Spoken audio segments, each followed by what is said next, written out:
chamber pressure looks good. Following up.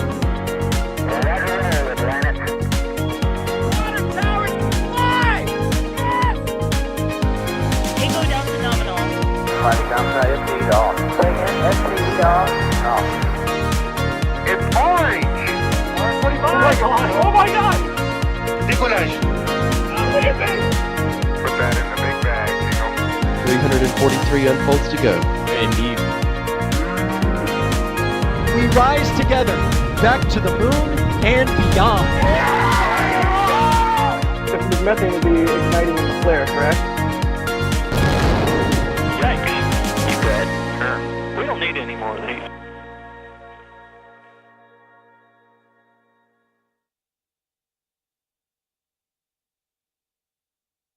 Hello, everybody. I think I'm doing the welcome here. Welcoming everybody to this very cool day here. And I'm not only meaning cool because something is about to get frosty. I also think it's going to be cool because we might see a very exciting test today. Welcome to Starbase as we see Booster 10 entering its test campaign here, its engine test campaign, for the third flight of Starship. And I'm not alone here today. I'm Adrian Bile. I'm one of your commentators today. I'm also joined by Alex. Alex, how are you doing? I bet everyone had that on their bingo for today. Alex is probably going to be on the live stream. Yeah, I'm here. Hi, everyone. I'm really excited to see Booster 10 testing and maybe some fire. We'll see. Absolutely, and that's gonna be something we were about to recap here in a bit of what's happening. And also with us here today, joining us the commentary team is Chris Bergen. Chris, how are you doing? Oh no, not him. Yeah, Horses. I thought horses. There we go. Thank you, Alex. You've cheered me up. Yeah, exciting day. Hopefully, I mean, this is crazy. We knew they were going to go for a faster turnaround this time. We knew they were able to do that because the pad was in a good situation to allow for that. But I don't think anybody imagined we'd be seeing both the ship and the booster rolled out, and then days later, both of them being validated for flight via their full static fire test. If this happens with Booster 10, it's a lot to ask, but if that happens, then it's a sign of the future. And then next year, in 2024, when we're watching boosters rolling out to the down Highway 4, we'll be thinking, okay, they might be starting fire that within a few days, and then they'll be ready to launch and stack it and launch. So it's exciting times. Absolutely, and just to recap everybody here, why we are so excited, because maybe you're not fully up to speed here. So what happened is, we have a booster on the pad. That's the one thing we all knew, right? But I think a lot of people expected maybe some slower tests first, or like maybe them to take a bit of time before moving into this. But then Mary got, after the ship was static fired yesterday, got an overpressure notice, which are usually given out for static fire tests. And we also now see both sides of the tank farm active. We see the OLM vent already being started, so that means they're in preparation for prop loading. And overall, they are getting ready to apparently fuel this booster for an unknown number of engine static fire. And I'm just gonna say this, there's nothing that prevents them from going up to 33 today. So we could see everything up to a 33 engine static fire today. So that's the very exciting part here. We might be just under 2 hours away from a potential 33 engine static fire test of Booster 10. So how's that, Alex? Oh, boy. I'm currently, as they say, shaken. Because I cannot believe we're already seeing like another 33 engines, hopefully 33 engines, igniting again on a super heavy booster. Like, it's been what, a bit over a month since the last launch of a Starship, and now we have a booster ready to fire again on the overall launch mount. Man, it's so impressive. Chris, how you think about this? Like, well, what's your overall perspective on this? Were you surprised this morning? Yes and no. I think when we saw how fast it turned around Ship 28, I thought there's every potential that they're probably going for it. But when Mary's tweet came out with the notice for the following day with Booster 10, I was like, okay, SpaceX is serious now. And I did my semi-humorous SpaceX steamroller tweet, because that's what they're at back at. I remember using that back in the days when Falcon 9 started Yeah. launching with some regular cadence, and now I'm applying it for the first time to Starbase. So it's getting interesting. Yeah. Again, I honestly think they're going to have this fully stacked for New Year's Eve. And I think they'll do some nice sort of like drone photography of the fireworks going off on South Padre Island, and it'd be like a cool thing, and just a kind of like a little nudge and a wink at the FAA saying, look, we're ready to launch now. And then it will take a few weeks, but it kind of like says, look, we can get this ready. We're just waiting for paperwork. And they've proven it this time. It's not like a case of Elon saying, 2 weeks to launch and the vehicles aren't even at the pad yet. So this is a new situation where they can literally prove it. They are ready to launch, and it's just waiting on paperwork. Yeah, like this, like, of course they are not there yet with where they want to be with Starship, but demonstrating between the second and third flight that you are able to do like a sub 3 months probably cadence, that's like not a lot of rockets achieve that.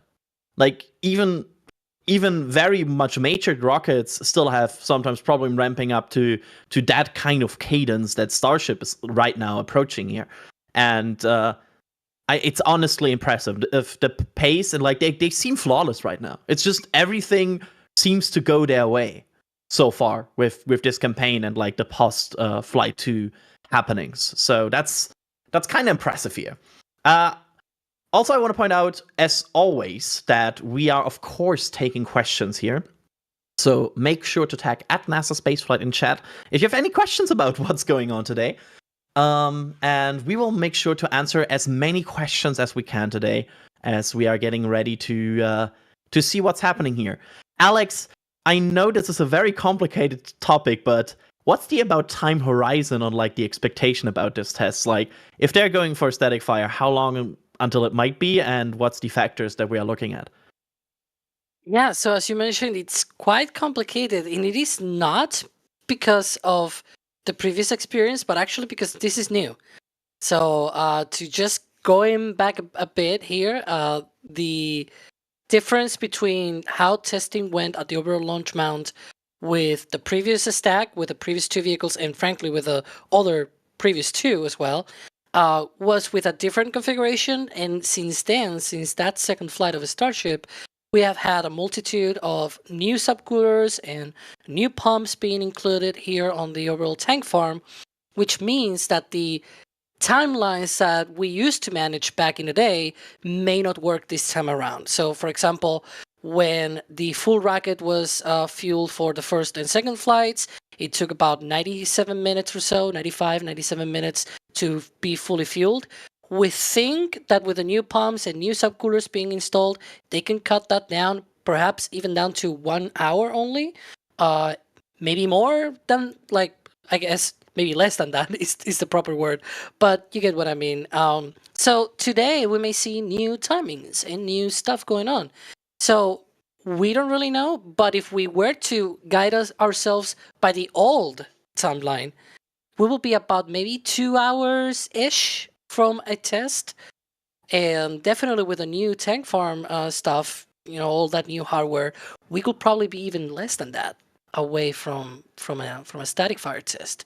So we'll see. Just keep on watching. Absolutely. So let's see if we have some nice questions here. So there's a lot of confusion here going on, Chris, because a lot of people expected the spin prime. So why do you think they skipped the spin prime, or like why do that's a bit surprising, right? I don't have a bloody clue. It surprised me too. I was like thinking, well, the usual campaign for a booster would be to put it onto the orbital launch mount, maybe even do a propellant test. Now, fair enough. They've had a cryo test already at Masses, so that made sense that they could skip that. That's part of the process of using that test site, is to make sure they can cut down what they do at the orbital launch site. Well, I thought, okay, spin prime, that'll be the next thing up. We'll be expecting the spin prime. If we'd laid it out, we'd be saying spin prime next, but it certainly looks like they're going to go straight to static fire. Technically, they could have bought the static fire and have a spin prime for free, but I honestly think it's just the way SpaceX is treating this flood. They've got an objective, probably from NASA, HLS, saying, how fast can you turn these vehicles around then? Don't worry about the launch date, don't worry about the FAA, just how fast can you get these vehicles ready? And SpaceX goes, hold my beer, hold my methane because they're literally proving a point here. I am convinced of it. I'm waiting for Elon to say something maybe, but the way the speed of this cadence of this test flow is stunning for a vehicle that is only going to be looking forward to its third flight ever, and it happens to be the world's most powerful and biggest rocket ever at the same time. So yeah, I think it's just a SpaceX a flex, as the kids say. Yeah, and Chris, one thing that I'm seeing, because it's very fair to also think that, well, what if they do like a spin prime and then a static fire afterwards? Because that could be the case, right? That they do a spin prime first, they wait around for a bit to check the data, and then they go for a static fire test. The window is plenty long to be able to try that. That's for sure. And I think they have all the consumables available to do such a thing.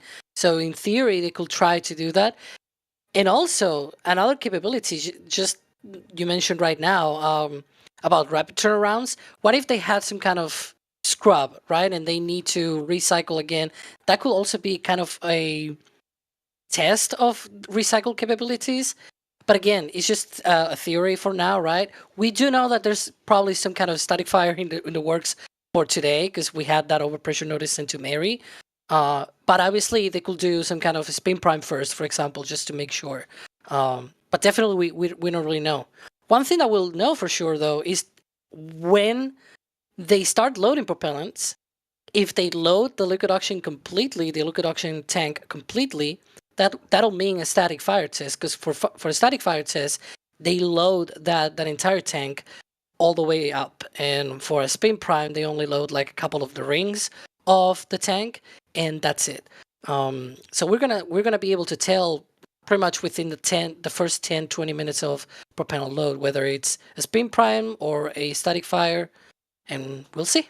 Hey, that's handy. By the way, I've got a question for Alex from someone called Chris Numpty, who asks if they do a spin prime test first, and they recycle, how long is the gap roughly between the spin prime test and then recycling for a static fire test? That's a really great question. And thank you. Yeah, right. It's great because now they have a new tank farm with new pumps, and they even have their own sort of reclaim pipe or something like that. I don't really know the technical term, but it's basically like the way that they can now fill and drain the vehicle is much faster. So in theory, they could probably recycle rather fast compared to how they were doing it before.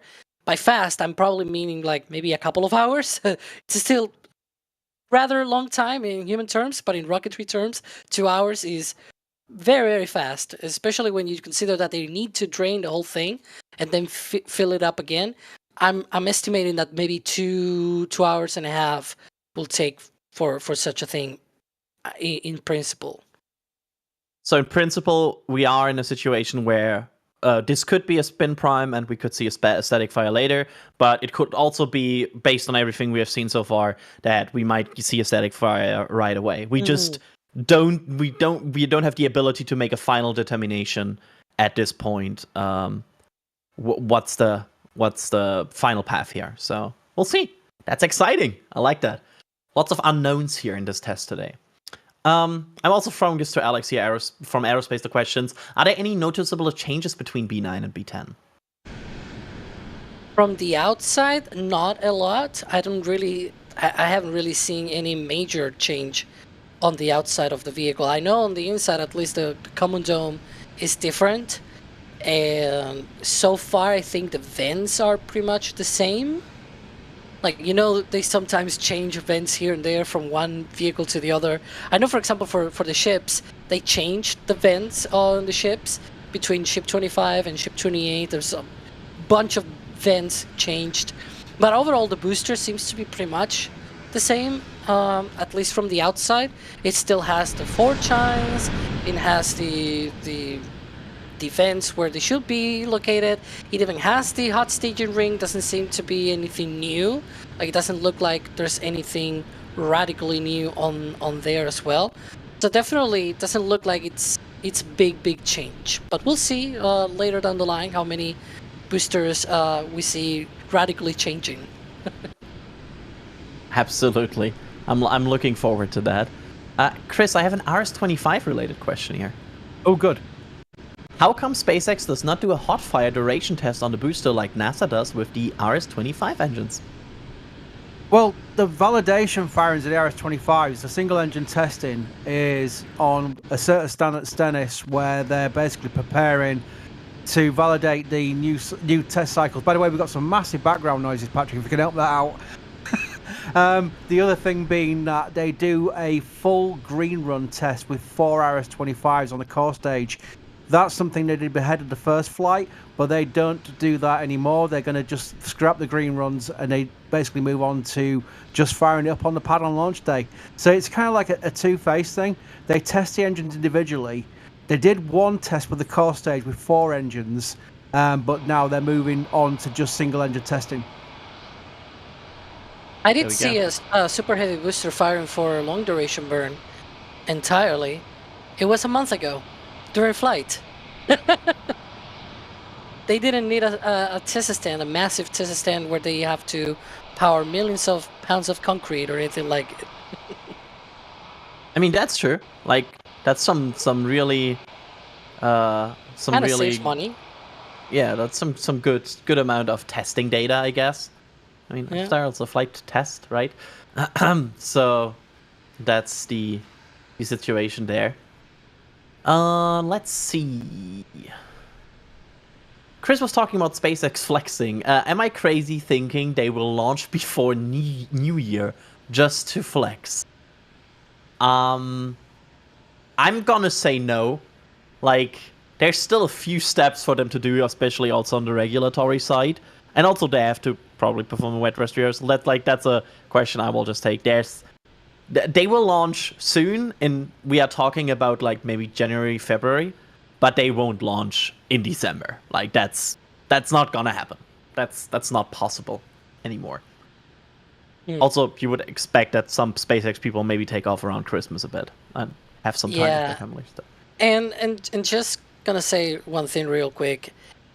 The booster and the ship completing the standalone testing doesn't mean that they are technically ready to fly.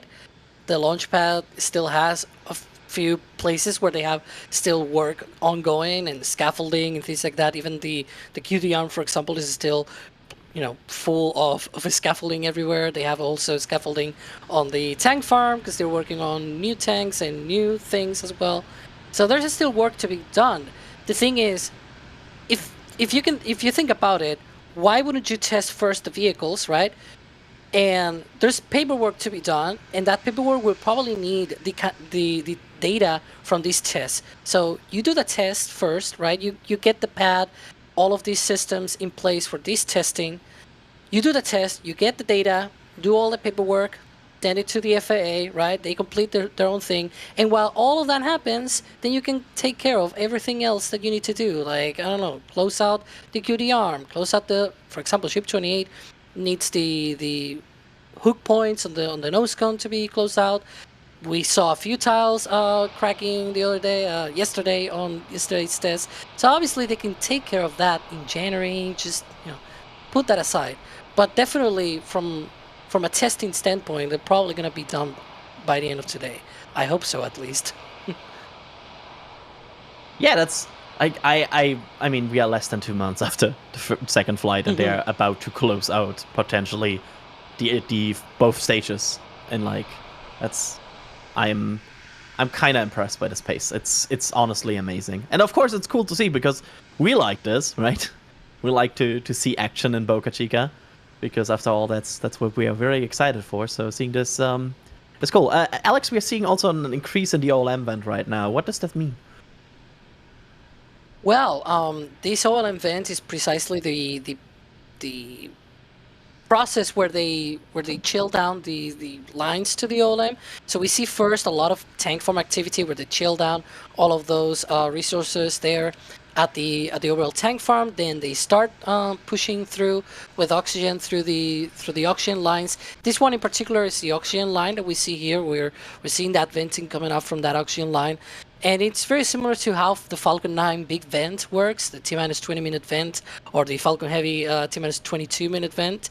where they chill down the lines that go up to the orbital launch mount to be able to load later that liquid oxygen through and not produce any sort of vaporization, sudden flash of vapors and things like that. And so that vent starts off first very subtle. It's like a little bit of a vent, and it grows and grows and grows. And then towards the final 5 minutes of that vent process, we see this kind of waterfall mode, as we call it, where it looks like a waterfall. It's like this waterfall of venting coming out from the OLM, and it looks super cool. It's even cooler when it happens on the launch tower, but the launch tower will not be used today. But on a full stack testing or full stack launch, we see that in action. Is super cool because it's the same but larger and higher up. Absolutely. Chris, some people here are wondering about the status of the FAA report and everything. Like, have we had anything like on FAA side, regulatory? No, we've heard nothing. I think by the new year we'll probably make some inquiries and see if they'll give us a standard copy and paste reply. But if not, it's a waiting game, and it comes pretty fast. To be fair, there's a few hints usually, but nothing until very close to flight. So that's not something to wait on and get worried about. We don't hear anything. It could come literally a few days before launch. In fact, I think the first thing we might find out is preparations for the launch, such as media and whatever, which we're not allowed to talk about. So when you start seeing people talking about it, they're not allowed to do that. And then we'll get the hint that things are close, and then the FAA might come through with a statement saying they've reviewed Flight 2 and they're happy to proceed for SpaceX to proceed with Flight 3. Yeah, and right now we're waiting on... Right now, we are waiting on SpaceX rather than on the FAA, because SpaceX needs to close out their investigation, right? And once they close out their investigation on Flight 2, then they send that to the FAA, and the FAA goes through and they're like, okay, yeah. And they... that's me pretty much doing as if I'm looking at a document and and looking through it. But that's basically what the FAA will eventually do. For the report on Flight 1, they took about 2 weeks to look through the report and sign off on it, and then it took another extra 1.5 months to be able to sign off on all of the safety features and recommendations that SpaceX found out. It was a long list of 63 recommendations that they themselves found out that they needed to do for Flight 2, and well, it kind of worked, as Flight 2 went really darn well. So we hope that at least all of those recommendations and things that they're going to find from Flight 2 will improve a lot the Flight 3 outcome. Absolutely. Like, it's and from here on out, it's like of course we don't expect like a full list again of like every single item. If you're only like down to like, I don't know, 5 items, you suddenly can move a lot faster, right? And there was also some question about the investigation report and like what would SpaceX have to do to not trigger an FAA investigation report, like a mishap investigation. And if that's okay, I would like to take that, because that's an interesting topic to me. And that's actually like kind of complicated in their situation where they are right now, because a mishap investigation of the FAA triggers every time, for example, when there has been substantial damage to property not associated with the activity, which would be, for example, the OLM, if there have been some unplanned permanent loss of the vehicle, or any other failure or to complete the launch or re-entry as planned. So, as long as SpaceX is trying to go to Hawaii with these trajectories, and they are not reaching it, they will always trigger a mishap investigation, because at every time it fails to perform its launch and re-entry profile as planned, right? So that's, on paper, always triggering a mishap investigation. And then there's this whole thing that Alex just said about there's difference between mishap investigations and like serious mishap investigations where you have to look like through a lot. And yeah, I mean, in the end, SpaceX also has to investigate while these things fail, and because, right, it doesn't help them to launch again without any fixes, because obviously there are some fixes. So yeah, ideally, if they didn't have anything, they will only have to file for a launch license for the next flight after that, and that will be the only thing. Now, it still has a lot of paperwork behind it, but then recently Kathy Leaders said that they are already working on the application for Flight 4. So they're already working on that, not only on Flight 3, but also Flight 4. And so they're getting ahead of the game here, already doing paperwork for 2 flights down the line, which is good, because that means these things may be completed earlier than otherwise. I'm going to throw this here to Chris, and I also will add something to this.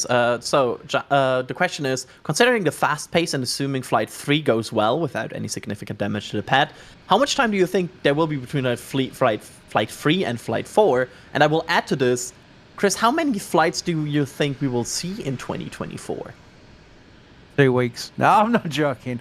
Right, so between IFT 3, if everything goes well, let's use that scenario first. If everything goes well with Flight 3, it'd be Boost 11 and Ship 29, right? I think it's the next pairing coming up. At least that's what we think it is. I mean, SpaceX have got no reason not to swap things around when they want to do it. But I would say 6 weeks. I think that is both a statement and realistic at the best possible scenario. 6 weeks between the two. That will allow them to do any, because there will be some repairs, even with the pad doing so well now with this water deluge system. There are still things they need to do and rework, and we've seen them, the examples with the ship quick disconnect and places like that, would have to rework it slightly after the second flight. I think 6 weeks is probably the max, the best they can do for a turnaround, and that would be impressive. As far as the overall year, they do have that ability to modify the license that restricts how many launches they can do from Starbase, and if such a restriction is lifted to where they can launch, say, 10 flights, I think we might see 6 or 7 at the best. Now that's asking a lot. There's a lot of things that can go wrong with that. I still want to stick with my prediction of 5 flights for 2024, and I think we'll all be very happy with that, because that is great progress compared to the gap between IFT 1 and IFT 2. So I'll go with 5 flights for 2024 as a reasonable expectation for 2024, and for a best case turnaround scenario between IFT 2 and IFT 3. Sorry, IFT 3 and IFT 4. See, we're getting into advanced already. I would say 6 weeks. There we go. Alex, any other opinions or anything you want to say about this? Well, I've been of the thought that this is going to be flying in February, and thinking with that, I'm still thinking that. Flight 4, I think, might be two months after that, around April, I'm thinking. I think that will be good. And to be honest, that will be like 4 launches in a year. That's really good, because we had the first launch in April, right? Another launch in November, then February, and then April. That's good. Sure. And then later down the line, I can see maybe another launch by beginning of summer, perhaps. And then by then, it's probably a bit confusing, because maybe by that point they're switching to version 2 of a Starship. They might also be doing stuff on the second launch tower at Starbase. So, timelines for me get a bit fuzzy up to that point, So I'm thinking 5 at most. Definitely 2 or 3. I think we're probably going to see 2 or 3. 5 at most. You know what we could do, Alex and Adrian? We could actually do a poll. Everyone loves a poll. Well, Everyone loves a poll. Go ahead. Let's do it. I'm all game for that. So let's do it. Let's see what the community thinks. YouTube should allow us to do like 2 polls. One where we ask people when they think the next few flights are going to happen, and then how many next year, because those are 2 different questions. Absolutely. So where are we right now? We see still the OLM vent. Everything is going fine. We also see both tank farm sites being active, right, Alex? Yeah, right here in this shot, we can see there on the left-hand side, next to the vertical white cylinders. For those that don't know, those are the ground tanks for the liquid oxygen and the liquid nitrogen. On the right-hand side, near the OLM vent, where you can see there, you see some kind of circular, cylindrical, horizontal tanks. Those are part of the methane tank farm, which is to the right of this view. So The left-hand side is liquid oxygen. You can see there a lot of venting. That is the liquid oxygen subcoolers. To the right of the white tanks, you can see another set of similar subcoolers, a little bit less in quantity. There are right now 3 of them plugged into the tank farm, with a 4th there, sort of, I don't know, it's not plugged in, but it's there.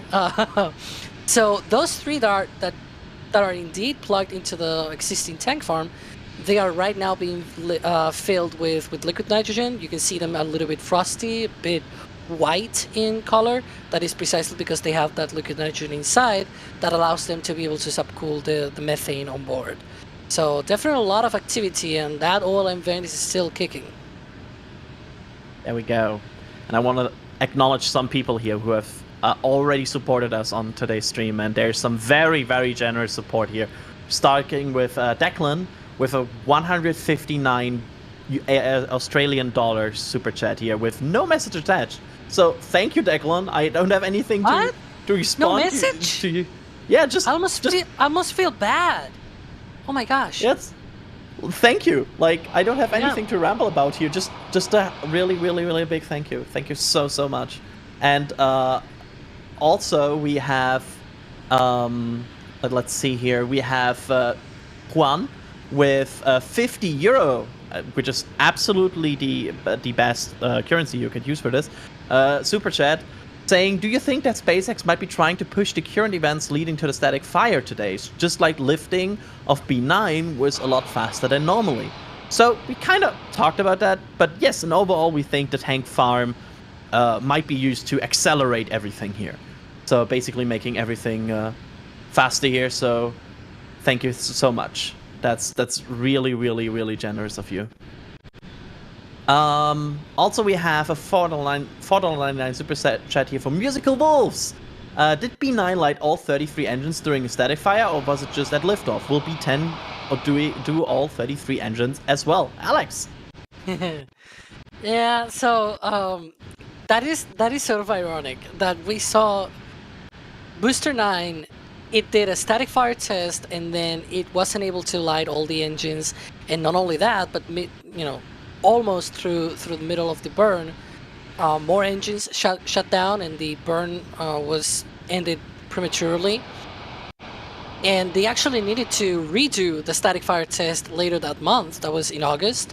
So they needed to do that burn again in late August to be able to make sure that this time they lighted the engines. And yet 2 of the engines did not ignite on that. Well, 2 or 1. I frankly don't remember right now. But the bottom line is not all of the engines lit up on those tests. And yet, at the time of launch, every single one of them lit up. They stayed lit all the way through staging. I was mind blown about it. So Yeah. I think the bottom line is that perhaps for testing these, like all of the setups and the thresholds are much more tight than on launch day. Perhaps that's probably the reason. So I will not be surprised if today they go for a 33 engine static fire test of Booster 10 and maybe not all ignite. I will be a bit disappointed though, but I can understand why. It's probably that during testing they have more strict thresholds. During launch you can probably loosen them a bit here and there, and because it's going up, it's going away from your launch pad, so you can probably loosen up a bit the standards of the conditions for the launch to happen.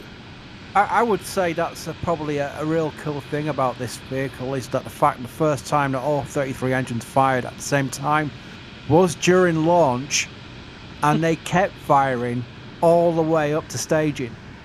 That was so. I think that will stick with me for a long time when we're in like this in years to come. We'll talk about, I remember when Starship first launched, as an old man, which I already am, and we'll be like saying, well, it's amazing because the static fire is technically most vehicles, including SpaceX vehicles like Falcon Heavy, which has been delayed because of engine issue, they need all the engines to fire up and give good data before they're approved to launch. Now, this time round, with the second flight, Starship had a static fire test campaign where it didn't fire all the engines up, but they went through and said approve it for launch, and it then all fired up all 33 engines.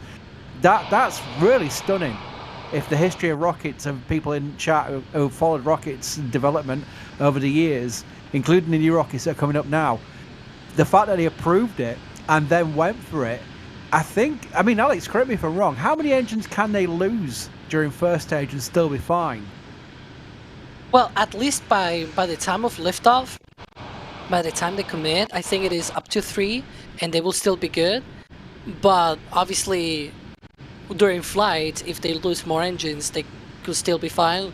I think Elon said at one point up to 5 engines, perhaps. That's what I was trying to remember what he said it was. But that's kind of like when people talk about, wow, this is like an N1, there's too many engines in this thing. That gives you the ability, because if you've got a big rocket which only has a few engines and you lose one, that's bad. Whereas this one's got so many engines, you can afford to lose some engines. And that probably allowed them to say, we've got confidence to launch this, even though we haven't had a static fire test campaign with 33 firing up at the same time. And the fact is then they had to launch and all 33 did stay firing up. So it was kind of like a cool bonus, to say the least. So that's one of the advantages of having so many engines on your first stage. Yeah, and also, I've been so long around. I know you've been around longer, but you probably remember when Falcon 9 came around. Just because it had 9 engines, people were like, that's too many engines. No, that's blasphemy. You need to put less engines because it's too dangerous. The N1 rocket, right? And now launching with 9 engines, it's the common goal. Like Electron has 9 engines. Many other rockets have either 7 or 9 engines. Now it's pretty much the norm. And now there are other rockets coming online that are like, okay, what about 13 engines? Like, Relativity's Terran R rocket, it's aiming for 13 engines. There are other companies as well, going from 9 to 11, ABL, I'm thinking here, right? Like, now putting more than 5 engines on a launch vehicle is not really that crazy. So it's not surprising that now with Super Heavy, coming along and everything, we see already some companies being like, well, if it has 20 engines, might not be that bad. So I really like that the whole conversation is changing in that sense, because it didn't make sense to me, at least. Can I go down the shuttle rabbit hole? Yes. Go Because for it. we're talking about engines, right? The RS-25's Ds on the back of the space shuttle, 3 of them. If you lost an engine during first stage flight, the first 2 minutes, 1 engine, if you lost during first stage flight, it was an automatic return to launch site abort, RTLS abort. And unlike the RTLS or Falcon boosters coming back, which is fun, an RTLS on the space shuttle was nothing of any fun at all. It was a seriously bad situation where usually the best scenario for that would be the crew to bail out around where the SRB recovery boats were to be picked up out of the ocean. It was literally that bad. There was very little chance, ironically, of the name of the abort to get back to the launch site in that scenario. If you lost 2 engines during first stage, it was called 2 out blue. 2 out blue is pretty much, you're not going to survive this. It was that serious in abort mode. They'd give it a chance, but it was seriously bad. Thankfully, the only engine abort they had was in the second stage flight, where basically the SRBs have been separated and they just had the external tank on top, and that was 1 engine out. It was STS-51F, and that was an abort to orbit, and they just burned the 2 other engines longer to make up for the deficit of that, and they were fine, and that was just a sensor.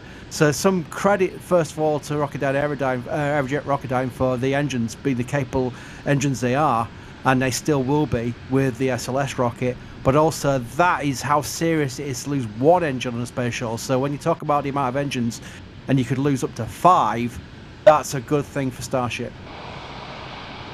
Wasn't this also like an engine issue, the whole thing of Yikes Too Bad Concur in our intro, or do I misremember that?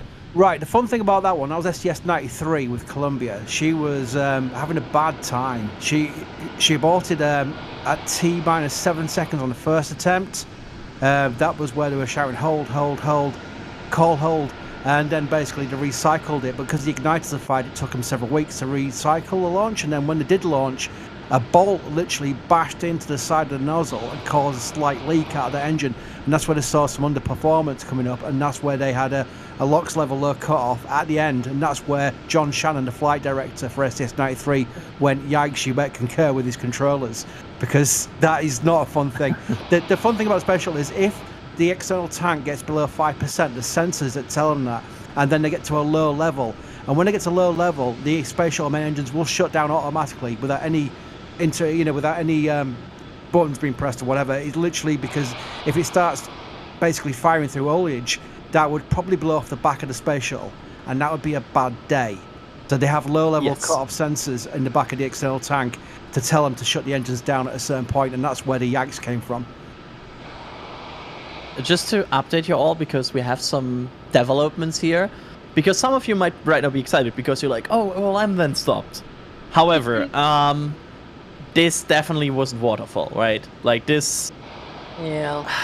I don't like the status of the OLM event right now. This is it looks like it started, it became more forceful a bit, and then it kind of went into a pattern where it like became stronger and weaker and stronger and weaker, and now it basically shuts off. And this is not them preparing for propellant loading, I think, unless the pattern changed drastically. This looks more to me like they are in some sort of issue working or like changing something, because also the methane side of the tank farm is so far not in the activity state where we would like it to be. But the OLM is at least coming back here. But am I summarizing this correct, Alex? Yeah, it's just that the OLM vent is not behaving in the way that we will expect when it dies off and propellant load starts. And so it seems to be coming back online now. So that's good. But it's definitely a weird behavior from the OLM vent. Let's observe this.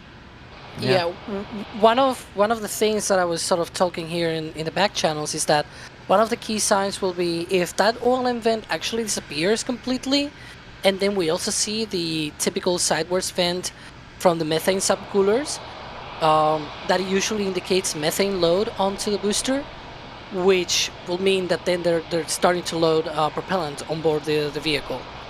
So in such a case, then that OLM vent going off will probably mean liquid oxygen load.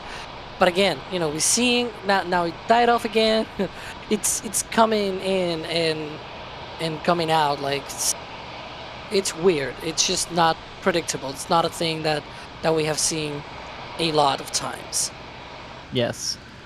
So let's see how this develops, and we are keeping an eye on it, and we expect a bit more action here on everything before they start propellant loading. So we'll see how this whole situation develops. But again, this is a new tank farm modification here. There might be some changes, but this seems weird and unusual. We'll see how this goes. I want to thank a few more people here that have supported us, starting with RevHead with one Red Team membership gifted. Thank you so much. We have Craig becoming a Red Team member. So I hope these two people now enjoy their Red Team memberships. We have the Grass Vent with a $5 super chat saying, "Hello, Adrian." Hello, Grass Vent. It's vents are joining our chat. It's happening, guys. You're not supposed to be on a booster test, by the way. Side note. Richard Wade, we're becoming a Red Team member here. Thank you for that. RC Horseman gifting 5 Red Team memberships. Thank you, RC, and also a very regular here in chat. So thank you so much for all that you do.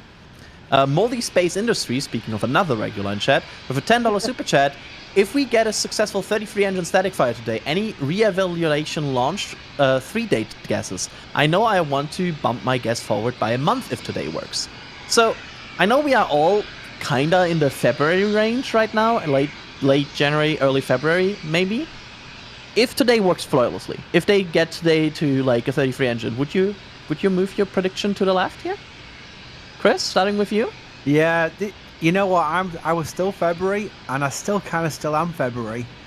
But just the way this week has gone, especially if they static fire today. If they static fire today and SpaceX puts a tweet out saying, "We static fired booster today," and in their kind of like stance of they did with Ship 28 earlier with the photographs, that kind of says a good data review, because I think they tend to just do another test. They don't put too many photos out. I think if they say that's basically both the vehicles static fired, ready for flight, and all they got to do is basically stack it and maybe do a test while it's stacked, not a static fired, it's just like a prop load, I think we might be on for late January. I really do. I think it's possible. The FAA is the kicker in this, because they have to approve it. They have to go through the IFT2 review and say, okay, you're good to fly again. But from a readiness standpoint, that gives the possibility of a January launch. But let's stick with February for now and see what Alex thinks.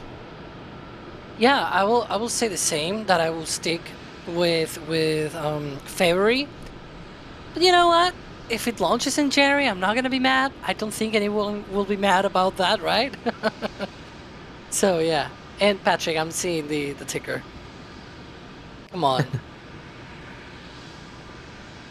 It's I feel like the problem is that I think we are all a bit burned by the past, where we are like, I don't want to believe it moves faster, because every time you believe Starship moves faster, it starts to move slower again, and every time you think it moves slower, it moves faster again. Like, there's always this weird way how Starship works. So I feel like there's a part of me that doesn't want to believe it might move left, because then I cannot be negatively surprised, right?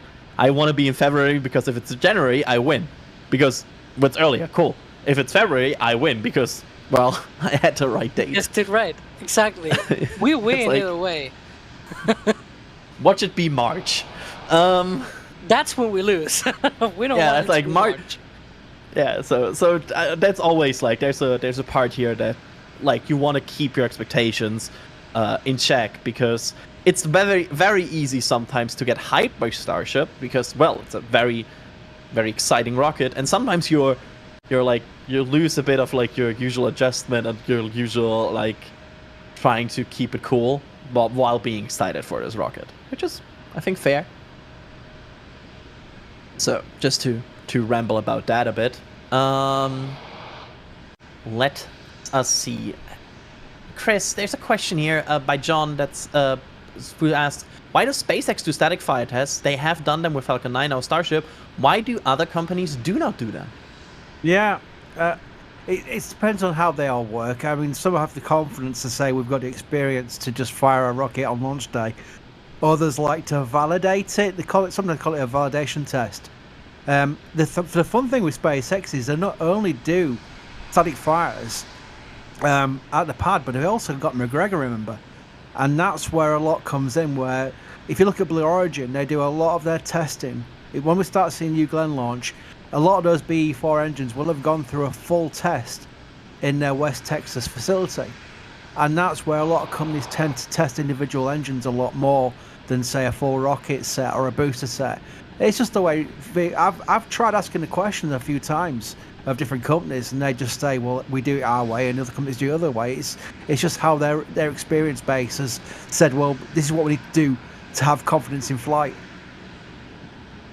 There we go. Yeah, it all comes down to risk analysis of the individual companies, right? Like there are some cases of some engines, especially in the past, like older engines, that cannot be properly static fired, because they can only like work once. Yeah, I'll back it up a little bit more by saying that SpaceX, you could say that SpaceX tests a Falcon Heavy engine individually. They've got the Merlin test stand at McGregor. They'll do new boosters on the test stand at McGregor as well, with all the engines firing. They'll then take it to the launch site and do another static fire test campaign as a configured rocket, maybe without open stage and fairing, obviously, but as a configured rocket, and then they'll launch it. And you know what? Their success rate, it speaks for itself now, doesn't it? ULA love saying they've got 100% success rate, which is a little bit iffy because one mission didn't get all the way to orbit. But technically, SpaceX's track record now, how long is since last loss? Was it the CRS mission, the last loss they had? Alex, I can't remember. CRS-7, was it? Yeah, and so we had Amos 6, and then we also had, prior to that, CRS-7. I can tell you how many launches since Amos 6 real quick. if you give me like just 1 second. Yeah, let's do it because it's fun. Um, Because I like coming to you for how many have landed in a row now on the boosters. That's the fun thing Yeah. as well. Not only are they launching with success, I'm sounding like a fanboy now, but it's true. It's a full fact, and we like rockets. So when rockets do well, we're happy about it. But the Vulcan boosters that are returning and landing, and also on the drone ships, which is harder than an LZ return, the landing site return. It's actually harder to land them on a drone ship. The successes in a row now they've had on that, it just shows whatever they're doing is working, and that's a very important thing to say. Yeah, so the next Starlink launch, I mean, it's also the next Falcon 9 launch, which is on Friday. That'll be the 262nd Falcon orbital launch since MO6, and that includes Falcon Heavy and Falcon 9 launches. It does not include in-flight abort test, but I mean, just add +1 for all Falcon launches since MO6.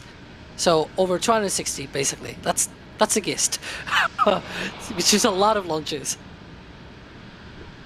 Yep, that's the.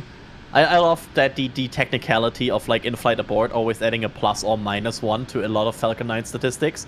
It's the weirdest technicality ever. And I also want to add to something that Chris just said. And it's like sometimes it seems like we are just excited for SpaceX because we do a lot of SpaceX stuff, because that just comes down to the fact that SpaceX does a lot of stuff. We are equally excited for Atlas doing things, or honestly, we have a very solid group of people here in our team that are very, very excited about everything Blue Origin does, including Harry Stranger and me. So we are excited about every rocket company. It's just right now that SpaceX is the one that, well, does majority of the launches and tests Starship next to a public road, right? Yeah, the amount of times I get people saying, "Oh, you tweet about your SpaceX," thinking, "Well, no, I'm just tweeting about what's happening, and they're doing the most stuff. That's why they're getting the most amount of tweets, and that's simply how it is." But yeah, I'm also excited about Blue Origin, by the way. I think Blue Origin's new Glenn rocket is underestimated by a lot of people. I've said this a few times on streams now. People think it's another Falcon 9, which would have been impressive enough as it is, but it's not. It's almost the size of a Saturn V.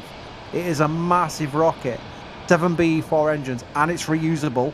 And probably not initially, but it is eventually going to be designed to be reusable and landing back on its own drone ship. So that's exciting to watch, and that brings more competition, and that makes companies think about evolving. Look at Arianespace now with their future goals of having reusable rockets. Oh, Alex has seen something. They're loading the CO2 tanks. Oh, that's good. I saw the Giants venting. I just saw them venting. That's good. Every time. That's really, really good. And also, every time somebody mentions future innovations of Arianespace, I get a bit sad, Chris, but it's Well, it's a thing. Arianespace is fun because they've got ESA as their main contractor, come what may. But that kind of, we've seen some little slippages of like contracts going to SpaceX, haven't we, recently? So I think Arianespace is less comfortable now, less sat on their sofa thinking, well, whatever happens, we've got ESA contracts. They're thinking we've got to evolve here. We've got to really sort of like make sure that we prove our worth as having European domestic launch capability and not, resting our laurels. Yeah, absolutely. It's like I'm very excited also for all of these like startups in Europe and like these smaller companies. I'm just excited to see them all kick into action. And I mean, I think we all want to see European launch. Like every European here wants to see European launches. That's a cool thing, and I'm looking forward to the next few years with that. So let's see what's happening.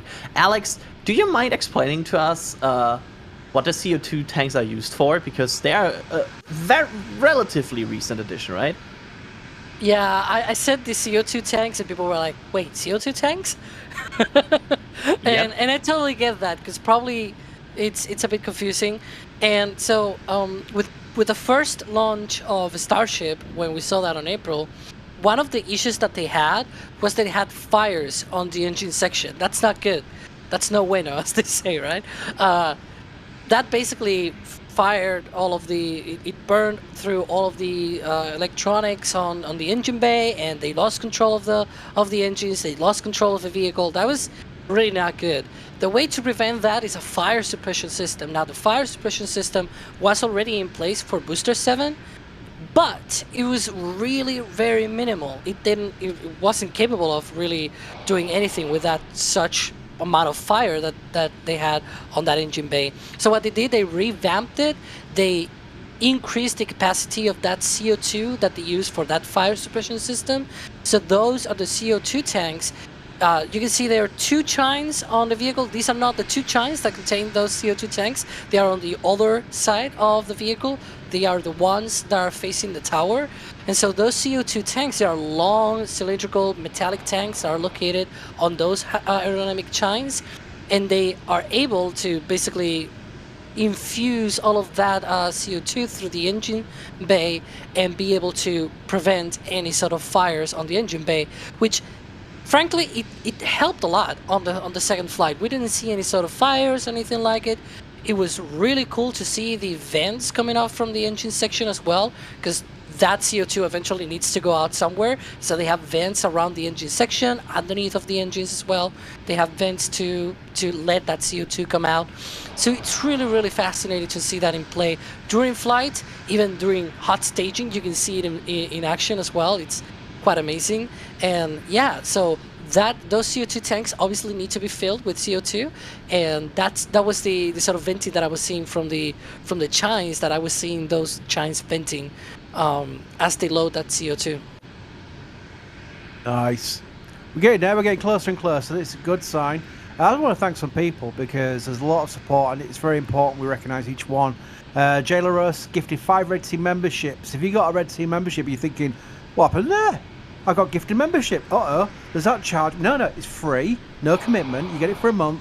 You get Red Team, which means your name comes as a member, and you also get Red Team content in the membership area of our YouTube channel. Lots of things there. So it's a fun month of being a member for free, thanks to the generosity of other members in our chat. So Jay LaRosse there is a good example. He gifted 5 Red Team memberships there. Jonathan Doe asks, when will we see the IFT3 patch in the NSF store? That is in work. I always get into trouble for leaking things, so I'm not going to leak any future plans here, but I have seen it. The initial one of it looks amazing. Pauline does amazing work with our patches. The first one and the second one are both amazing. The third one will be amazing too. So as soon as it's released, it'll be released. So I'm not going to get shouted at, so I won't talk about it too long. Thank you, Jonathan. Very much for your support as well.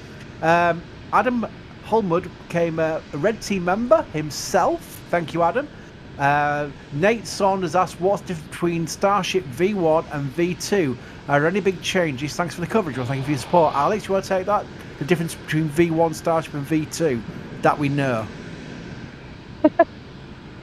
We don't really know much, do we? Exactly. Well, what do we know? Well, Elon said that it was going to be more reliable. That's something that I will consider a given, to be honest. It will have more propellant and less dry mass. And apart from that, that is all that we know. How will they achieve that? We really have no idea. There's so many ways that they could achieve that. That's such very general goal for version 2 that is not really something that we know in detail. Yeah, absolutely. Mitch Wiseman, who says, just before you continue, I think I considered this waterfall, Adrian. Yeah, I was like staring at it and like, this is to be fair. To look at it, like, yeah. So the one thing we have to consider today is wind is strong today, in Boca, which is a factor because we see more venting from one of the chines right there, I think, like we saw it just a bit ago. So they're moving on here with loading and everything. So this is all good, and you can see it here, like how far the wind carries everything of the venting away, which means that waterfall might look a bit less impressive sometimes because the wind kind of blows it away. But I would call this waterfall, so we might just about to enter propellant loading. So feel free to go through more support a bit, Chris. Now imagine this, but from the tower. It looks amazing. Now go ahead, Chris. Sorry. It's all right. Absolutely, Alex, interrupt me if you see things, because I'll be reading the panel. I won't be looking at the screen, so it's good to interrupt me if you see something happening, because we're getting closer and closer to propellant load, and that's where things get frosty, and that's always fun. Mitch says, I'm sure SpaceX has tons of cameras, but given how many you guys have out there, any bets they use your views for data as well? I don't think they use our cameras for data, but we've seen, I can prove it. I've got a clip on a YouTube thing of Jay Leno doing a tour of Starbase, and you can see our live stream, Starbase Live, on the big screens at a production site with SpaceX workers working on Raptors and stuff with our stream in the background. Now, we know we're on the Hawthorne big screens as well, so SpaceX, and we're completely fine with it, have our stream up in their facilities, which is really cool. As far as data goes, they'll have pad cameras and things like that. They'll have all the cameras they need for data. I'm sure if something went boom and they didn't have a view of something that was obstructed, they'd come to us and would say, yes, of course you can have it. But yeah, they have their own cameras for the data part of things. But it's just a real cool thing that SpaceX is saying they're watching us on Starbase Live at work, which is just so cool. I'll link the Jay Leno bit to show you what I mean, because people go, oh yeah, of course, Chris, you would say that. No, we've seen it and we know about it, so it's cool. SpaceX Sammy says, with hopefully a successful 33-engine static fire, could we see an earlier launch date? Love you guys and look forward to every dedicated stream. Well, thank you, SpaceX Sammy. That's an awesome support and a comment with it as well. We talked about it earlier. We're thinking February is sensible, and it's cool we're saying that because it could launch in January the way things are going, and that's just an interesting thing of how this week has gone. But the fact that we're talking about weeks and not many months is a cool thing because they don't have to repair a pad like after IFT1. IFT2 went so well with the pad that they're in this facility where now they can basically launch within weeks. Ryan asks if ship theoretically can disconnect. Is it possible the booster can release the hot staging ring? Right, let's talk about the hot staging ring. It is pretty much something that's kept on the booster. If we get to the stage where boosters are returning, Alex, do we expect the hot staging ring to stay on top all the way through? There's no reason to separate it or anything like that? I mean, they could, in theory, release it. I know that they have said in documentation, and now I see more venting from the Chinese right now in this view. But they have said that they could eject it during re-entry if that were to be needed for, I don't really know for what purpose, to be honest. But I'm not fully sure if the ship cannot disconnect. I guess it will be the other way around. If the hot staging ring cannot disconnect from the booster or something like that, I don't really understand the whole question. I do think that in that case where the ship cannot disconnect, you probably have big trouble there, because probably it's not that easy to just eject the hot staging ring along with the ship. If it's just the hot staging ring, it's probably easier, but with a 1,300-ton vehicle on top, that would probably be a bit different. Yeah, I think the question is if there's a failure of separation. That'd be quite fun. I'd say fun in a very no, it wouldn't be way. That if there wasn't a proper staging event where the ship departs and the booster and hot staging ring still attached depart as well, then it'd rip off the hot staging ring maybe? I don't know. Let's not go down that hole, because the first time they tried it, it worked, and I think that's a really good sign. Jim Cavett, there's about 20 people whose names I instantly recognise because they support us all the time, and Jim is one of those people. As a gift for Red Team membership, thank you, Jim. Morgan Johansson is definitely Elon Musk in disguise, because he says booster static fire today, full stack later tonight, wet dress rehearsal tomorrow. Possible? No. No. Yeah,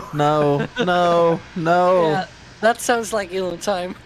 It does, doesn't it? Yeah, definitely sounds like Elon time. Tom V gifted 5 Red Team memberships. Thank you again. I'm reading through these quite fast. It sounds like I'm not grateful. Trust me, I am so grateful. We're all very grateful for everyone's support. And that is a great, amazing amount of support there. Dean, brilliant. So excited for Booster 10's static fire. I'm not going to go down that. Dean, nice try, and you nearly made it work. We're not renaming Booster 10, because I know for a fact that's something Elon might want to change the name to. I'll say it. I'm going to say it because it's only fair. It's a super chat. There's a groundswell of support for calling it Booster X. The new. I agree with that. X. Yeah. I'm sorry, that's my stubby nozzle. That's my thing. I think Booster X is cool. No, it's not. Oh, look what you've done. Look at chat now. chat's going for it. It's going. I got demands for a poll earlier. I thought, well, I daren't do one because it'd probably win it. So I like Roman letters. I like the way. I think Booster X is cool. I'm sorry. Oh God! Look at the look at the chat. So we should retroactively call Booster 7 Booster V Stick, and then No, Booster it's not 9 will V be stick. Booster Stick X. Quickly moving on. Robert Kenny with a very generous support message. Has SpaceX confirmed that it was fuel sloshing that caused the IFT-2 boost back to fail? Also, I've heard nothing about the cause of the Starship O2 leak. Alex, do you want to have a go at that one? Well, that's a lot to unpack there. Yeah, so we don't really know anything about whatever SpaceX is looking to. We don't also know if there was any oxygen leak either. I know there's been many theories out there about whatever happened, and people saying very definitively that, oh, this was the reason why it fell. I don't. I'm not the person to say, oh, this is what happened, because there's so many possibilities. It's a very dynamic environment for the booster, right? Because it's on that flip where a lot of things are moving. The booster propellants are sloshing around. You have engines relighting. You have so many things going on there. It's a very dynamic situation. I don't recall any other rocket doing that kind of stuff. Even Falcon 9, when it flips, it is not doing the flip with engines igniting, right? They are not running the engines at that point. So it's a very complicated situation that no other rocket has gone through. And frankly, I wouldn't be surprised if it's like a combination of multiple things going on at once, and it's not just a single theory that maybe someone else is saying, oh, this is the reason why. And it's like, no, SpaceX didn't say what is the reason for as to why that happened, as to why things went the way that they went. We'll just have to wait and see what they officially say. There's definitely lots of room for speculation if you want, but not a definitive answer. Very good. The poll has been finished because I've got to do a new poll. Oh, you can guess what it is. How many Starship launches in 2024? 4 to 6 got 51%. Sensible. That's the winning vote. 1 to 3 got 32%. More got 11%. And you can tell we've got no anti-SpaceXs in here because none, game over, sad noises, only got 4%. 7.7 thousand votes there. I am going to start the poll about a certain booster name. Yeah, because it needs doing. While, at the same time, I do believe we're going to have a quick look at something going on at KSC. Oh, yes. There it is. That's a tower segment for, well, it has to be kind of the second tower in Boca that is moving from the KSC that was constructed at Roberts Road now to Boca. This has just departed, and they're on their way to Boca now for the second launch tower. Got it's got a nice little Christmas bow on it as well. We saw it earlier when we were going past our cameras at KSC. This nice little Christmas bow on it. It's like a present for Starbase from KSC, which is cool. Or Roberts Road even. That's the 7th tower section. I think, so you see there the chopsticks where they are? That is the 6th tower section of this tower. Well, the part above that, sort of, is this tower section that they're bringing on the barge. And I just say that this poll is really close. Come on, everyone vote Booster 10. Be sensible. You wouldn't call SpaceX Space 10, would you? Come on. Let's get Booster 10. You know what? Every time I call for people to vote for a certain thing, everyone goes, ha ha ha ha. I don't think so, Chris. I think I'll vote exactly the opposite of what you just said. So I think I've just not helped. Oh, I'm 49%. Oh, nice. 42% again. 48. Anyway, moving swiftly on to Adrian, who might have some more questions. I'll be back in a bit.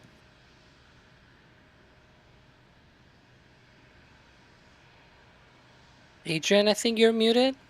Yeah, that went That's well. an interesting. Do you know that Discord has that capability to mute yourself? That's cool. Yeah, right. So, Alex, just a general question here. What is the white gas venting, and is it okay for the atmosphere?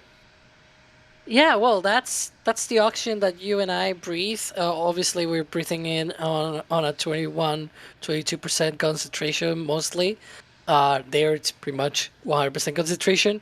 Obviously, it disperses in the air, so that's good because that's what you and I and everyone will want. And so, yeah, that's pretty much oxygen just coming off from the oxygen line on the OLM.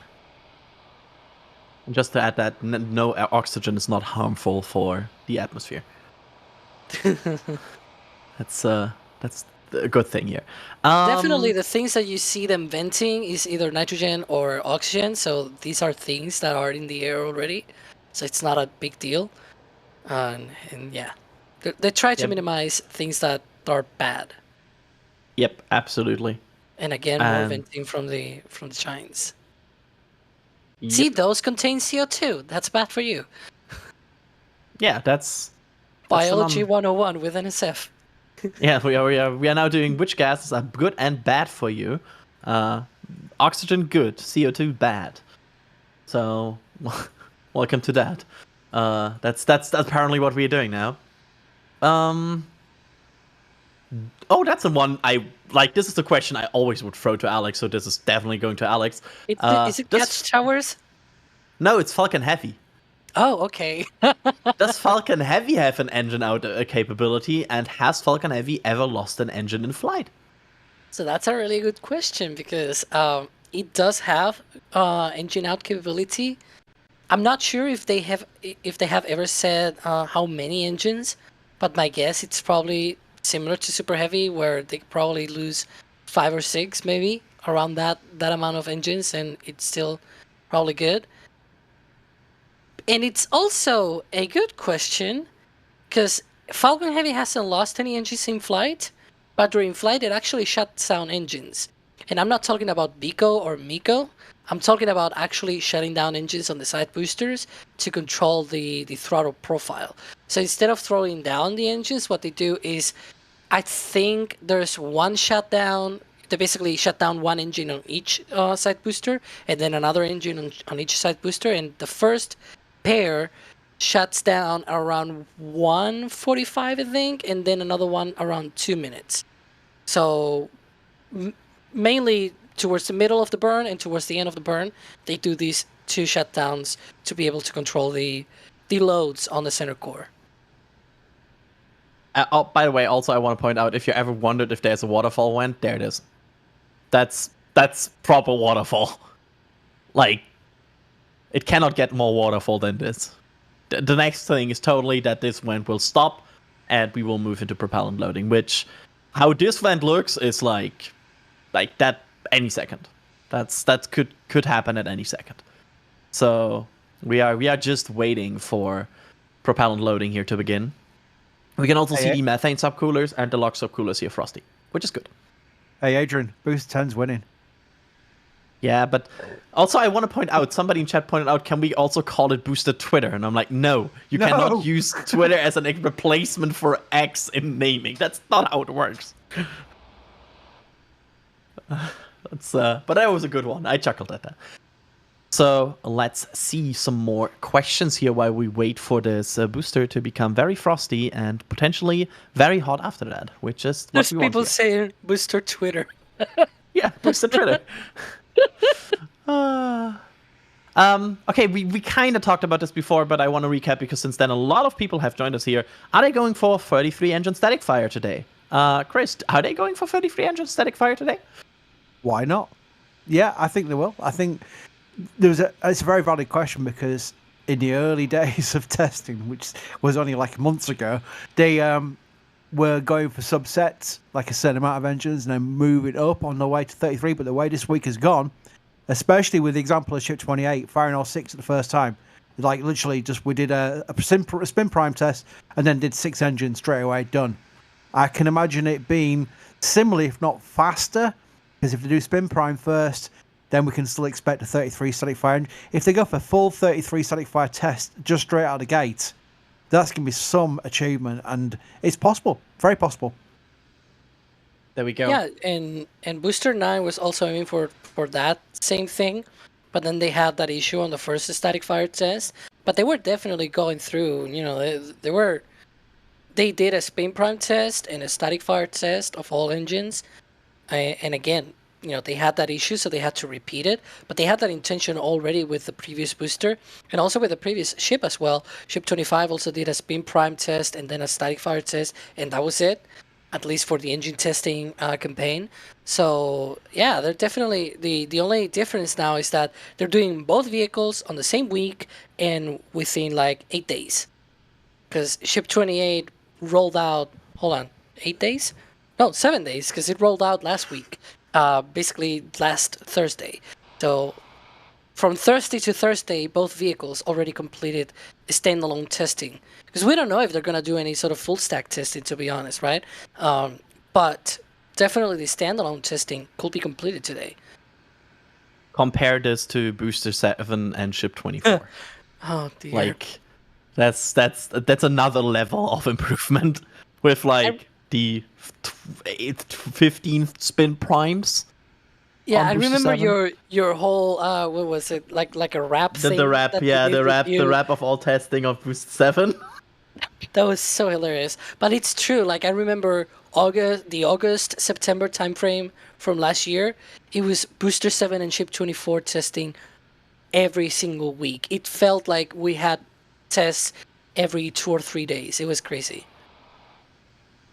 Yeah, it's honestly mind blowing how much they improved this flow already, and they're not stopping.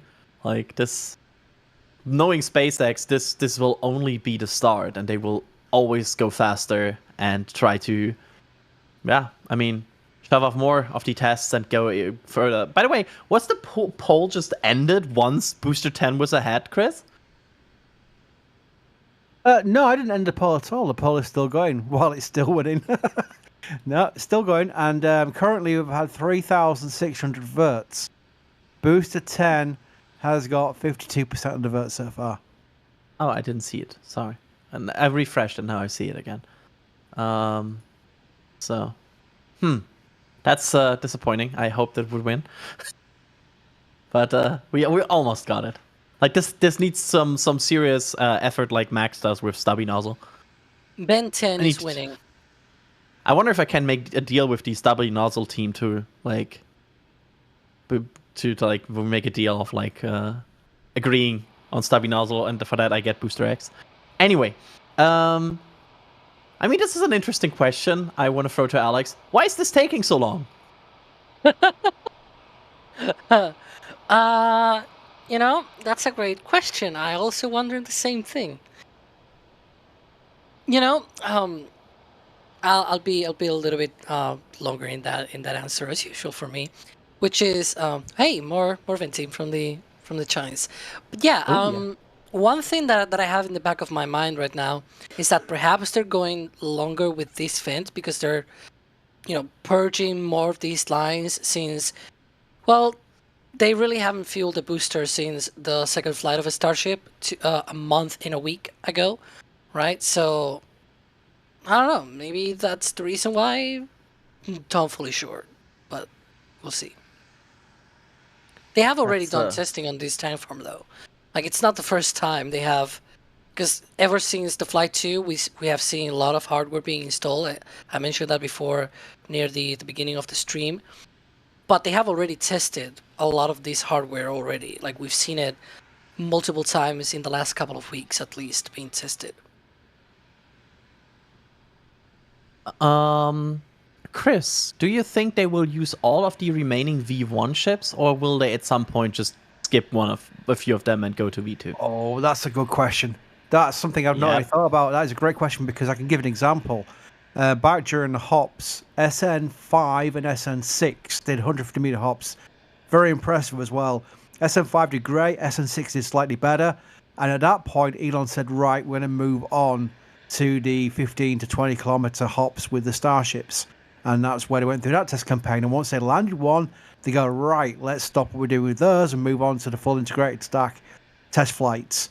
So you can see that if they feel the need to move on to the V2 sooner, that everything goes so well with V1, they think, well, we know what we're doing now. We can just now modify it slightly, tweak it slightly, and move on to the V2.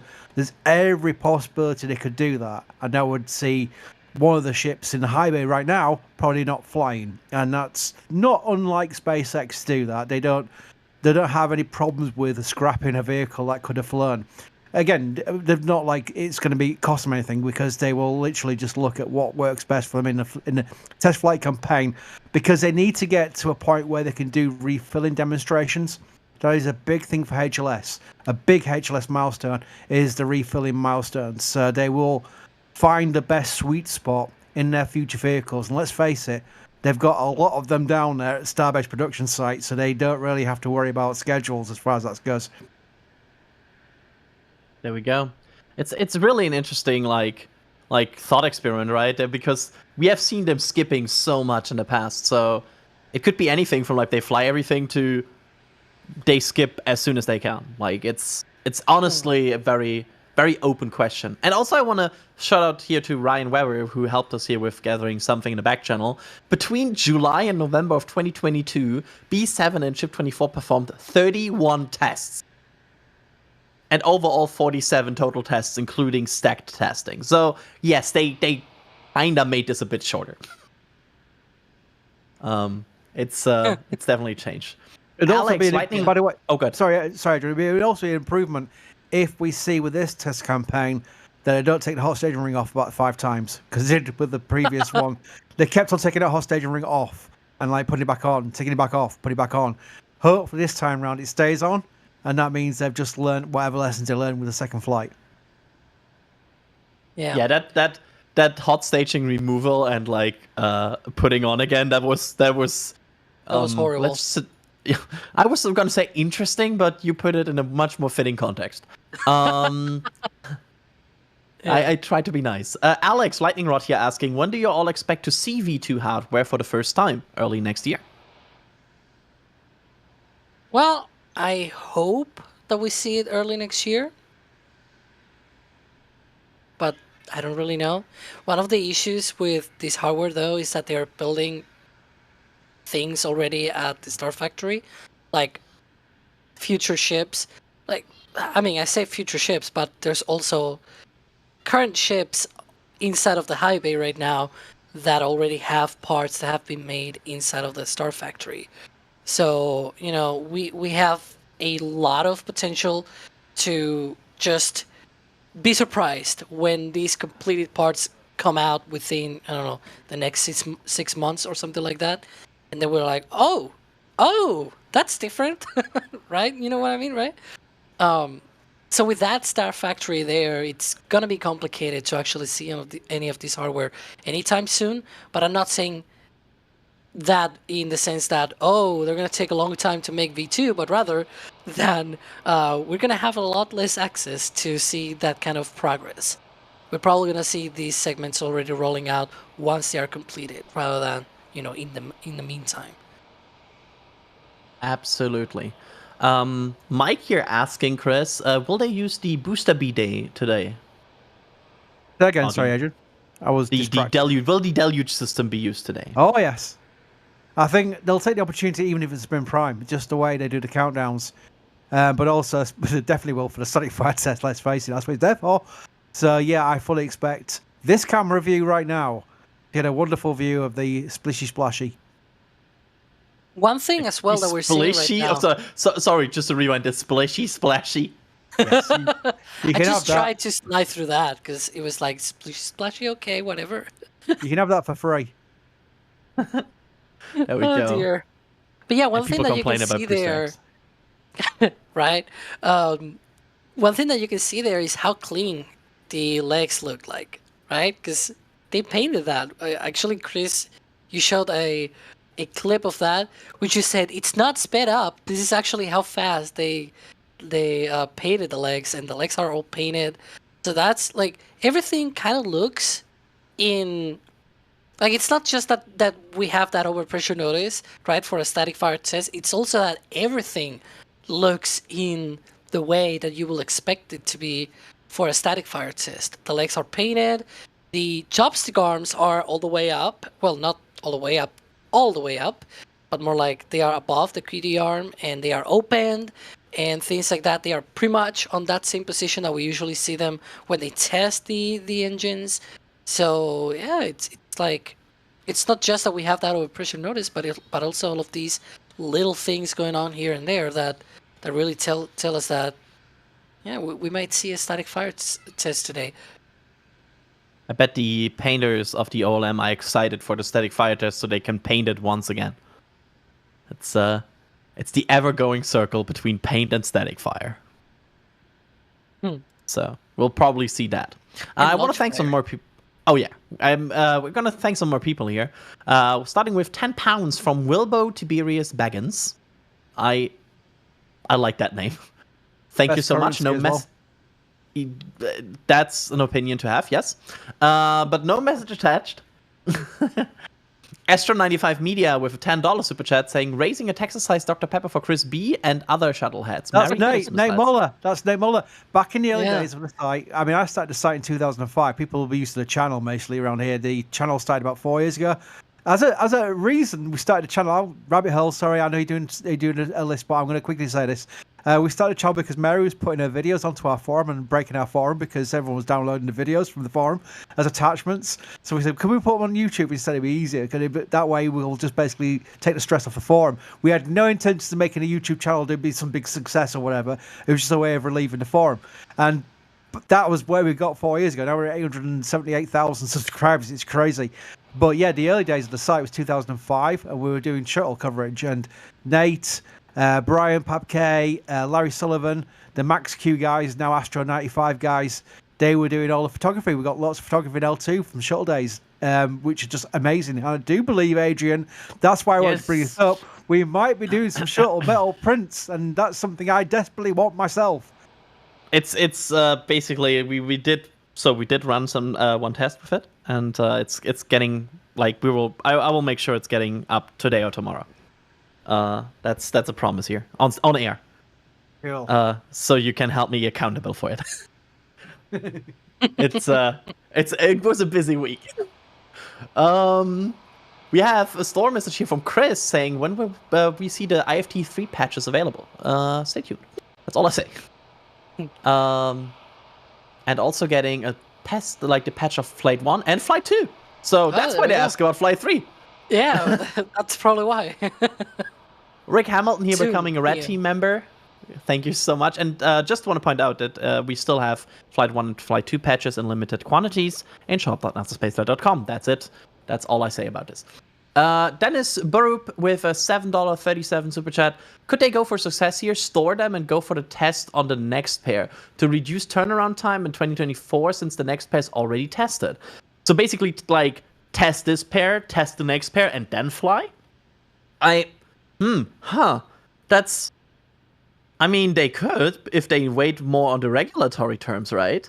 Like, thinking about it, they could totally do that. I mean, they partially did that with this flight stack, but like Alex, Chris, any input on this? Who do you want? Chris. You know what? I'd say like it's like a football manager when they say, they ask about where you're going to finish end of the season. We take one game at a time, and I think that's what we should do really on this one, because I think with the success we had on the second flight, the cadence has got to improve, so I can understand where the question's coming from, but I think the first and foremost is we need to have a repeat of IFT2 with IFT3, with potentially more success as far as mission complete goes. But the main thing is protecting the launch site, and that then allows for the next testing pair to come out. So we'll see. I'm hesitant to really answer that one before this one's launched. Yep, it's... but I also would say, like, even managers for football clubs, as well as SpaceX, not only thinks from launch to launch or from game to game, but they also think in the overall picture. So we'll see. But I agree. Like, it might even be too little time, right? Because they need the pad to get Booster 10 ready, or Booster X, and they might need to do wet rest rehearsal testing. Like, that will take a good chunk of January, all of that. So once they are done with that, they then need to probably get ready for flight. So I don't think they have time for that. So that's maybe my take on this. Viking Photography, thank you for 5 Red Team memberships gifted. Thank you so much. Chris Ray doing the same 5 Red Team memberships. And then this Lambo gifting 10 Red Team memberships. Thank you all. Oh, Lambo. Hello, Lambo. Moldy Space Industries with the $5 super chat saying Booster X fan club. There we go. That's a very good opinion to have. Sammy Daly with a $10 super chat saying Booster X just can't happen. I will not read the rest. I will stop here. Thank you for that. Batty becoming a launch director here. Thank you so much. That's a very high tier of support here. So that's really generous of you, Batty. I really hope you enjoy it. So enjoy all the perks. Let's see. Alex, is this normal that this is ongoing for so long? Normally it wouldn't, but then again, as I mentioned before, this is the first time that they have a vehicle on the pad since the second flight of a Starship, so they may be taking extra time to be able to thoroughly purge out the lines. I'm not fully sure though. Yeah, it feels a bit longer than we would have expected. I don't know. It maybe that's just me based on previous tests, but it feels a bit long. But we hopefully see like things happening here, and we hopefully see the OLM then stopping and propellant loading to start. So let's see what happens here. Let's see. Again, if you have any questions about this test, make sure to tag @NASASpaceflight in chat as we are trying to answer your questions. Do you think we could see an HLS test flight in 2024? Question from Everyday Space Nerd. Chris, do you think we will see HLS in 2024 in any way? No, I think the best we can hope for is propellant testing, the refilling test, I should say, because that is on the HLS timeline as far as next SpaceX testing goes. I know we're going to have something with Ship 28, but that's internal between head tanks and main tanks. I think as far as the actual refilling test with 2 ships, I think that's asking too much for this year. 2024, I should say. I've already gone past New Year. The 2024 test, I think that's too soon. So as far as anything HLS related, you know what I'd like to see? I would like to see them deck out the mock-up of the HLS nose cone to some kind of internal configuration and release the photographs. We've only seen artistic impressions of what the inside of a crewed spaceship will look like, and they are nothing from SpaceX. They're amazing renders. The render community who do renders of SpaceX future ships are incredibly good at what they do, but we've not seen anything official, and I'd like to see as a first step what the HLS crewed ship would look like internally and in basically mocked out. That would be an amazing thing to see for 2024. As far as physical tests with evolving refilling, I think it's still too soon, but we'll wait and see. There we go. And I believe with that questions, we are saying goodbye to Chris Bergen for this stream. Yay! Yes. Thank goodness for that. Get rid of him. Boo! No, it was really nice to have you on, Chris. No but booze. we are trying to conserve some energy in the team here because there's a lot of things we are covering in the next few days. So thank you for being on, Chris. Thank you. You're welcome. And with that, we are welcoming Ryan Weber to the commentary team. Ryan, how are you doing? I'm doing fantastic, Adrian. I'm ready to see some booster testing here. Hopefully, they can get started with prop loading anytime soon. Yeah, absolutely. From the things I know you have been watching this test so far. What do you take away so far from this testing sequence and everything we have seen so far? It seemed either they're working through a possible issue, or they're testing a lot of the new stuff that they installed in the tank farm. It's really hard to tell, honestly, because with all the new hardware and everything, SpaceX always likes to change things up on us, as we all know. But as we can see right now, the waterfall vent is really, really going, so hopefully it's a good sign. Absolutely. I'm ready for this. We are all ready for this. The excitement is building. Like, there's one thing about I don't know. Booster feels different than ship for me. Like, ship is cool. That's 6 engines. That's nice. But booster is like, that's different. And wow, look at this vent. I think it's the third time today that I'm seeing that vent going, and I think, is that waterfall mode, right? Oh, look at that pad. That's like Fog machine. completely. Yeah, It's that's reaching all the way to this orbital tank farm. That's looking beautiful. I love that view. I love the way it basically occupies everything at this point. Absolutely cool. And we hope that... I mean, the weird thing is, this is looking really cool. And the one thing we really hope is for that view to go away. Because that would mean they've started propellant loading. Mhm. So let's see how this goes. This is a cool question by Aviation Nerd to talk a bit about. The question is basically on IFT3, do you think Ship 28 will make a re-entry? And I think this is an overall good question to think about our expectations and like talk about our expectations for Flight 3. I will start with you, Ryan, since you just joined. What's your overall expectation on Flight 3? Oh, and just before I answer that, it looks like we have some significant activity with the methane subcoolers right here. The sideways That's vent, methane that loading. Usually, Yeah. that usually means methane loading.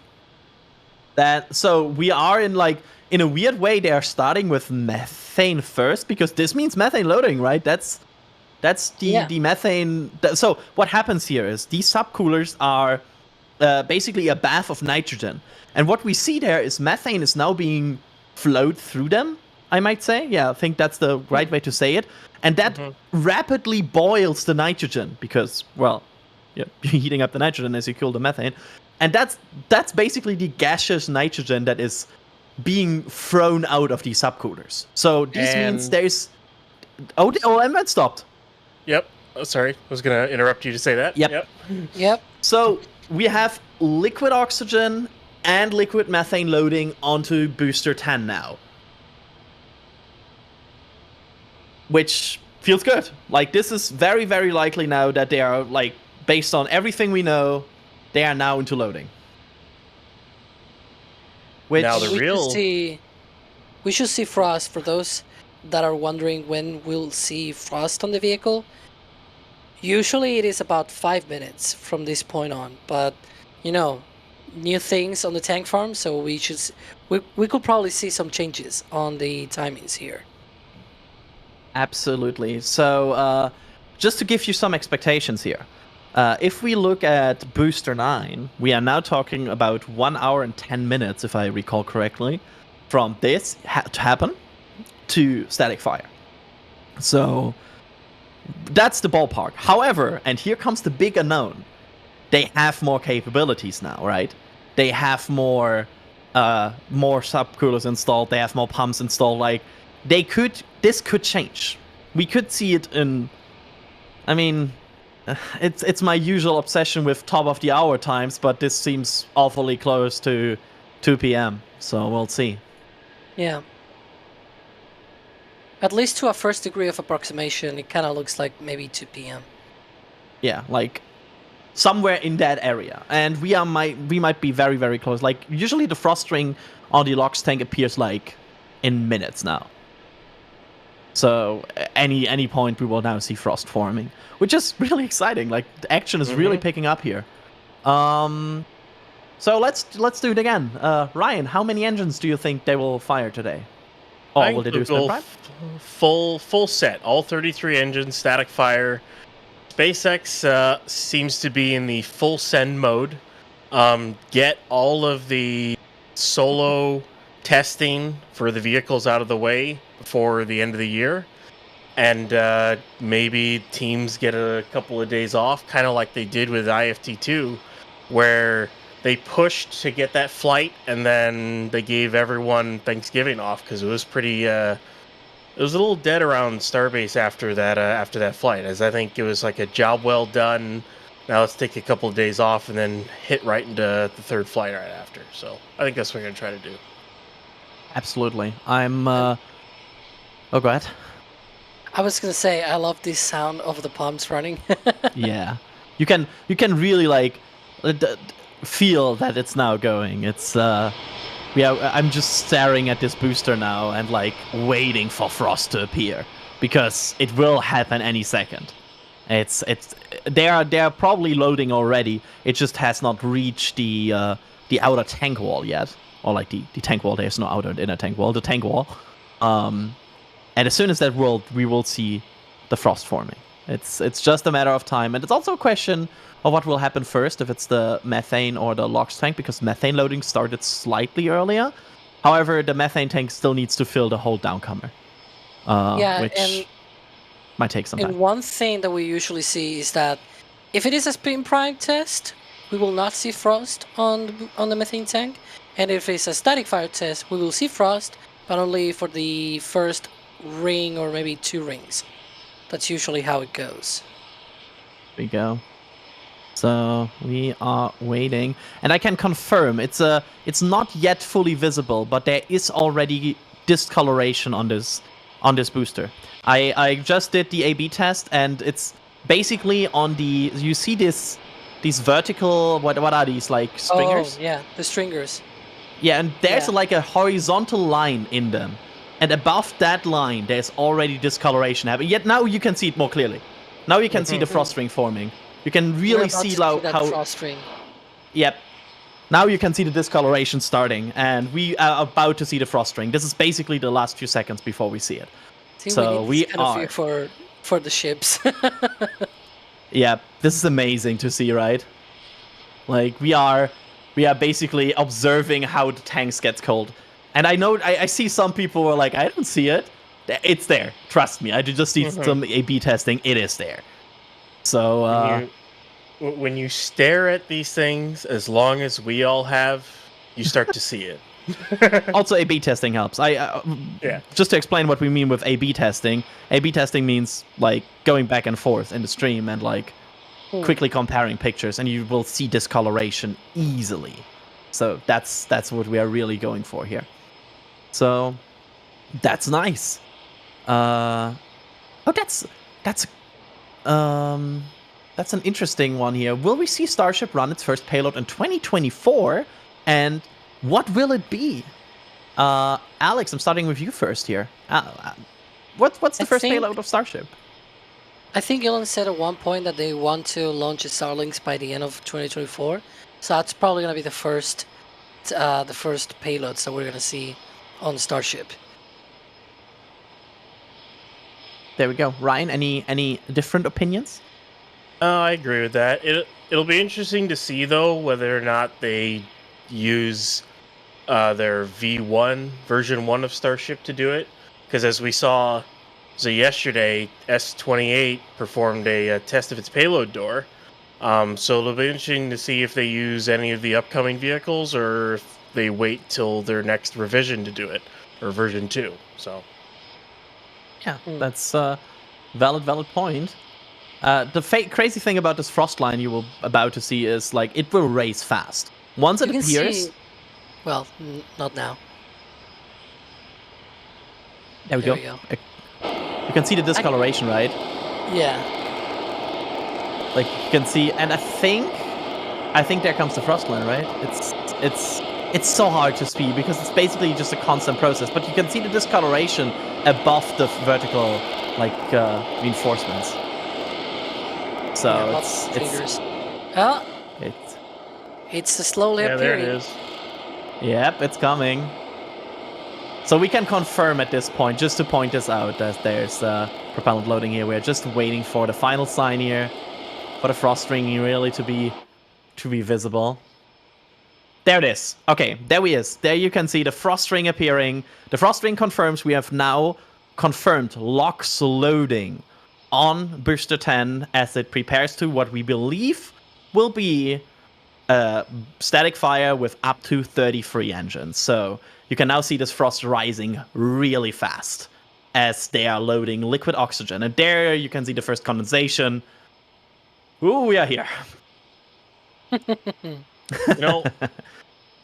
We always see a lot of these tests, but it's always exciting. Like especially, and going back to what you had said earlier, Adrian, seeing booster test is just different because I mean it's on the orbital pad. You know, you got the tower next to it. You have the entire orbital tank farm. It just kind of, it's a bigger scale than it is with ship and the suborbital tank farm. More exciting.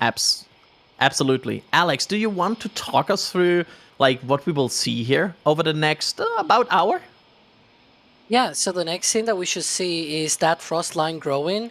And as they also load methane on the methane tank, we will also see a frost line appearing there. At least that's our hope. Because if they do load methane for a static fire test, then that means that we're going to see a frost line. For a spin prime test, we usually don't see a frost line because they don't load that much methane. But for a static fire test, they load at least the first couple of rings, plus the downcomer or transfer tube, and also the common dome of the booster. So definitely we should see some frost appearing on the methane tank. The top tank, for those that may not know, that should be the next one to look for. Absolutely. So And I actually can see some discoloration already on the common dome. Yep, I also see that. Like there's certainly some frostiness in that. Again, that will take some more time to be fully visible as there's the whole transfer tube that needs to be filled first before they can it's really visible. It's more like you can see it being a bit discolored as the temperature drops in that tank because they are filling really, really cold liquids into this.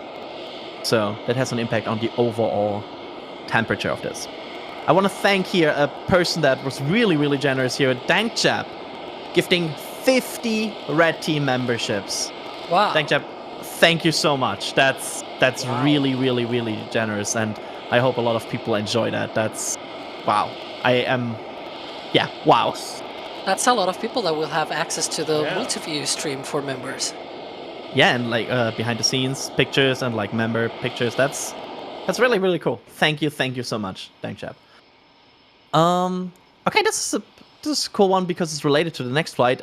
How would the in-orbit fuel transfer mechanism even work, Ryan? So if we're talking between two ships, well, I guess we can go between two ships, or I guess a propellant depot and a tank. I think I have to interrupt you here. I'm really, really sorry, but I think we see a frost ring on the methane tank. Oh, I'm seeing it too. These will confirm the static fire attempt because they don't load that much when they do a spin prime test. Yeah, that's we can fast, basically. too. I mean, it's either that or they're doing a cryo, which will be a bit disappointing. But I'm very, very hopeful it's a static fire test. Yeah, and I think we saw the recondenser being a bit active earlier, so that kind of confirms it's probably methane. So, and we also have the overpressure notice, which they wouldn't go without for nitrogen. So, the overall picture here, we can, I think, make a very definitive call here. As of now, SpaceX is targeting a static fire attempt with this test. I feel confident saying that. Yeah. The only other thing they would do is fully load with methane and liquid oxygen, which, I mean, yeah, that's a good tanking test, but it's kind of better if you do it like in a full stacked kind of way for like a wet dress. There's not a lot of use just doing that only with the booster. I mean, it gives data, but not as much as also you would they do swept the pad. Also, Yeah. they cleared the pad and also did like FUD works and everything.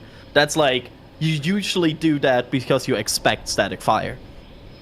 So that's all the good things we want to see. I like the progress here. I like the movement here. Let's see. Mixmoto asking in the super chat here, are they going to make the second tower taller for Starship version 2 or add a segment to the tower? Alex, do we think they need to make the tower taller? No, so for now, all directions point to the tower to be basically the same height with the same number of segments and not needing any extra height. It makes sense because all of the connections are on the bottom of the ship, and if you stretch the ship, what you're changing is actually where the top of the ship is located, not the bottom. The booster, if you don't stretch the booster, then the bottom connections are pretty much on the same location.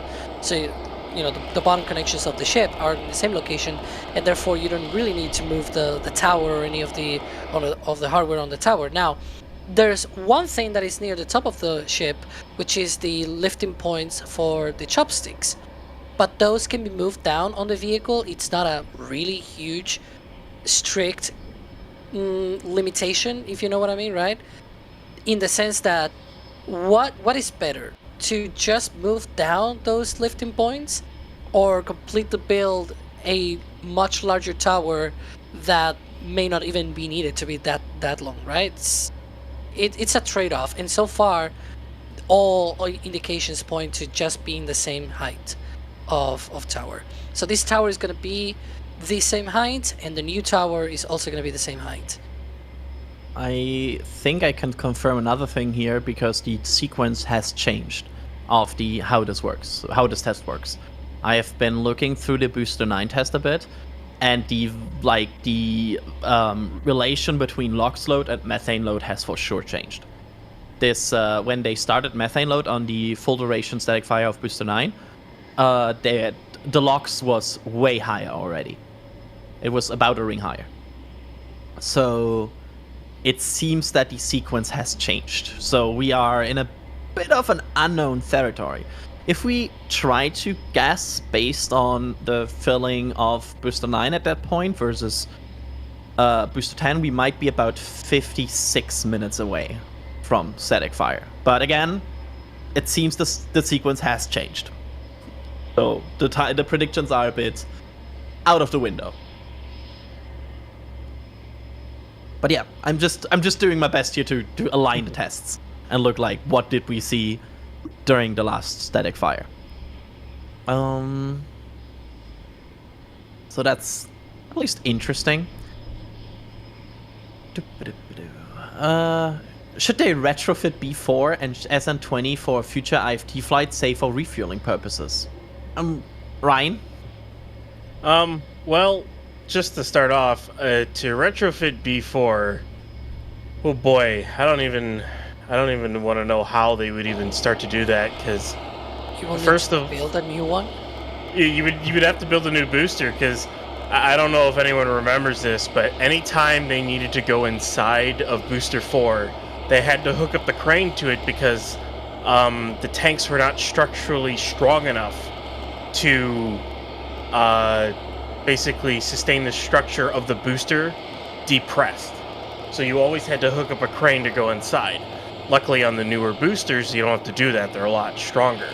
Not only that, thrust puck's different. You wouldn't be able to do it. You'd have to just build a new booster from scratch. Yeah. Same thing with ship. That ship is way outdated compared to what we have now. Those are museum pieces at this point. I think what I also can confirm is that they are going a bit slower here with the LOX load compared to other tests. So what we have observed in the past is like a slow and a fast mode, how they can fill the LOX tank. That is usually not only indicated by the booster itself, where you can see it's climbing a bit slower than sometimes they did in the past, but also it's indicated by the tank farm, because during fast fill, it will, like, the LOX farm will be crazy. Like, that's just what we observed in the past, and right now it's a bit more calm. It seems like they're slow filling this so far, but we will see how this maybe have changed. And again, this might just also be it might just be after all just another sequence, or it might just be them going a bit careful here, because, well, we don't know what changed. This is a new booster, and there might be some changes that we don't know about. Let me rephrase. There are for sure some changes we don't know about. It's more a question of, do they impact the countdown? That sounds about right? Yeah, sounds about right. So, we kind of stopped the question of how would fuel transfer work because I had to interrupt you, Ryan. Ryan, how would you test fuel transfer between ship? Like, what would you test?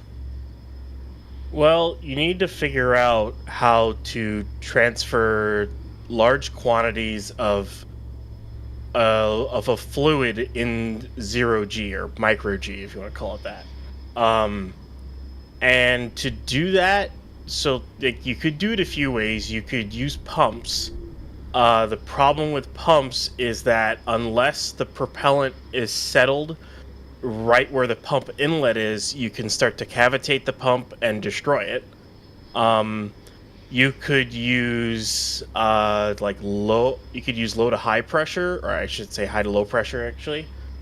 So like the tank it's going into would be lower pressure, and the only problem with that is once the tanks are equal pressure, you're not going to be able to transfer anymore. Or you could use something, I believe it's like thrusters, in order to like, if I'm trying to remember, Alex, you might have to help me out with this one. Like push the propellant through a certain like outlet to go into another tank or something along those lines. I don't remember exactly. Yeah. We have to address something here because the OLM vent is back, which is way too early. And also the tank farm is kinda idle. So this seems low on Alex, like this is too low, right?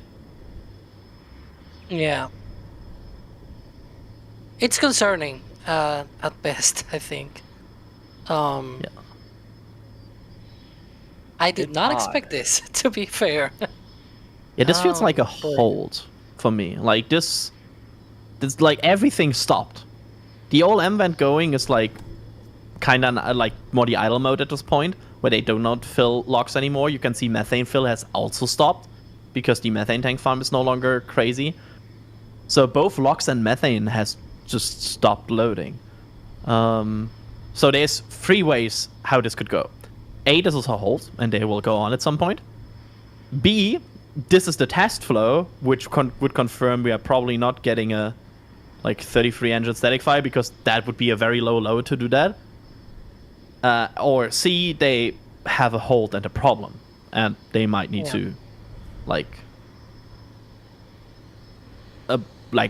stop this flow here. But we'll see. This is definitely weird. Yeah, this is definitely weird, because on previous flows when we have had a spin prime test, the methane tank did not get full enough to see any frost on it, and that was precisely designed that if you see a frost line on the methane tank, that means that it is being full enough that they're going for a static fire test.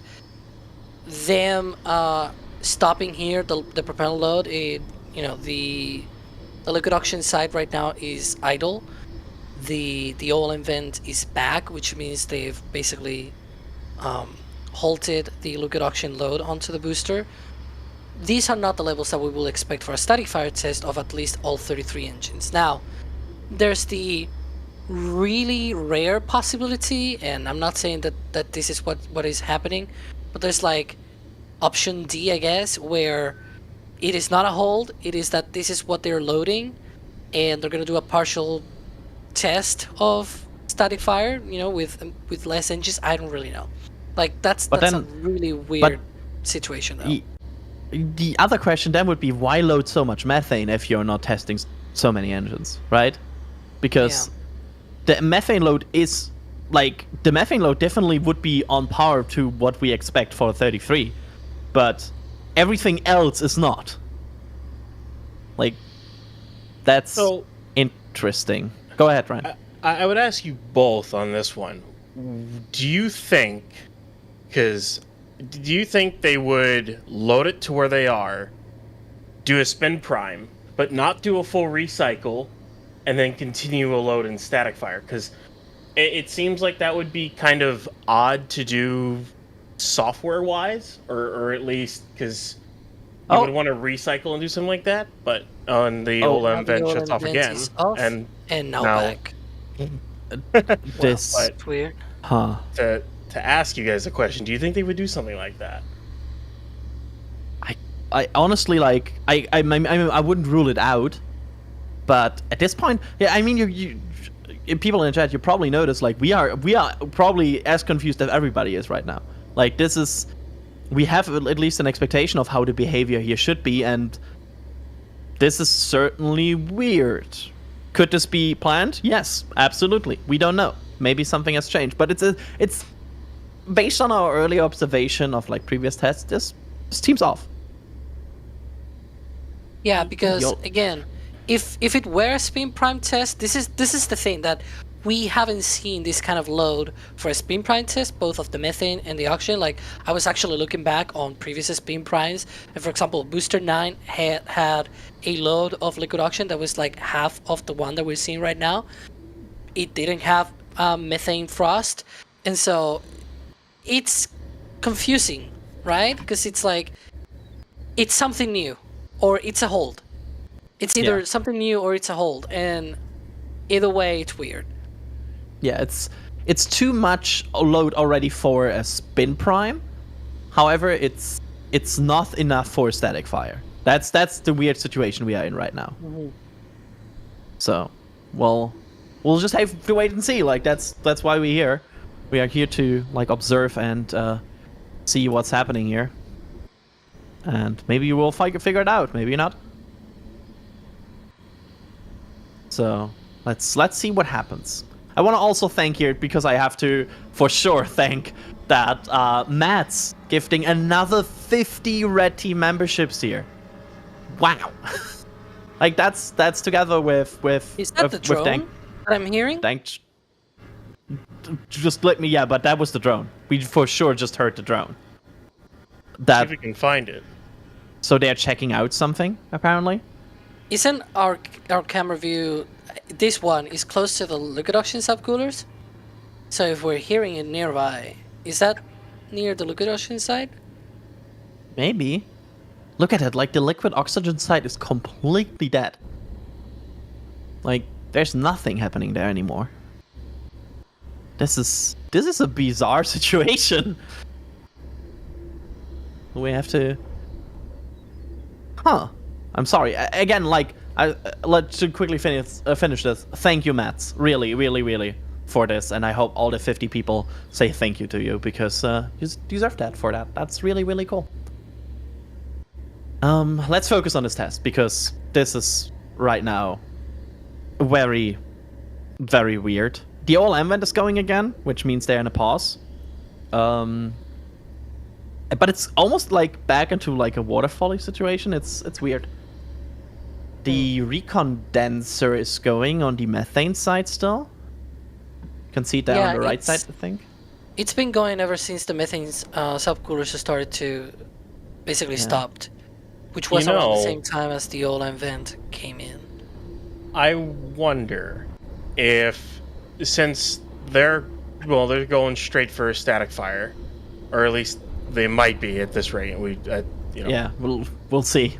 Like, I wonder if they're trying to put in like smaller tests along the way, like they load some methane and LOX into it, and then see how the booster and tank farm is taking it, because they this is the first time they're loading stuff since using this pad since the last flight. So maybe they're taking this time to do small tests in between.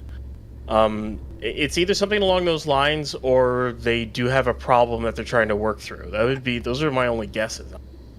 Yeah, and it's probably fair to mention that before we went live, they kind of had a red team out there at the pad, at the liquid oxygen side of the tank farm, which, to be fair, it's in the back of my mind right now, where it's like maybe it's being wonky right now, right? I just don't know. I really hope this is nominal, but again, it's nothing that we've seen before.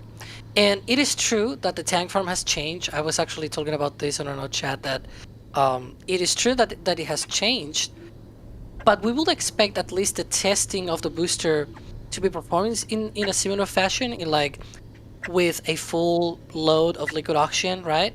On the liquid oxygen tank, because, for example, that in particular, it is used as the ballast for the static fire. So I don't really know if the tank farm changes are actually coming into play for the test itself. They could be in play for any sort of potential issue, though. That is a total possibility. Yeah, it's once again, we don't have any insight in like the SpaceX countdown, and we don't have any insight in what they're planning. At this point, I feel like at least decently confident to call this like not an intentional hold of propellant load, because if they intended for a test to happen, right, they would have performed it by now, probably. Like, this is a very unusual and long amount of time they're just holding. So I feel like we're getting closer and closer to that reality where it seems like something might be on hold right now and something might not be performing. And again, every indicator we got and everything we have seen pointed to this being a 33 engine static fire, or like at least a huge amount of loading of liquid oxygen and methane static fire, and then it just stopped. So there are a lot of indicators right now which are pointing into the direction that this might not be planned. Saying this carefully again, like, it's just we don't have any, like, we don't have mission control audio or something for this. We really As try much to as we be. want it. Yeah. We really try to be very careful with all of this, because obviously things can change. But again, if you were to try a 33 engine static fire test, I just don't see in which world they will do that with such low quantities of liquid oxygen. I don't know, because that, again, it's used as ballast, and we've seen that with a ship as well. When they test 6 engines, it's not the same as when they test less than 6. So we'll see. I will use this time while we wait for more indicators to appear to thank some people, starting with Chris Ray, saying in a super chat, ship XXV or 25 is the best ship. Well, it's also no longer. It says XXV stick. So they're referring 26. to ship 26. Oh, Exactly. I didn't see the stick. Then okay, Stick. that's just wrong. Sorry. Then we have Otto von Ribbentrop. Why did I pronounce that English? That's totally a thing I could have pronounced German, but I decided to pronounce it English. Okay. So we are getting all kinds of references now with different ways to say booster. We have booster OXA is magnificent. So it's things are happening here with how we can say boosters. We have Doug Ramsey with a super chat saying, I'm convinced ship 26 is being saved for a ship-to-ship transfer test of fuels.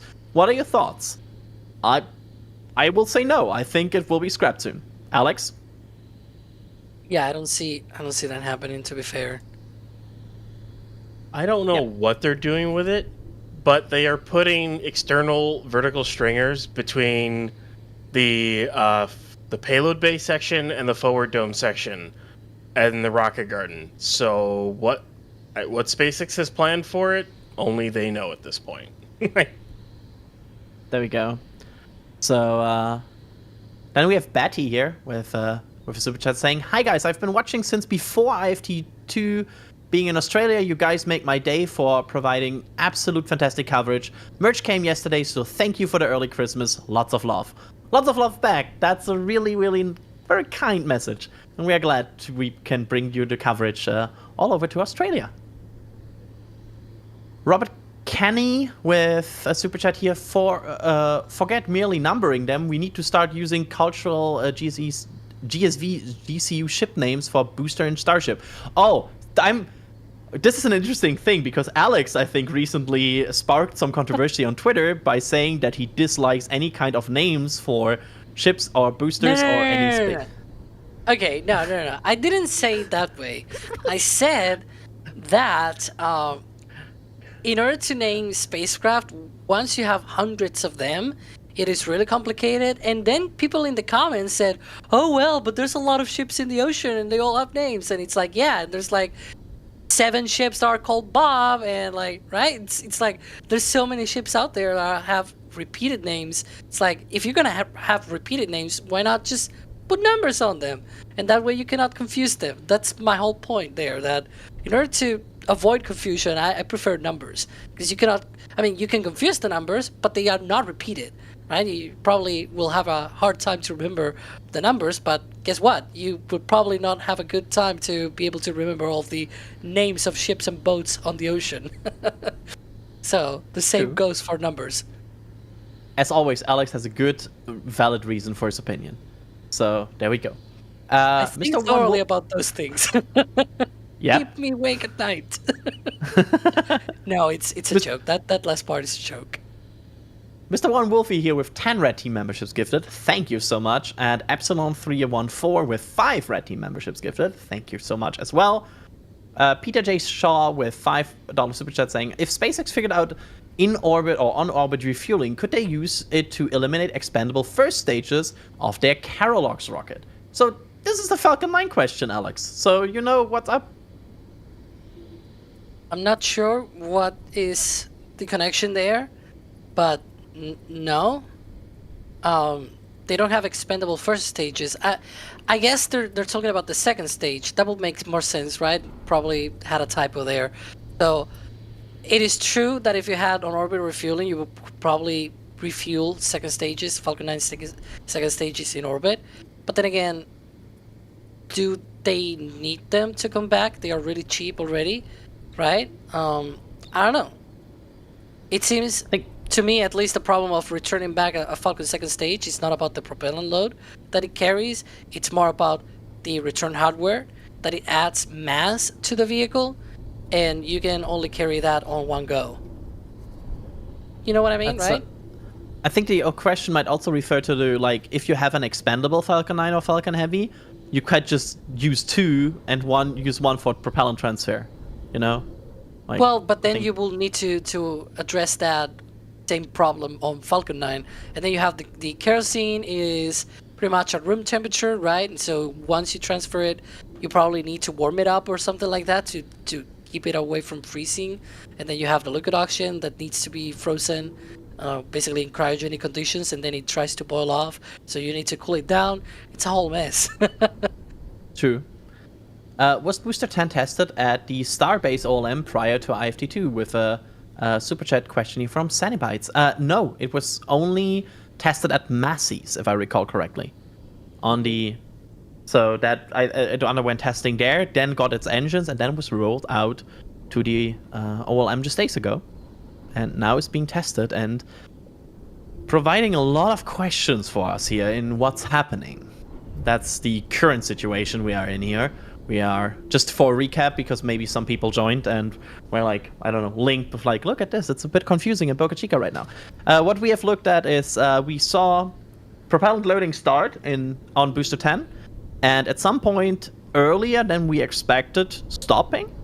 And now we have a situation where the booster is apparently holding with still partially fueled tanks, while the tank farm is no longer active. We can only see the OLM vent. The OLM vent means that they are right now a lot not of fueled. Yep, that's like almost like back to waterfall again, right? Yeah, and I hear the drone again.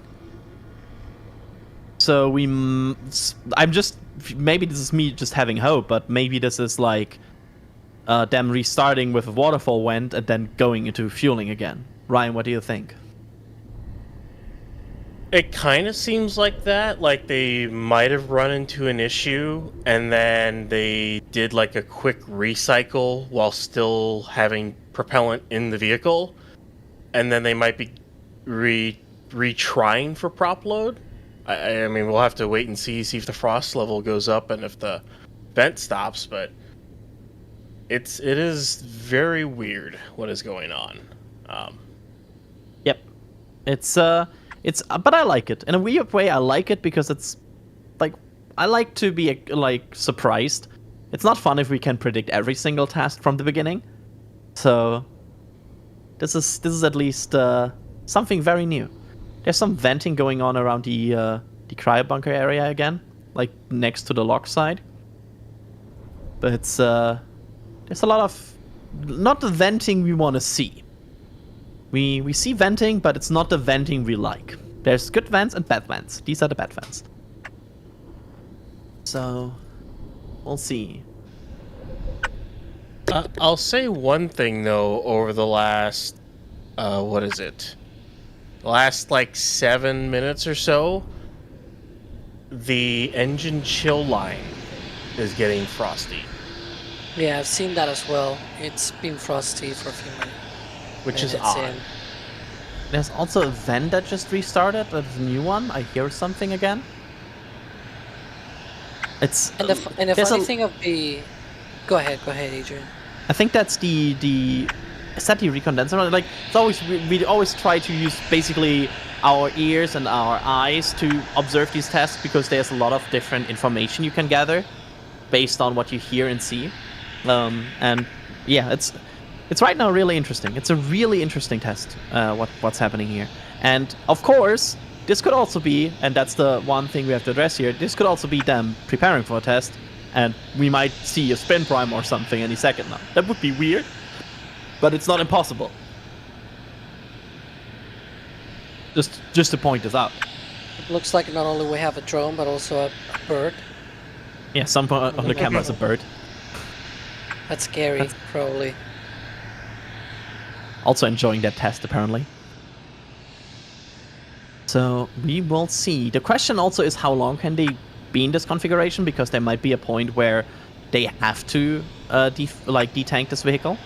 But yeah, there are pipes that did the engine chill pipe getting frosty. That's more of a good sign, right? Well, I mean, It's a weird sign. it's a weird sign, yeah. 'Cause sometimes they've used that line to vent some of the oxygen overboard. So, yeah, it's a weird sign. Yep. So we'll just have to observe this, and I mean, the good thing is, and that's always an indicator I'm looking for, like something is moving, right? Because something has changed. I always like when the status of something has changed, because that means something is still going on. The worst thing that can happen, I think, is when nothing is changing anymore, because that for sure means there's a hold. So observing at least a status change of something is something I like. But See, for example, in this view, you can see there in the background, in the far background, that all of that venting is actually not coming from the OLM. It's actually from the pond, from the engine chill pond. So it's basically all of the stuff that we're seeing there through the chill line. That's basically what we're seeing there, and I don't know. That's a lot of venting. yeah, I've also checked, and they're not detanking it either. Like the frost lines are not receding. That's interesting. So, Yeah, it's weird. yep. But we like weird. We like weird. Weird is fun. So we'll see what's happening here and how this all plays out. Let's see some more questions here. Could this be a new iteration of Super Heavy to go with V2 of Starship? So basically explaining the changes. Do we have any seen Ryan, do we have seen any indication so far that this might be like different because of hardware change? This wouldn't necessarily be a new iteration of Super Heavy. At least not this booster specifically. I mean, there's always been revisions on newer boosters.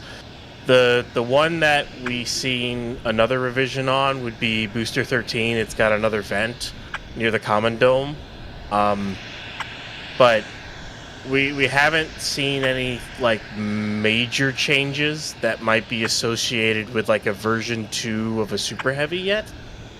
And as Alex had said earlier, especially with like Star Factory and whatnot, it's going to be really hard to see if there are any major changes, like external changes coming, because seeing things internally is going to be kind of hard going forward. So. Yeah, absolutely. And also we have to just expect this, like, while Starship matures as a system, the changes will be less visible and less obvious. That's just a thing that usually happens in rocketry. Like, once the changes will be less radical versus some earlier changes. But there will also be some very visible changes. As we, for example, saw with Falcon 9, if you look at the early Falcon 9s versus today, there were some obvious changes. That changed how that vehicle looks. So it's coming. It's gonna be interesting to see how Starship will look like in 10 years. do we think we will see a booster catch and relaunch next year? Alex? A relaunch, I don't expect any of that happening next year. A catch, that will be a big stretch. But maybe, I don't know. I think it's more likely in 2025. For both, for the catch and the relaunch.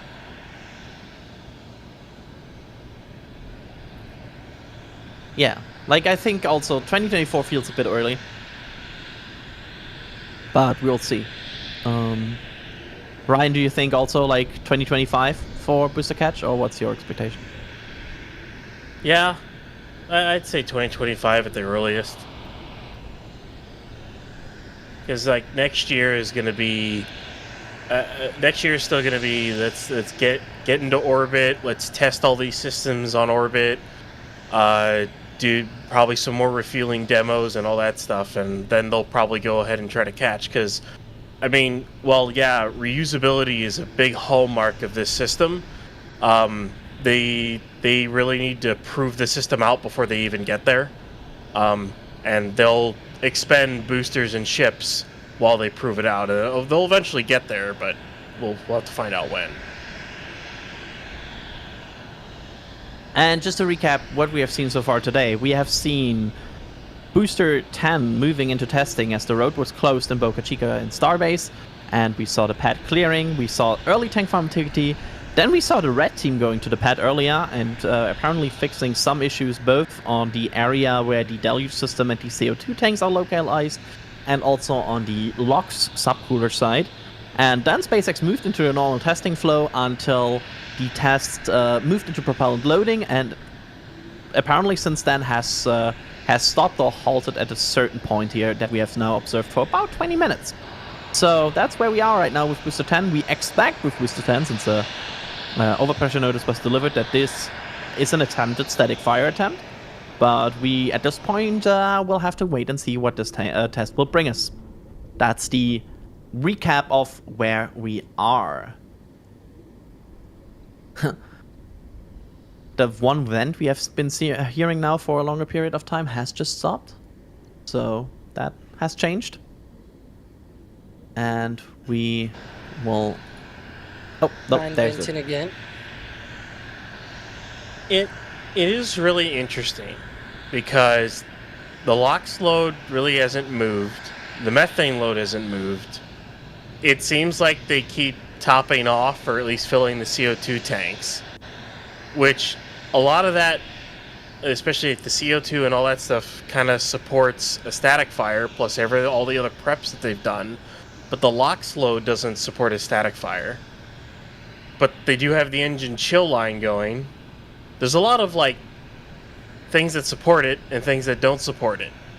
And it's just going to be like well, what's going to happen? Whatever they do, it's a really weird test. Yeah. Which, to be fair, in the last few months has been a common theme. We also saw that one ship 26 test that confused us all. Like, out of ordinary tests have been a bit of a pattern lately. Just saying that. So there could always be change in flows. There could always be adaptation of what they want to do. Also, to just kind of point this out, so far we have not seen any indication that they are unpressurizing or that they are, because they are like not detanking anything. It's just this situation. So that's also the situation. Maybe they are testing a smaller number of engines. Alex, this would also be like, we also saw different LOX and methane loads for lower amount of engine static fires, right? Yeah, that is true. That could be one of the possibilities today, is that they are testing a lower amount of engines. I don't really know, to be honest. At this point, I'm just gonna wait and see what happens. And if they test, good. If they don't test, okay, whatever happened, right? It's how I'm gonna take it. That's it. Because sometimes when things just don't go the way that you expected, just go with the flow. Absolutely. I like that approach. There's also another sound again that was added to the sound mix here. Just to point that out. So we will observe. We'll observe and see what is happening here. And Definitely, whatever test that happens, one of the things I will see is the fire exit system activate, and then we will have that kind of heads up for any sort of testing. But again, we don't really know what's going to happen. Yep, absolutely. Another question here about Artemis, because, well, this vehicle is very related to Artemis. How is the Artemis schedule looking? Is it still feasible? What are the consequences if they are too late, if any? Ryan, how do you think, how likely it is that this will fly in like 2025 on Artemis 3? Very unlikely. SpaceX has a lot to still do with proving out the vehicle itself before they can even build an HLS version of the Starship. I'm thinking Artemis 3, the first human landing on the moon since since we last went there, is going to be like, what? Probably 2027, 28 is when I would assume it's probably going to happen.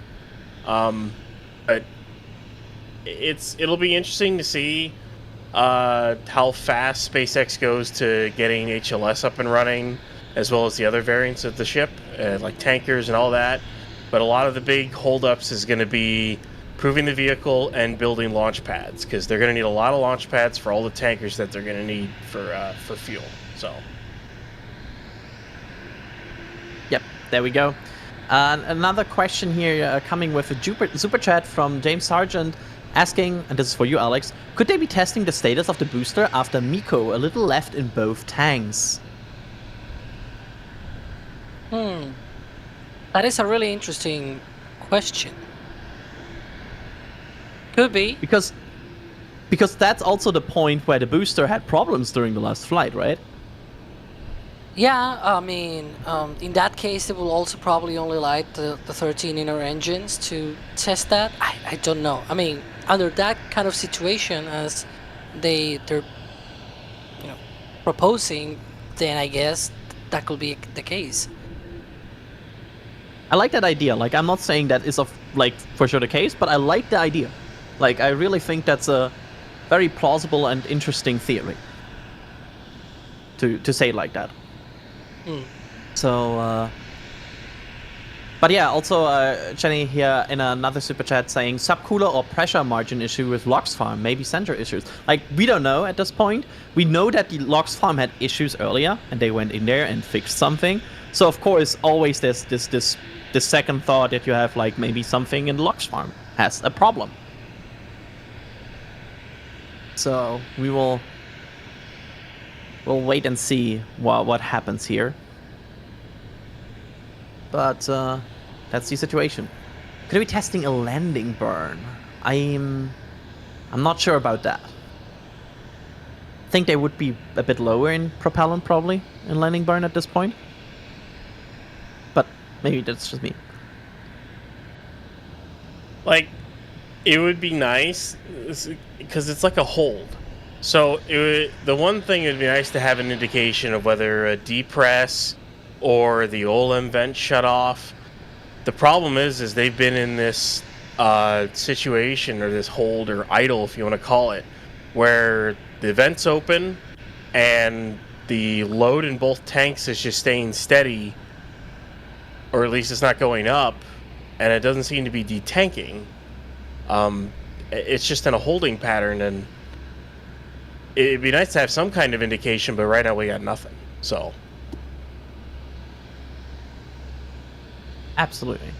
Daniel asking here in a store question, and a store message question, would Starbase Tower 2 be a better target for the first landing? Initially, less hardware in case of parking issues, booster beeping when backing up. First off, I love that you call potential landing issues parking issues, and then I'm throwing this to Ryan. Do you think the first landing attempt will be Tower 1 or Tower 2? Ooh. Maybe Tower 2. It really because it'll have a more updated Mechazilla. So it might be Tower 2 that it happens on, because my guess is that once they get the second tower at Boca up and running and 39A's up and running and they got more pads going, like the Boca pad is gonna get like shut down for like overhaul for a while, where they'll update the OLM, they'll update the tower, update the chopsticks to bring it up to like reusability and like catching stuff, if they don't already have that capability. I would probably go with the second tower on that one. Yeah, I like that. I'm following that logic. But we just have to wait and see. It also depends when they're going for it versus where the tower. Like, constructing a second tower will not be going in like a few weeks. That will take months. Oh yeah.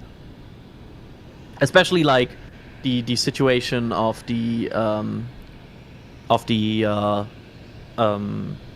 like, there's one thing of building the tower, and then there's like outfitting the tower, right? Because it might look complete initially, but there's like a lot of small little details they also have to do to get these towers operational. We have seen that with this first tower. First tower was built relatively quick, but they worked on it for a long time. So that's also part of this. Well, let's see. Alex, I love you. You know you love this question, so I will let you take that. Hey, where do you think Tower 2 will be placed? Oh, okay. Because it's either that or the other one. Yeah. I really don't know. We were asked this yesterday, and I went on a really long rant as usual.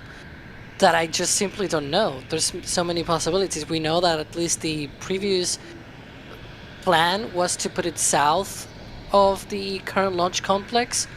The problem is we haven't really seen any expansion to the south. Meanwhile, we're also seeing them removing pieces of the suborbital pads. Basically, suborbital pad A is now gone. With ship 28 completing testing, you could imagine, and obviously ship engine testing moving to Massey's, then it is very likely that we're just gonna see all that going off, right? And then that location will be perfectly clear for any sort of launch tower, because they have the space there. The problem is obviously, well, if they have the space, how long is it gonna get to be built, or how is it gonna be all configured, right? The locations of the tank farm, or are they gonna just? It's such a big question that I just don't know. There's many possibilities, but we'll just have to wait and see. Lucas here asking in the super chat, how much would it hurt to be sitting in the stairwell in one of the OLM helics doing launch? A lot. Well, if you're sitting at the OLM, probably not that much, because that's still gonna be quick, but that's way too close to comfort. Sitting in this stairwell there in the OLM leg that's definitely a distance you wouldn't survive if you stand next to a launching booster. Julian here, is the segment to add to the tower for a bigger ship? No, we expect that the segment is for a new tower. Yeah. That was constructed initially at Roberts Road and now is being shipped to Boca. Yeah, we explained this in the last 2 months, where we had seen for basically the last year at KSC at Roberts Road, they have built 7 tower sections, and then they had parts for the 8th and 9th sections of the tower. Now those parts for the 8th and 9th tower sections have been moved to the Sanchez lot, that they are already there, and they're actually trying to build those out. And then the 7th tower section, that is the one that we saw on the barge, and it is now heading towards the Starbase. We don't really know when it's gonna arrive, maybe in a week or so. We'll rely on our boat guy, Gavin, to track that, but definitely that's the first of up to 7 potential sections that may be shipped from the Kennedy Space Center all the way to Starbase. So those segments are pretty much the same height. If you add them up, you have the same height of the tower as we see here at Starbase. There we go. So we at this point expect a second tower, and as Alex said before, we don't know exactly where it will go. Earlier One plans thing we always do know. Oh, we do? Oh, drone! Look at that. Oh, there's the drone. Hi, drone. It's looking at the booster. Or at the vent, or both. I mean, isn't Maybe that it's kind of looking- part of the Maybe booster? it's looking at the stairs. I'm not. I'm feeling confident it's not the stairs. That's my prediction here. Why not? Going bold. Poor stairs. What if the vent just got to- stuck open? So just to recap for maybe people who don't know why there's a drone, because there's no drones in Boca Chica, right? That's a drone that SpaceX uses to check in on ongoing vehicles that are in testing. So because there's not like you cannot have a human next to this right now, because it's a very dangerous place. They use a drone to give them like a mobile camera kind of situation. So that's the thing that's happening here. They're checking something, which probably means they're investigating something, which means something is going here. We'll see. Yeah. So But yeah, going back to what I was saying with the tower is that we have had all of these debate whether it's a catch-only tower, a launch tower, which is basically the other usual question that we have about this new tower. And even Cathy Lueders has already said that it is a launch tower. It is to support increased cadence for this next year and the following years here at Starbase. They have big plans for a lot of launches, a lot of production from Starbase, and that is not going to be the only launch tower that you're going to see in the next few years, because there's going to be a lot more out of the Cape as well. So just stay tuned, and we're going to see a lot of launch towers. Launch, not catch only. Yeah, I guess no you could catch call only. them launch and catch, because they can also catch, but they're mostly for launches. They need pads badly. Like, Yeah. Yeah. I mean, a catch-only tower, like, the only way I could even see one of those even possibly existing would be if they built a tower to be a launch tower and used it to catch something before the OLM was built. But you run into the problem that, well, you need a stand to put said vehicle on. And if it's a booster, well, if there's an OLM there, well, there you go. You can put it on the OLM. If it's a ship, well, you need a stand right there to do it. So you might as well just build the pad anyways. So, yeah. I know we talked about this earlier, but we are now in a situation where we have to recap some things. Considering how well Flight 2 did, what are your Flight 3 predictions? Ryan, you go first. Well, I think the first stage ascent will go the same. Hoping for all 33 engines going again. Would love to see that Mega Mach Diamond again. That was incredibly amazing. And then a successful stage separation. The one thing I really hope is when they do the booster flip, that whether it's a matter of timing or whatever it is SpaceX has to do to fix whatever problem that may have ran into during that, they figure it out and we get a boost back burn and a splashdown in the Gulf. Now for Ship 28, hoping for a successful burn all the way till engine shutdown and a coast all the way until reentry. Now reentry is going to be the big question mark. Can that heat shield hold and work for reentry? I'm going to chalk it up to like 50-50 right now. I want it to succeed. It would be utterly amazing to, be watching the stream and all of a sudden Ship 28 smashes into the Pacific Ocean in one piece. That would be... I don't know if I would have the words to describe it, how amazing that would be. They would pull that off on the third flight.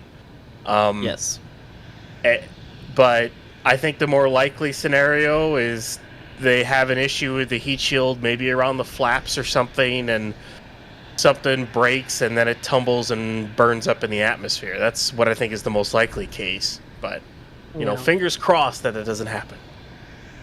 Yeah, I will agree with you that we'll probably see Ship 28 going all the way through the firing of the engines, right? And I do agree that we will probably see them lose Ship 28 during re-entry, but I will totally be okay with that. Like, even if it reaches that point, anything after that is anything after that is unknown territory, because Starship hasn't re-entered from orbit, or rather almost orbit, but I guess it's sort of the trajectory that it will take on a normal re-entry. So yeah, it is a very complicated thing for a vehicle so experimental as Starship. So I mean, I will not be, oh my god, they lost it during re-entry, wow, such horrible thing. No, it's okay, because this is experimental. That's the whole point of flying, right? They need to go through and be able to test that re-entry, and hey, if it works, that'll be really, really, really good news. But if it doesn't, then they'll figure out what went wrong and go ahead with Ship 29 and try it again. And now, as for the booster, I do hope that we get the same result on Ascent, right? 33 engines all the way up, hot staging, and then hopefully it may be able to at least complete the boost back burn. I'm not gonna ask a full return, because that's probably gonna be too much to ask, especially with how dynamic the whole thing is, and there'll be new things going on. So I don't know, but at least I really wanted to see Ship 28 completing its burn, Booster 10 completing its burn during Ascent, and perhaps also the boost back burn as well. That will be a really big win. There we go. Let me thank some more people here. First off, Blackhawk, thank you for 5 Red Team memberships. Thank you so much. Robert Kenny with Super Chat here saying, for Booster 10 lift, let's give him the GCU name of Only Slightly Bent. Oh. Air Force Vet with a Super Chat saying, in regard to testing or storing boosters, taking them down could create new problems. I actually agree with that. Like, I'm not sure if they can easily take them horizontal and store them. Ryan, what do you think? Could they store a booster horizontally and take them down? You would need like a special jig in order to hold booster, because the way these vehicles are built, they have an issue supporting their own weight horizontally. So, like if they were to transport them like on a barge, they would have to like build a jig in order to just support the entire booster and keep it pressurized. You could do it. It just wouldn't be easy. It'd be a lot of specialized equipment to do it. There we go. Pocky Tally saying in Super Chat, 33 Merry Christmas and Happy Holidays to everyone. Merry Christmas to you as well. Vanva Judson with Super Chat saying, sorry if this has been asked or answered. Has there been any definitive word on what triggered the RUT on IFT2? Alex? Nope. That's the short answer. The long answer is no. I think there's long and short answers are kind of similar here. It's just me, maybe, but... yeah. Talon becoming a launch director. Thank you so much, and enjoy the perks. Duke Nukem with a super chat saying, do you think they are doing additional purging of new equipment? Ryan? It's I don't think so, because they loaded the booster with propellant. If they were doing purging of new equipment, they would not have loaded anything into the booster, because that then runs into the problem of you just probably put foreign object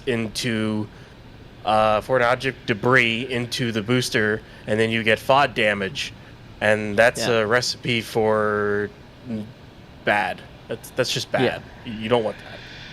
Yeah, if this would have been a purge, the booster would not be involved in this, because that's kind of the thing you want to protect from, that thing you're purging out.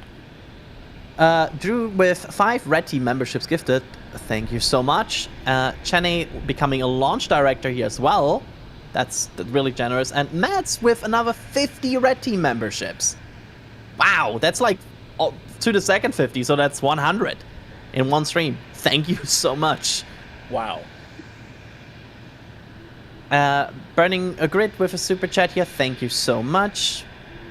And Jacob saying with a storm message, honestly, I don't think I've seen a more inspiring image. Let's see which image we are talking about. And that's yes, that's a really cool image. I get why that's inspiring. So enjoy that metal print. Okay, just to recap what we have seen, Alex. What has anything changed in the last, let's say, 20 minutes? Oh, Alex is not. No, good. I will throw it to Ryan. Ryan has been. Ryan, is anything ongoing? Well, it does appear that the frost line might be going down for the LOX and possibly for the methane, but a very small amount. Because usually when they're holding the propellant load, like the line is even, and it's kind of uneven right now. That's really the only update we have so far. I mean, the OLM vent has just been going non-stop for a while now, and it's just kind of makes you raise your eyebrow wondering what's going on here. So, yeah, like it's getting more and more confusing by the minute, because it has not changed. It's not like they have not started the depress or anything, because usually if they would really go for a full detank, we would also see depress vents, right? So this is definitely something that is confusing for sure. Let's see another question here. Because we wanna answer most question. If they go for a static fire directly, Ryan, why would they skip a spin prime on booster 10? Well, like with Falcon 9, so when a new Falcon 9 booster goes to McGregor, they do a cryo test just to verify the tanks, and then they do a static fire to verify the engines. SpaceX would like very much to get to that with Starship. Do 1 or 2 cryos, or just even 1, just to verify everything once it's built, and then you static fire all the engines once to verify all the engines and all the plumbing, and then move on to a flight. Because the less testing you need to do, the better, because it's quicker vehicle readiness. It's less strain on the pad systems and your testing equipment, and it just saves time overall, and it saves propellant. It's less LOX, LN2, and methane you have to go through. So it's better overall to just try to go straight to it. Whether or not it's the right call for them to do, that's up to them.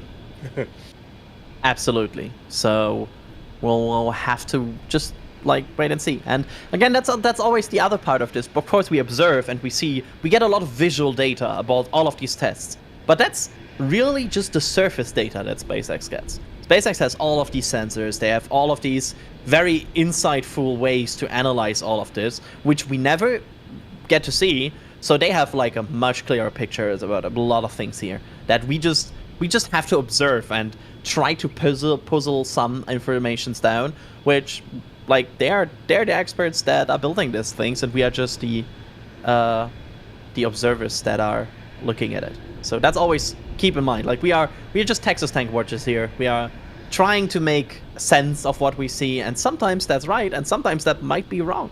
That's what we try. We try to get a better picture here. So, assuming the ship does a breakup on re-entry, how would SpaceX even tell what the failure actually was or where it started, Ryan? How would they analyze this?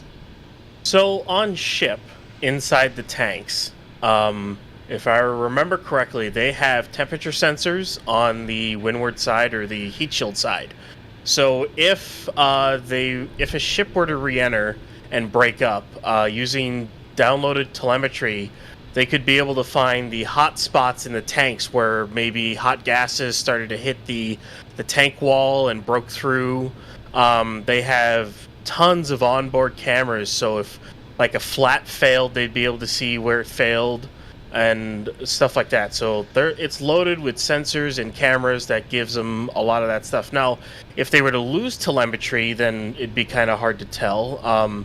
I know that NASA had wanted to use a WB-57 at some point in time to view Starship as it came in, and whatnot. So that would be another way they could tell how it failed.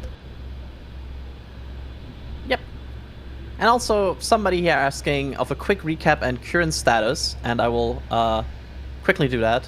So what we have seen so far is the Booster 10 moved into flow here after initially some troubleshooting on a tank farm. They moved into a flow of preparing the tank farm and then went into propellant loading, and about 10-15 minutes into that propellant loading, it appears that they have occurred a hold, and since then they are in that hold, and we just see some melting of the ice on the propellant that is in the booster. We have not seen any signs of direct detanking or like depressing, so it seems they are still in a hold here of whatever might happen. I'm throwing a question here to you, Alex, which is about fuel slosh, and I know that's a topic you like, so I'm gonna ask here, can they not put baffles in the tank to prevent fuel slosh? So enjoy talking about all the ways to prevent fuel sloshing. But hold up, can they not put? If you don't put baffles, then you are not preventing fuel slosh. That kind of seems weird. Yeah, it's the opposite, right? You need to put baffles in the tanks to prevent fuel slosh, but they already have slosh baffles on the tanks to prevent fuel slosh. So actually, fuel and oxidizer slosh, to be more precise. And I actually talked about this on previous streams where I mentioned that these tanks, they have two types of slosh baffles, and you can see them either when they are building the domes, when they are building the tank sections. You can see that there are a type of slosh baffles which are called radial slosh baffles that go from the center of the dome outwards, and not technically from the center, but you know what I mean, right? They go in radius around the whole dome, and those usually avoid, for example, the swirling. There's also usually other sorts of devices such as the anti-vortex device, very on point because it avoids vortices on the common dome, for example, of the booster and the ship. And so there are. It's in the methane transfer tube, like, right? Exactly. Some of that, yeah, for anti-vortices, yeah. And so those devices really avoid the swirling. And then you have the circular slosh baffles, which are the ones that are attached directly to the wall of the tank instead of the dome. And then those, what they avoid is usually the swinging of the liquid. You know what I mean? Like once it goes up and down like a boat, bobbing on the ocean. So some sort of same effect of the liquid bobbing up and down. And so that kind of sloshing is reduced by putting those baffles. The problem with, because I'm probably sure that what they are thinking is about the sloshing stuff, all of the liquid sloshing around during the hot staging system and the flip and boost back burn of the booster. It's a really complicated situation because you don't only have the liquids bobbing up and down in the tank, right, going up and down, but you also have them pushed up towards the top of the tank because you have the engines on the ship fire on the top of the booster gets pushed back, so the liquids inside get pushed forwards because of the Newton's third law of motion, and so you have all of that stuff going on there. And it's actually not the third, it's actually the first, but anyways, you kind of have all of the laws in play at the same moment, so that's fair. But anyways, what I'm trying to say is that it's a different kind of sloshing, and one way that you could probably prevent something like that is perhaps some kind of pass-through bulkhead. Like you put a bulkhead there, where you expect that liquid to be located more or less, that has maybe a pass-through somewhere on the bulkhead so that you can drain the tank But then when you get that push, the tank gets pushed back. The Look, it tries to go up on the tank, but then you have that sort of bulkhead in the middle trying to stop that movement. That could be a way, but I don't really know, to be honest. This is such a complex problem to solve. Again, no other rocket has done this kind of maneuver. Fuel sloshing has been something that anyone building a rocket has always had to deal with, because once you get to stage separation, you've always had to perform a knowledge burn in order to settle your fuel so your engine can actually use it. Otherwise, well, your engine's not going to be happy if it's just pulling air in. It won't even be able to light if it doesn't have any fuel to it. So, yeah, absolutely. Yeah, we are still we are trying to recap here from time to time, and just to recap again, Booster 10 is still in this test flow, and we have not seen any meaningful changes of what is happening here since, like, it has been almost an hour, right? Like, I think we are, like, sitting here now with an hour of this OLM vent ongoing, and we are just waiting. So, yeah, it's certainly an interesting test we are observing here. And again, all of this could be planned. All of this could not be planned. We just don't know. And we are observing here and are excited for whatever is happening here. We can also see there, I think that's, that you can see it on these frost lines. They are not really like they're not really detanking, and we don't see them like going down in the frost lines. They are melting. Because there will, at some point, the propellants inside will start to boil, and once they boil, they will rise and be gaseous. So the frost line, the liquid part of the fuel propellants, will lower, and you will see some melt effects. I do not think this is detanking, because detanking usually has some other indicators and also is a bit faster. I think this is basically because they are so long in this hold that they are waiting for this to, or like that it's melting. So that's just an observation here we have seen here as we show the methane line here to going down a bit, but yeah, we'll see what's happening here. That's another here. Charlie asking, when are they going to run out of O2 with all that venting going on? Alex, I'm throwing this to you. Believe me, they have a lot of liquid oxygen. Yeah. Let's see here. Yeah. I think I did the calculations way back in the day on those, or at least the ballpark of it. What was it? The total number of GSE locks, I think it was somewhere around 5,000 metric tons of liquid oxygen they have. Something like that. So they have a lot. And that will take a while to vent out. If they do, if that is what they're all venting, it could also be LN2, but it's kind of hard to tell what's going on right now. So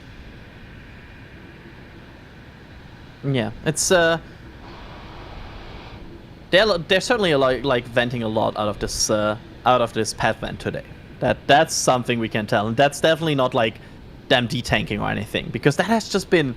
That's also a weird thing. It has just been constantly going. Like, there's not even some sort of pattern there, or some sort of like increasing or decreasing. It's kind of this force now since they are entering this state. Everything feels very stale, which, yeah, it's certainly interesting to observe.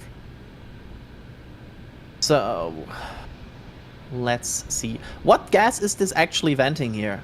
Is this LOX or is this nitrogen? What are we seeing here that is being vented out of the pad? Yeah, that's oxygen. Mm-hmm.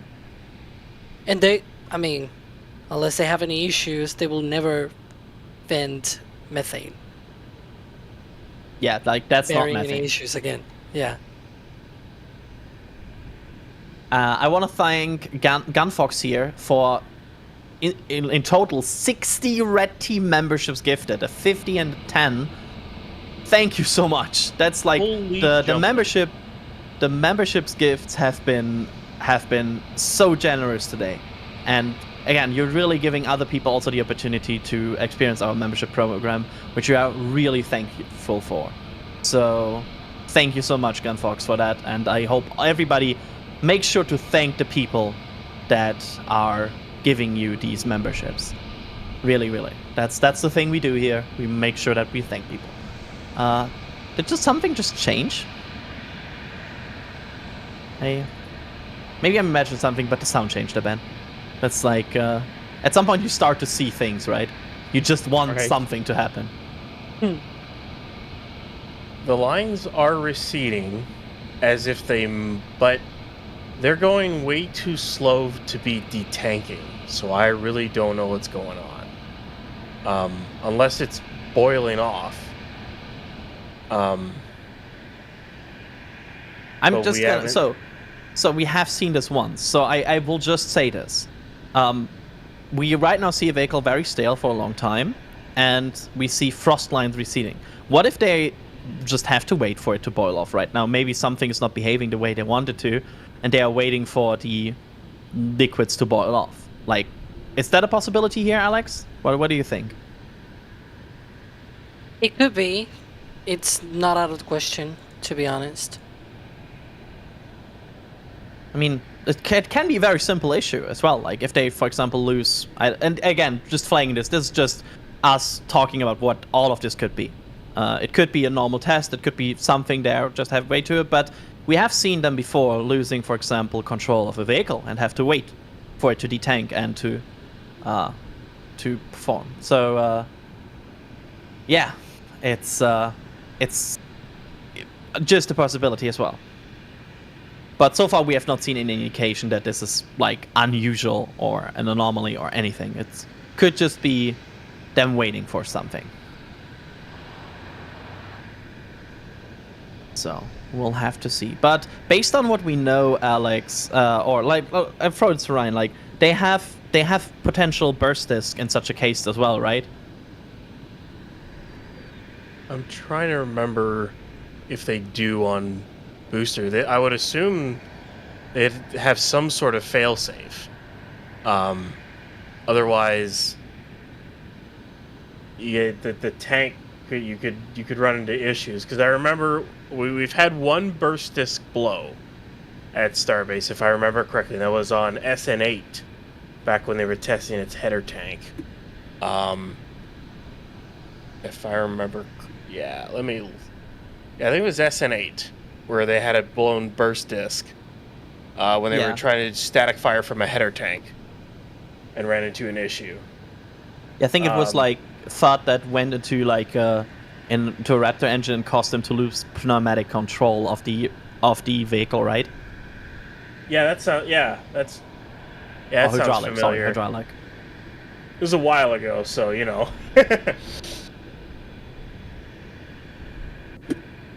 For booster, though, I'm not exactly sure if they do have one. So that it'd be interesting to see if they do have a failsafe to blow if they are running into an issue here. So, can we tell how much fuel is in the fuel tanks by the ice around them, or does the ice only form at the bottom of the tanks? Alex, is that a line where we can see how much fuel is in the tanks? Well, when you see thick frost, that is precisely when you see that that actual line of the propellant. Here, what we're seeing is thin frost, basically the frost that formed when there was already liquid methane on the booster tank there, and now that it has receded, the tank is still cold, so that frost is still remaining. But it's heating up, obviously, because of the ambient temperature. So as it heats up, it becomes thinner and thinner and thinner, and it just disappears, basically. So that's what you're seeing there. So right now, the liquid methane load, the level of it, is pretty much already under the height of the common dome bulkhead. I mean, the weld line of the common bulkhead. Yeah. Yeah. So, what are we looking at? We are looking at booster 10 set for a potential static fire. However, it seems they have holds or aborted the countdown ongoing and are currently in a now for about an hour ongoing hold. I feel like at this point, Alex, it's very safe to say that this is a hold and not planned, right? Like, do you feel confident saying that? Or should we feel confident saying that? Like, I don't know. I feel like something is just not going here. Yeah, this is pretty much signs of detanking, of going back to a detanked vehicle, not filled with propellants on board. The look at the liquid oxygen tank, it seems like there's still a bit more frost, but you can see that pretty much all of the frost there is that it is becoming thin on pretty much every location that you see there. It's becoming thinner and thinner. So yeah, the liquid oxygen level, it's probably also below that of the well line of the aft dome. There we go. Want to thank some more people here because we have, for example, Ben here with a super chat saying the test campaign pace is mind-blowing. The speed between IFT2 and testing for IFT3 is really incredible. They could shave off like 2 to 4 months compared to IFT1 to 2. Absolutely. Like, even if this right now seems a bit off, overall this pace is still increasing. Like, it's still incredible. So we could totally see a few months here between flights coming. So all good here. We'll see how this develops. And thanks you again, Ben. We have Anonymous here with a star purchase saying, great streams. Thanks for all the coverage. Thanks for supporting us through the store. And I'm just quickly checking, and then we saw some metal prints. The Flight 2 metal prints and also the Raptor Wrangler shirt. There you go. Good choice. And I hope you enjoy all of these. We have Byteford here with a $50 super chat. Thank you so much, Byteford. Off topic, what are you doing all for Christmas? And on topic, if we don't have a static fire today, will we have it tomorrow? Quickly going to the off topic, I'm just celebrating with my parents, my family. That's my Christmas plan.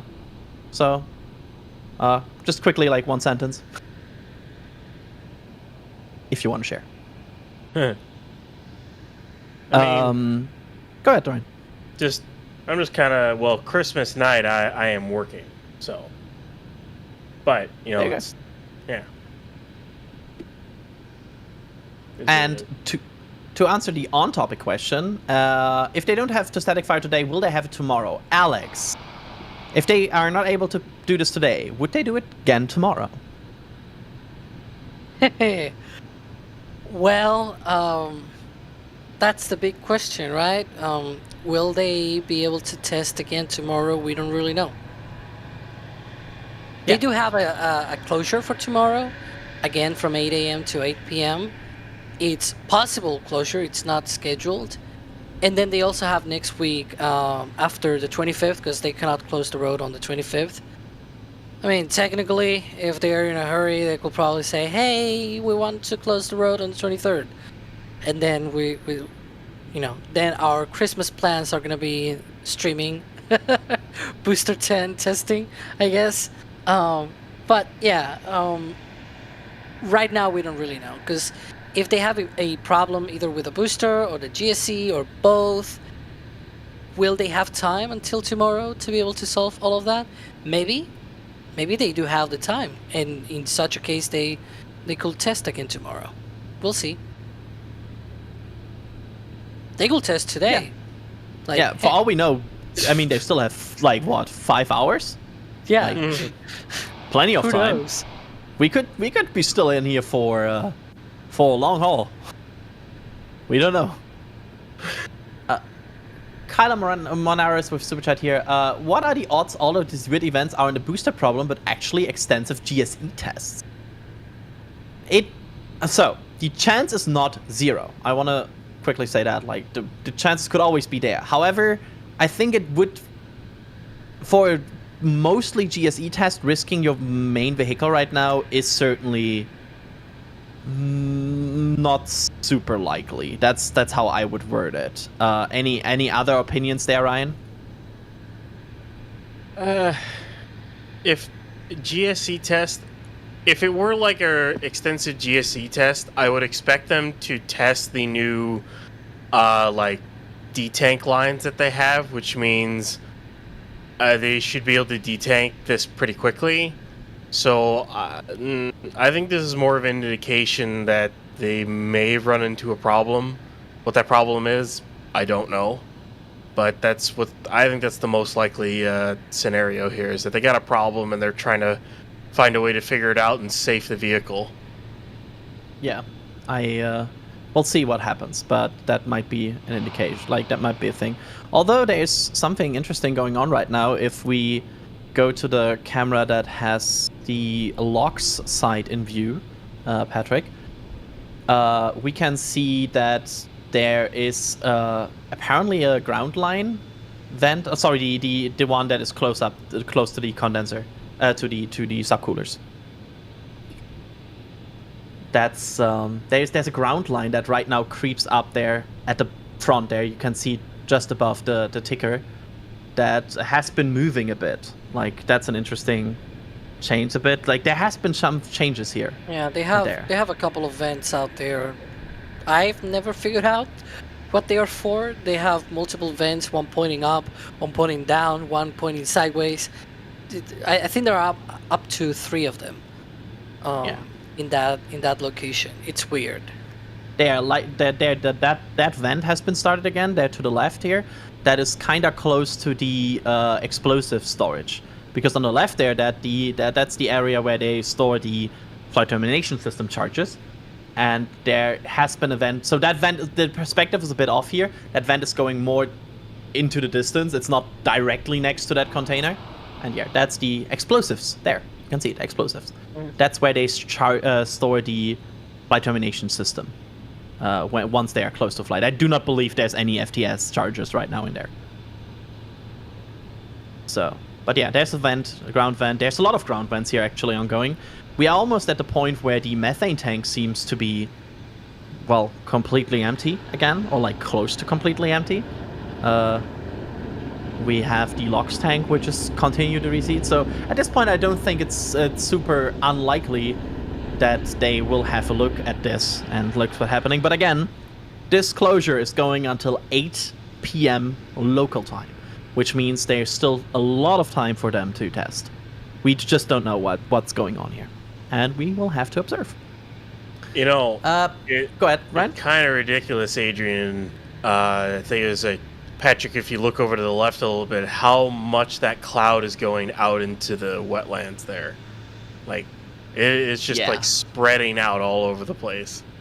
Yeah, look at that. That almost looks like liquid oxygen, like flowing over the ground, right? Because you can see almost like this flow that is happening there. Yeah, that's all coming from the Olem vent and the chill vent on the pond. It's really crazy how much they have dumped through those pipes. I don't know. They may need to replenish before weird. they try again. I mean, this whole vent, like even before the fueling, it has been ongoing for about an hour 20, and now it's like another hour 20. So this whole vent has now been ongoing for about 3 hours, and most of that in like full active mode. Yeah, it's like not even of LOX. a bit. It's just constantly venting a lot. So that's really, really interesting to see. What's going on here?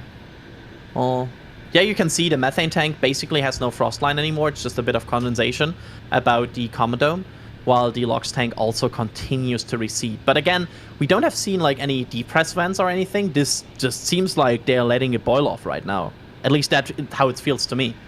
That this feels more like a boil off than a detank, because the detanking usually goes a bit faster.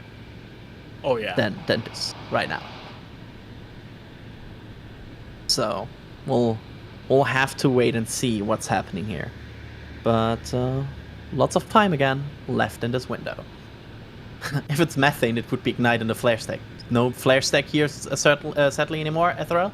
I miss the flare stack sometimes. But yes, if that would make methane, it would ignite in a flare stack. Shoutouts to Jack. When the waterfalls stop, we don't know. Alex, what's that pipe we see there? Do we know that? Oh, Alex is. Oh, taking sorry. that. Go ahead. Yeah.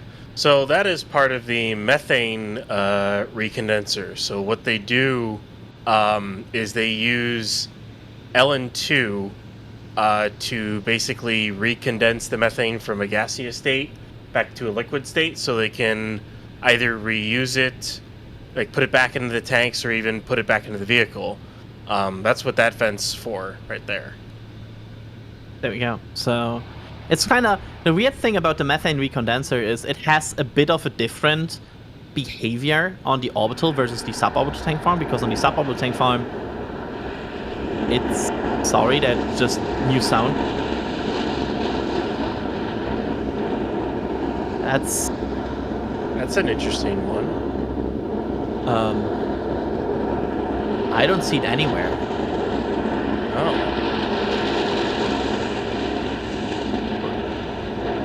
That's an interesting sound. Yeah, I haven't.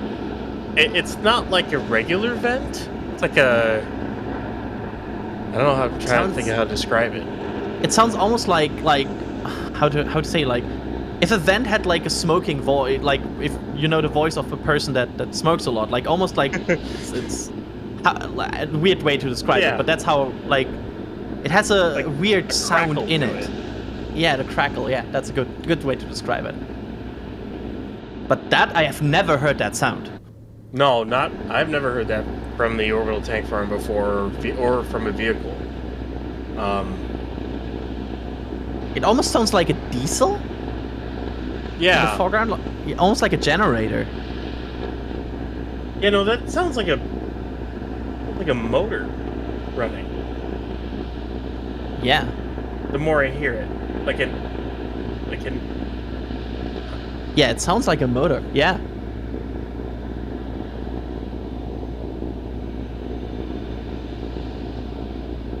So that's interesting. That's interesting. And it's gone. Okay then. But yeah, it sounded like it. Like looking at it now, it sounds almost like a diesel or like a generator. I would almost say like a if you turn on a motorbike and like leave it idle before you know. Yeah. That kind of sound. Yeah, that's kind of what it sounded like. Yeah. Yeah. But yeah, we didn't see like anything related to it, I think. I'm like, there's always this thing about going through every footage we have quickly and just making sure we are not missing anything, because there's a lot of things we could miss. But I don't think we saw any indication where that was coming from.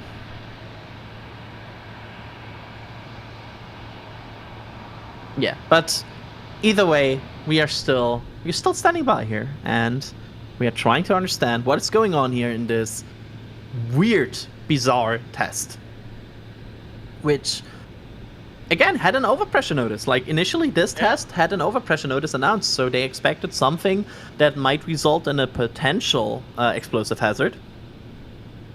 Otherwise, they wouldn't bring out the overpressure notice. And since then, the test has been an interesting observation, for sure. Let's see if we are getting more questions here. Is the methane done and now they are fully open on the locks, hence the noise? I do not think that is related to detanking. We have heard detanking before, and that hasn't, like, that sound can never come up. So that's definitely interesting.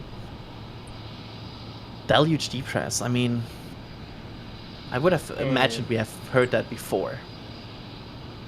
I don't know why you would need to depress the deluge. That's not how.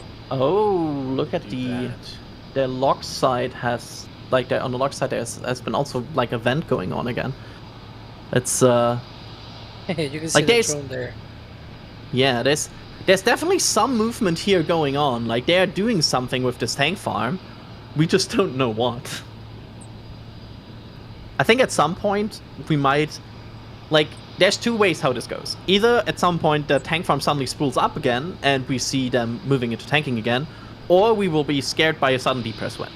Like, that's these two ways how I see this. Yeah. I'd bet on a depress vent at some point. Just don't know when. At this rate. Not to be snarky here, but at some point there will be a depress wind. Otherwise, this booster has a problem. Well, that's true. Overall, there needs to be a depress vent one way or another.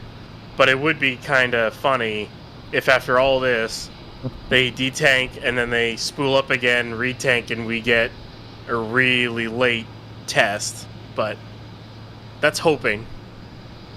I wouldn't mind I still wouldn't mind for a static fire to happen, even if it is at 7 o'clock. I mean, come on, a nighttime static fire of 33 engines? Yeah. Would be cool. Would be bright. Yeah. Although it will also mean that we have a long day before us. Oh, Especially yeah. Alex and me, because it's already 10 p.m. for us. Yeah.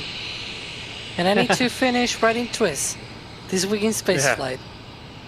The last episode of the year. Yeah, true. So, let's see. The Lux is also receding now at a very slow pace, but it's receding. And the OLM vent is really the one thing that is the most constant here. It just has been ongoing. Yeah, both the If pump vent... if they aren't detanking and the liquids are warming, where's the pressure going? Yeah, that's what I'm wondering. Because, like, if it's boiling off the LOX, where's the depress for the boil off? Yeah. Or is that going back through the QD? Or are they dumping off that through the engine chill? I don't know. There's a lot of weird... There's a lot of stuff here that we have never seen before, and it's interesting and weird, and, you know... Yeah. Yeah. Certainly. I mean, these are the kind of questions, like, usually we see some depress vents because they need to release the gaseous former liquids, methane and primarily liquid oxygen, because at some point they need to release them, right? Because you cannot recondense everything. You cannot recapture everything.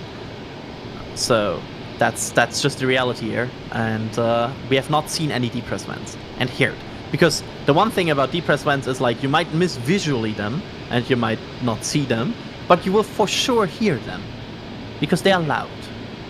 Oh, yeah. So let's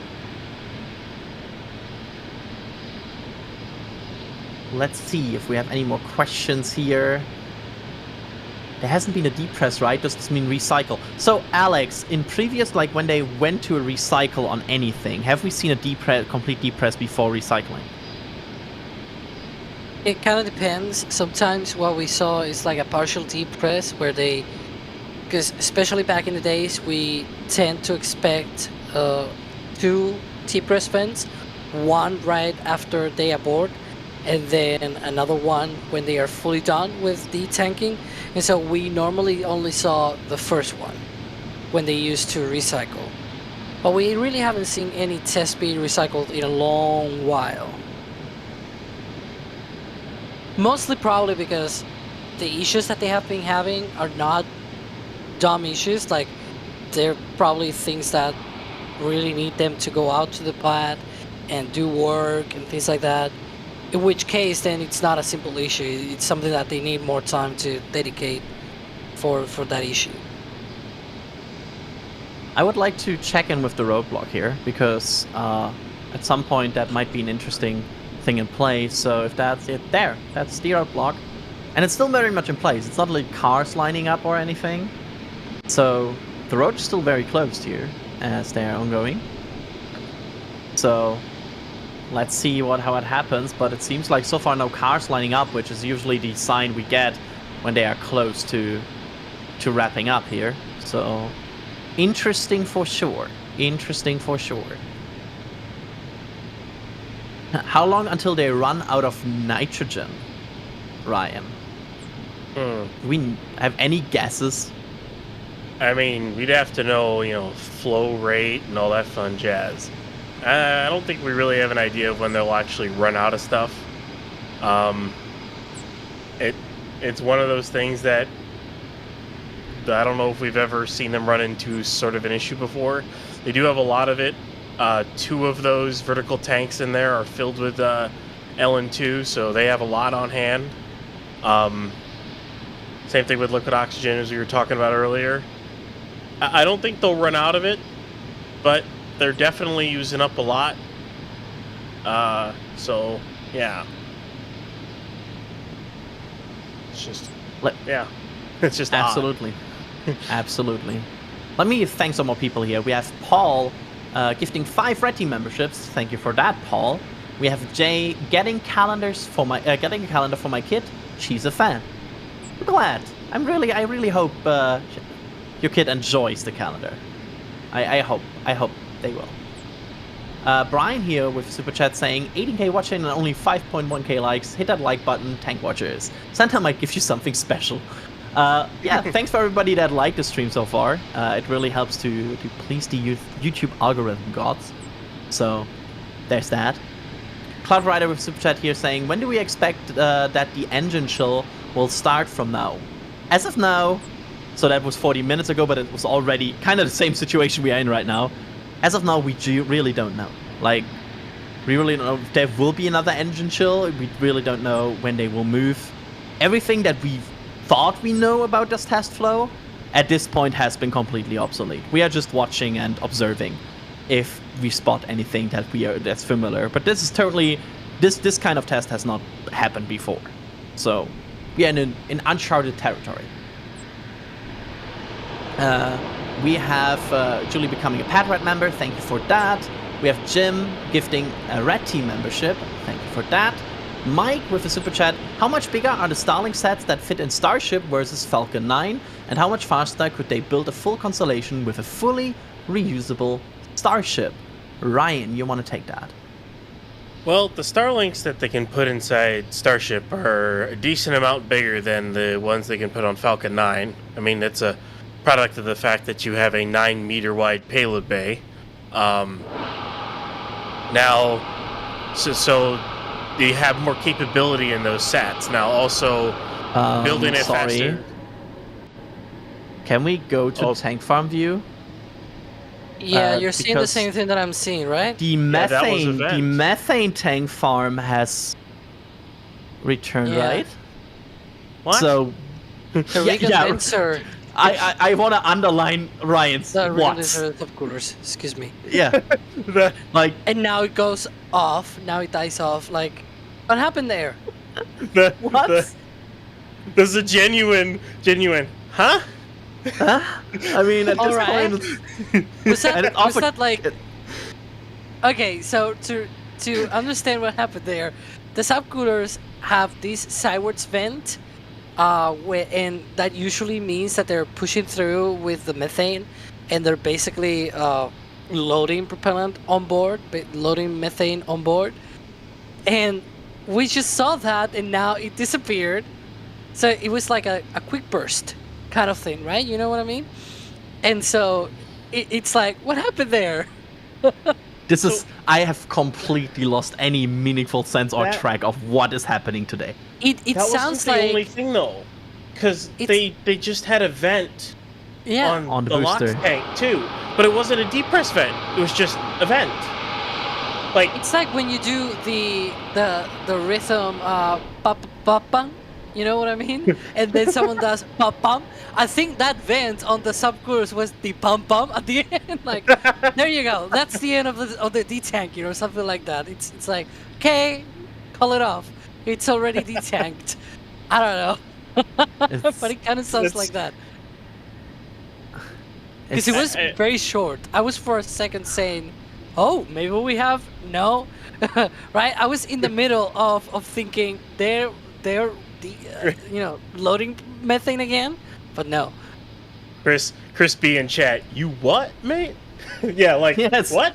What? This is a fun test.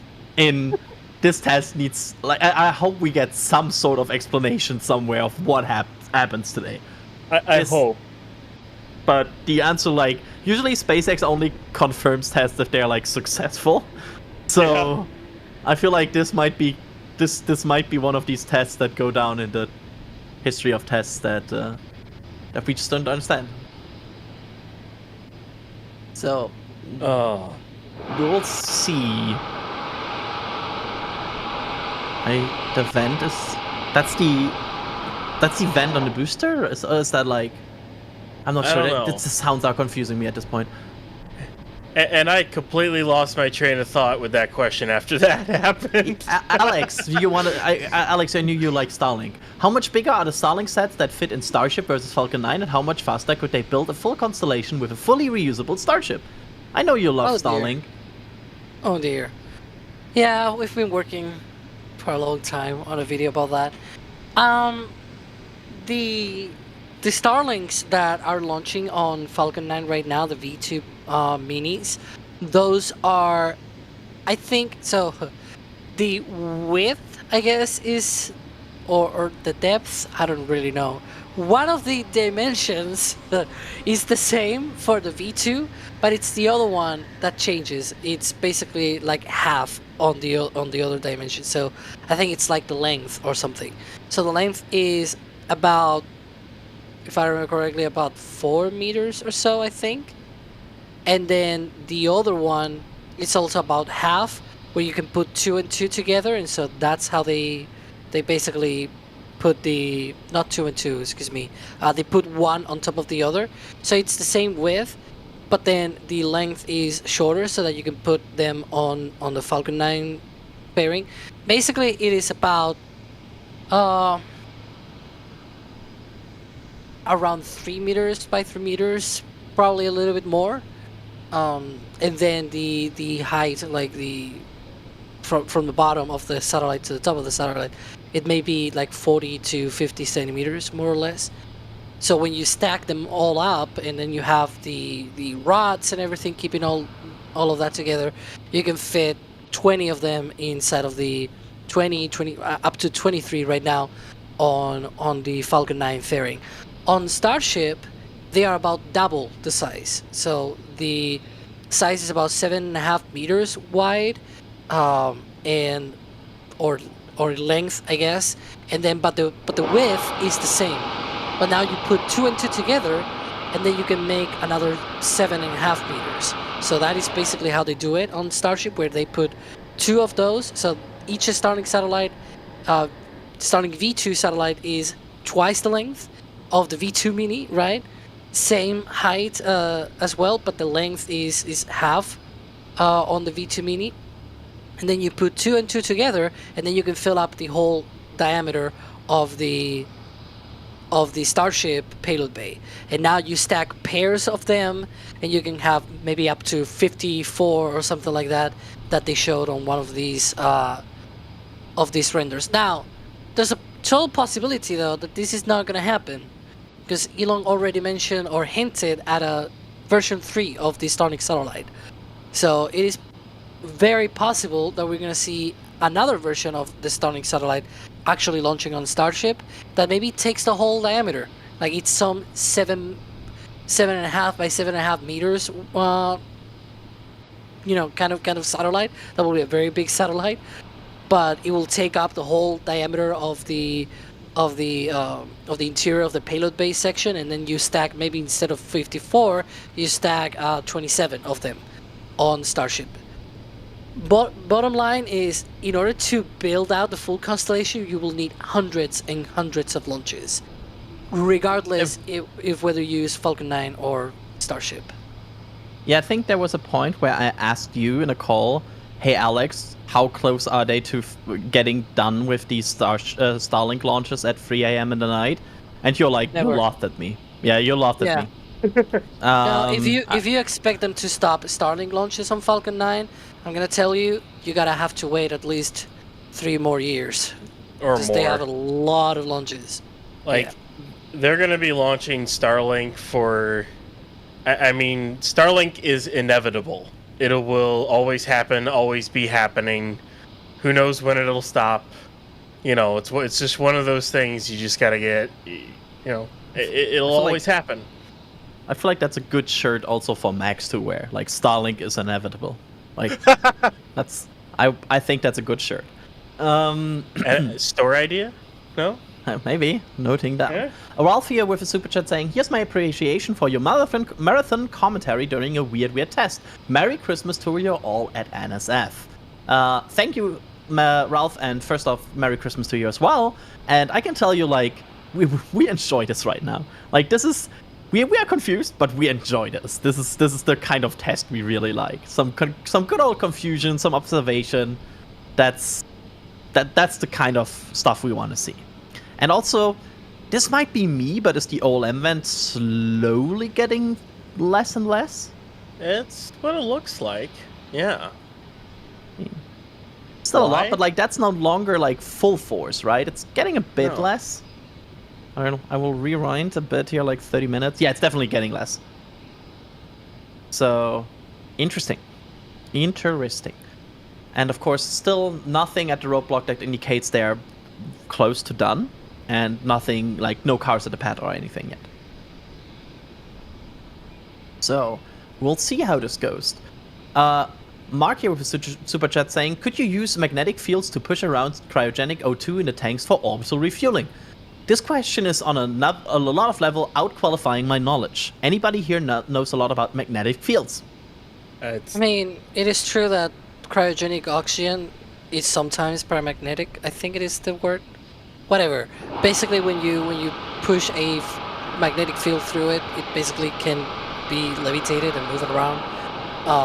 But yeah, we're still seeing those vents from the oxygen tank. Those are the normal vents that we see. The depress vent, whenever it happens, you notice when that happens. Oh yeah, it's loud. Yeah, that's loud. and big. It's also like on all four cowbells and everything, right? Exactly, yeah. Even the four cowbell vents, the other vent that we see there, all vents are going off at the same time. Sorry, I have to interrupt. Could we go to the roadblock? Uh-oh. Sorry, maybe false alarm? But there's a lot of cars approaching and a cherry picker and they're never mind. They're going Alright. to the... Yeah. That to the looked village. okay. That looked SPT really yard. suspicious for a moment because there were like 5 cars and a cherry picker approaching, but they are like fainting. Like that got me. I'm sorry. They just can try to confuse you. Yes. And like there were like 5 or 6 cars slowly approaching with the cherry picker. I'm like, oh, that's the patio. And they're like, nope. There's a reason why you were the original Boca Chica card counter. Yeah, I'm looking at cars. Like that's my thing. Adrian, confusing everyone, getting everyone all crazy. Like what? No, what? Oh, all for nothing. Yeah, I'm sorry. That's the drone. Hello, drone. Stationary, close to the side, watching, observing, menacingly. Menacingly. So, there we go. Blushboy here with another 5 Red Team memberships. Thank you so much. Mr. Bert Wayne with Super Chat here. Why do you always sound like you're guessing? My engineer friends keep sending me clips laughing. Well, that's the problem with like Not we are knowing things. trying. Yeah, we are guessing, like because we don't have any like inside knowledge into the details of SpaceX, and SpaceX is not really telling us. But I feel like we usually like more like we have a good chance of like being more right than wrong sometimes. At least in the past we were. Oh, first to orbit: Starship, New Glenn, Ariane 6, Vulcan, Tianlong 3. That's I have to order this. First to orbit: Starship, New Glenn, Ariane 6, Vulcan. I would say Vulcan. Like that's. Oh yeah. That's my answer here. Vulcan's scheduled to go January 8th. So, yeah, it's going to be Vulcan. Now, after that, I mean, first, I think Starship will be next on that list. You know, with all the delays with Ariane 6, what do you know what that net date is again, Adrian? It's like for Ariane 6? I think the last thing they said is first half of 2024. Okay, so then maybe Ariane 6, and then I don't know how long Tiangong 3 is away from going up, but I know New Glenn, they've been targeting hopefully like quarter 3 of next year, but it'll probably be quarter 4, maybe quarter 1 of 25. Because I would love to see New Glenn go. Any of those rockets. It's always fun. Absolutely. And with this, Alex, I think you're stepping aside a bit for some food. Yeah, So- it'll just be a moment, mostly to be able to recharge batteries here, so we can continue. So see you in a bit. And with that, we welcome back to the stream once again, Chris Bergen. You must be desperate. If you got me back on. Well, I can give you some a roundup of exactly what's going on. If you want a full debrief on exactly what's happening. Do tell. I'm looking forward to that. I'm looking forward to that. Right, I'll start now. I've absolutely no clue. I ain't got a welcome. foggiest. Like, what the hell are they doing? There's people in chat, reading chat going, oh, NSF don't know what's going on. Well, guess what? No one does know what's going on. Apart from people in SpaceX control, and they're not going to pop into chat because that'd be bad for their job. So it's different, isn't it? It's like confusing times, but it's fun time. Yeah. Yeah, right. It's fun to observe this. I mean, it's certainly one of these tests that you certainly have to use your brain a bit for to like understand what's ongoing and what might be ongoing. And honestly, at this point, we might never know, because that's also the harsh reality here. If SpaceX doesn't give tweet about this, and like if Elon doesn't say anything, we might never know what happened today. Elon's busy with his social media platform most of the time these days anyway. I remember the days where it was all about rockets with him. Oh, those were nice days. Occasional car references, but mainly rockets. It's like, oh, Elon's tweeting about rockets. Not much these days, unfortunately. But he's a busy man. He's got many things to juggle, as we all know. But yeah, I think an important thing is that actually, I was being a bit sarcastic there, because like we don't know, but that's kind of expecting everyone to understand that. We do have a lot of new people who do turn up, and they do probably think we might have some kind of like debrief or some kind of like, cheat sheet from SpaceX, because some companies do that. They do give us. I remember the days of shuttle. Hey, it didn't take long, did it? Where you would get documentation coming out your ears. I mean, you had everything you needed. If this was like, if we'd gone back in a time machine, let's pop up in the TARDIS for a bit and take the technology we've got today with the live stream cameras and go back to the space shuttle program. Wow, those streams would be fun, because we'd have so much. I remember when there was a problem with the space shuttle. I can cite one example. There was a leak in the external tank during STS-132. I sent an email request off to NASA POA, which is like their press officer, saying, do we have any more details on this leak? I had a PDF with all the schematics of that valve problem. I had the engineer I could interview about it, who'd been hands-on fixing it, and we wrote an article. That's how easy it was during shuttle. You would not stand a chance with these commercial companies, for obvious reasons, because they're commercial and they don't start giving things out like NASA do. So it's a completely different kettle of fish. But if we'd gone back in time, the shuttle coverage would have been amazing. I'd have been on for like 8 hours just reading off facts and saying, yeah, look, we know about that. Yeah, we know about that. We know about this. We know about that. It's just with SpaceX and Starship especially, it's observational coverage. So we are literally, if chat can imagine, we're literally in chat with you. We're all like guessing what's going on most of the time. Yeah, we've got some experience with some of the things, but it is just that. We're just chatting along. We're not trying to give you some expert commentary about this, whatever's going on right now, because we don't know, just like you don't know, and that's how it is. I know that's a drone. That's a drone. Yeah. And that has been very. We have like they're like that drone's like very stationary, focused on something. Like, I wonder what it's it has watching. been. That's the like the other side. So that's like one of the chines, and probably like the QD area, like somewhere in there. Like that's. I think. Or is that like it's hard to get a perspective because it might be behind the booster or in front of it. Yeah, it's always hard with the angles and perspectives of all the cameras. So really don't know exactly, but they're certainly looking at something there very constantly. Like that drone has been there now for minutes. So they're observing something, for sure. But so far nothing on the roadblock, nothing happening. The LOX tank is almost empty, but we are stuck with whatever's happening here. But the really crazy thing for me still is the pad vent. Like that's still ongoing, full force. Yeah.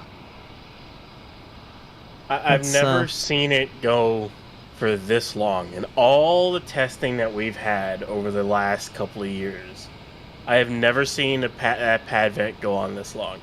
I really wish we had, as Chris was talking about in the back in the days when Elon would tweet about rocket stuff, I wish we had one of those SN8 tweets, with the burst disk. Oh, we ran into this issue, this is why this is happening kind of thing. That'd be nice.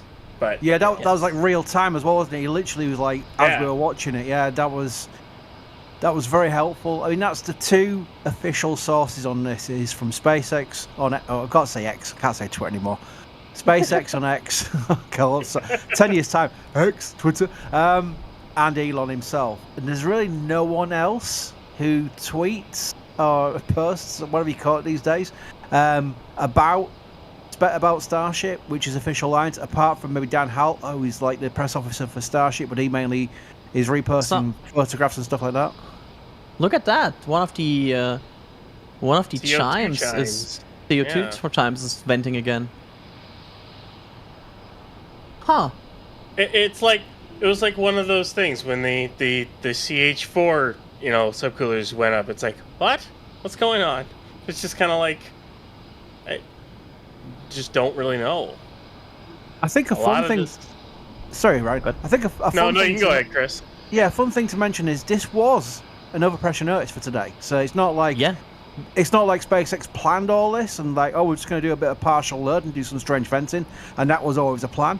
They wanted an overpressure notice for that, so it's something where this is different. They've obviously had some kind of challenge somewhere, we assume, but they were planning, and they might still be planning for a static fire test today. That was the notice to Mary, which is the local residents at Boca Chica Village, and that's what they do for static fire tests.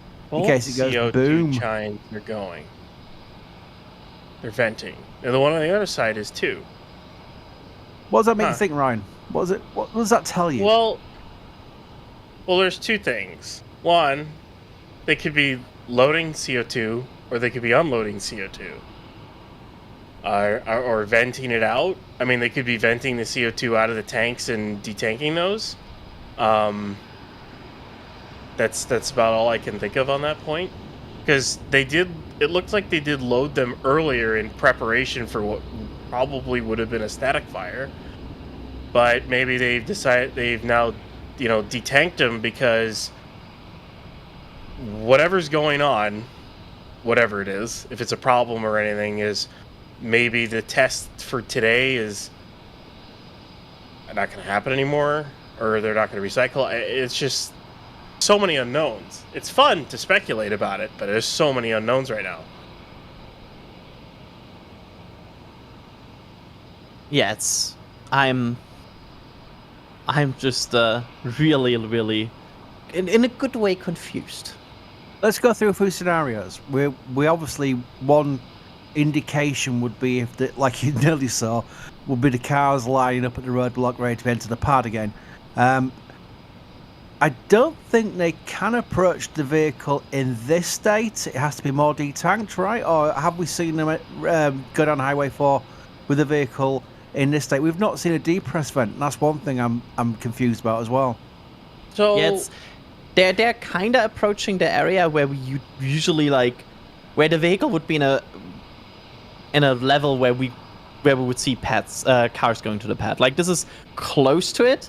Maybe a bit more, but it needs to, as you said, it needs to be depressed. Like, usually what we would see basically at this point in time is a full depress. Like, they would open the valves and just let it vent all the way out, and then it would be safe. However, we have not seen that yet. Like, that's the weird thing we are missing so far, and we have also not seen any of that for the methane tank that much. We have seen some maintenance venting, but like not full depress on the methane tank, which has been empty now for like 45 minutes. It's just like, because you would assume if this was a straight up abort, they would have depressed the tanks, de-tanked it, or if they couldn't, they let it boil off and try to recapture what they can and depress what they can.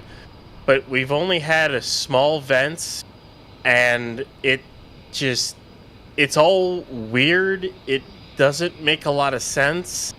Again, just repeating what we've been saying for a while. It's just kind of wait and see what happens here. I'm really curious to see when the OLM vent shuts off. Like, is all the frost going to be gone on the vehicle, or does like the lock side come to life again? I mean, it's only 3:20 p.m. They have this closure till 8. Again, whatever happened, whatever's going on, something could be fixed and they could re-go into it again. However, or they just end it. However, and as... Okay. 4 hours and 40 minutes, that's kind of putting it close at this point. It is, but as I say that, the OLM vent shuts off. Huh? Here we go. What? But the Lox farm is... Turn it back up again. But the Lox tank is not Lox farm is not going, so whatever happened, they just stopped venting there. But like, if they would go into fueling, the Lox side of the tank farm would go crazy.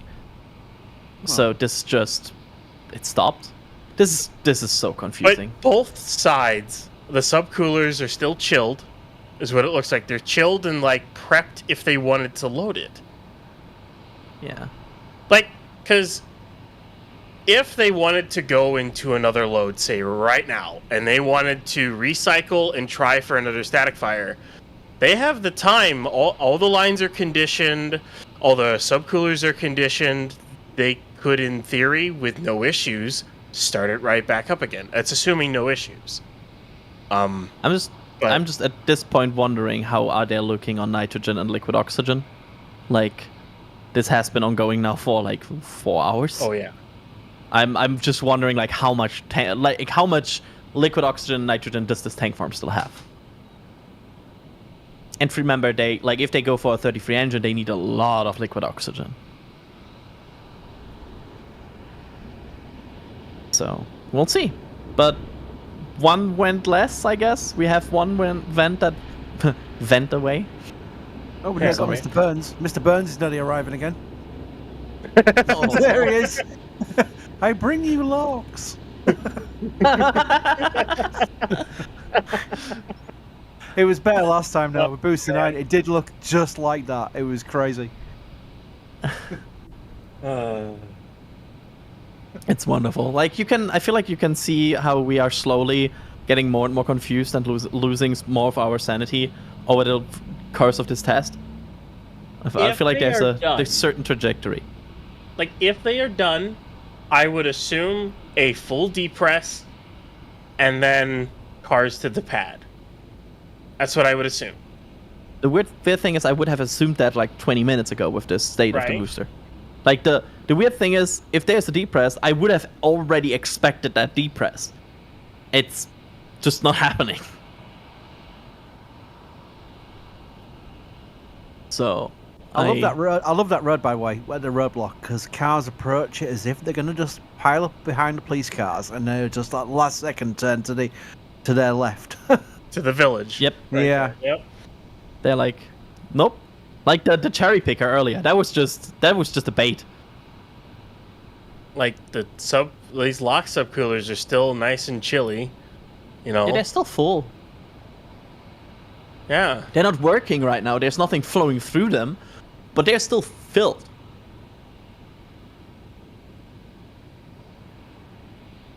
Huh.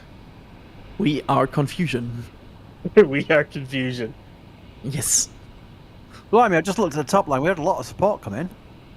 Oh yeah, for sure. Some crazy gifted memberships there. So, Oh, depress vent. Oh, that's Yep. And when we said They you can't would hear hear the you. depress vent, yeah.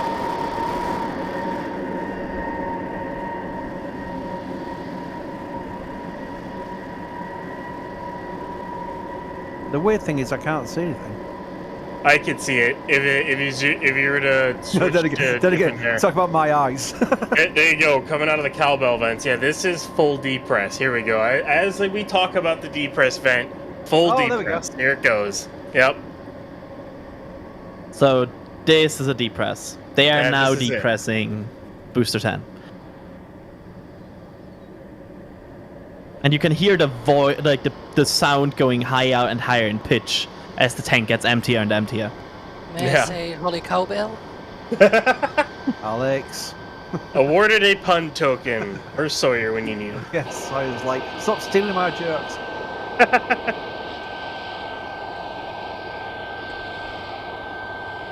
There it goes. Tweet out, depress vent is depressing. The Sawyer pun. So That's if another you wanted more booster testing and you wanted more NSF stream, I think there's a good chance you just want a lot more because they will redo this test either today, again we are still watching, or tomorrow. Or whenever they feel like they might just, that's another possibility, maybe something they have to repair and they need a few more days to get into Yeah. this test again. Here's a clue though. From previous depress vents, how long does it normally take after that starts for cars to line up at the roadblock? Relatively quick. Yeah. Like So that's the thing to look for. we had I would've- depress vents where we filmed the cars going down Highway 4 as the depress vent happened. Right. Let's keep one eye on that then. Oh, thank you. Picture in picture. We're living in the future. Yep, technology. Shall I recap the whole day, Chris? Yeah, why not? Okay, let's do it. So, the day started with an overpressure notice being delivered to Mary, so we expected some sort of static fire test happening with Booster 10. Booster 10 then moved into early tank farm conditioning, where SpaceX apparently encountered the issue and sent out the red team to fix it on the lock side of the tank farm. They then went into tank farm conditioning and into fueling of the booster. However, about 10 to 15 minutes into that, they started to hold aboard that fueling, and since then they have been detanking the vehicles very, very, very, very slowly, and we just now witnessed the depress vent as they are probably finishing that part, but I hear sounds.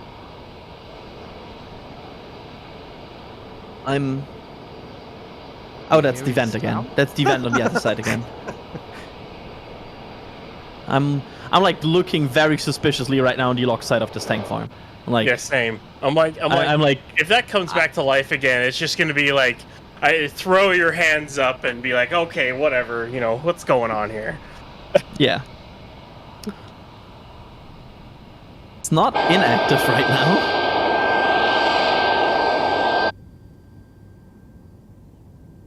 It's not inactive, but it's also not super active.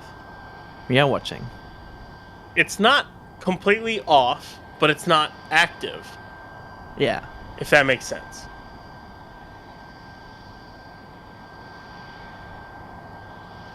So, we are still, the roadblock's still in place and nothing's happening there. So, we still hear some sort of depress.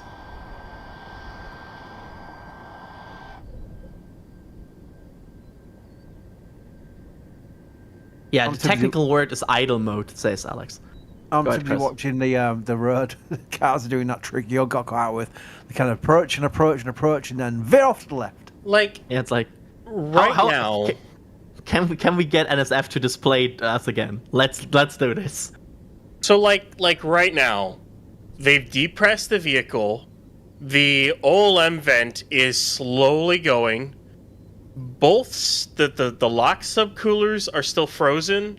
As far as I can tell, the methane subcoolers are still frozen, but there's like no activity. Same thing where there's no real activity on the lock side, but they're both frozen. So as Alex says here, it's an idle. Like they could turn it back on and go again, but will they? Won't they? What's gonna happen? Because it seems odd to keep these frozen if you're done.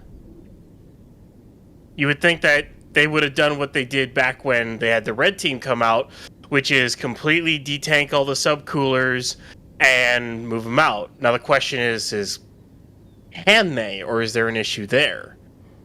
But then again, both sides are still frosty, so...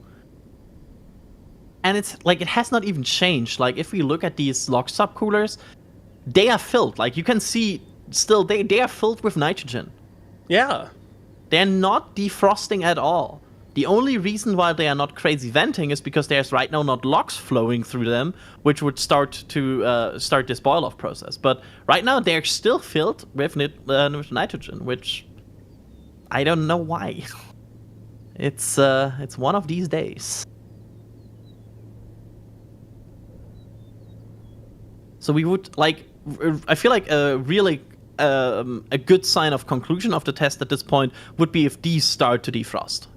If these start to really melt and be detanked, that's a sign of, I think, that they're really done for today. But as of now, that has not happened. So we are patiently waiting.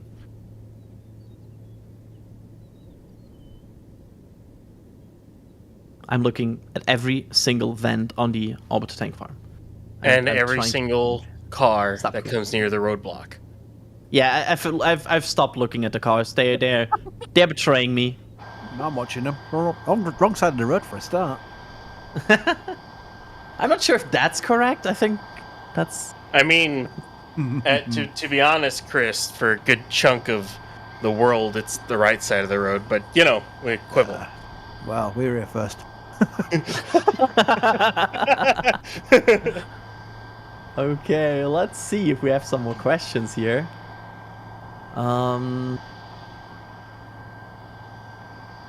When shuttle marathon stream, Chris?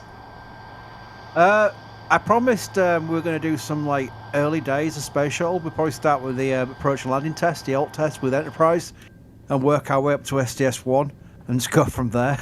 Let's see how long it takes us. The fun thing is there's some missions you could do a 12-hour stream on just some missions, just individual missions. There's some real crazy ones. But yeah, I'm all for it. It's a case of seeing if I start talking in tongues after about a few hours, because I usually do. Imagine at OBS. some point, the answer is basically at some point.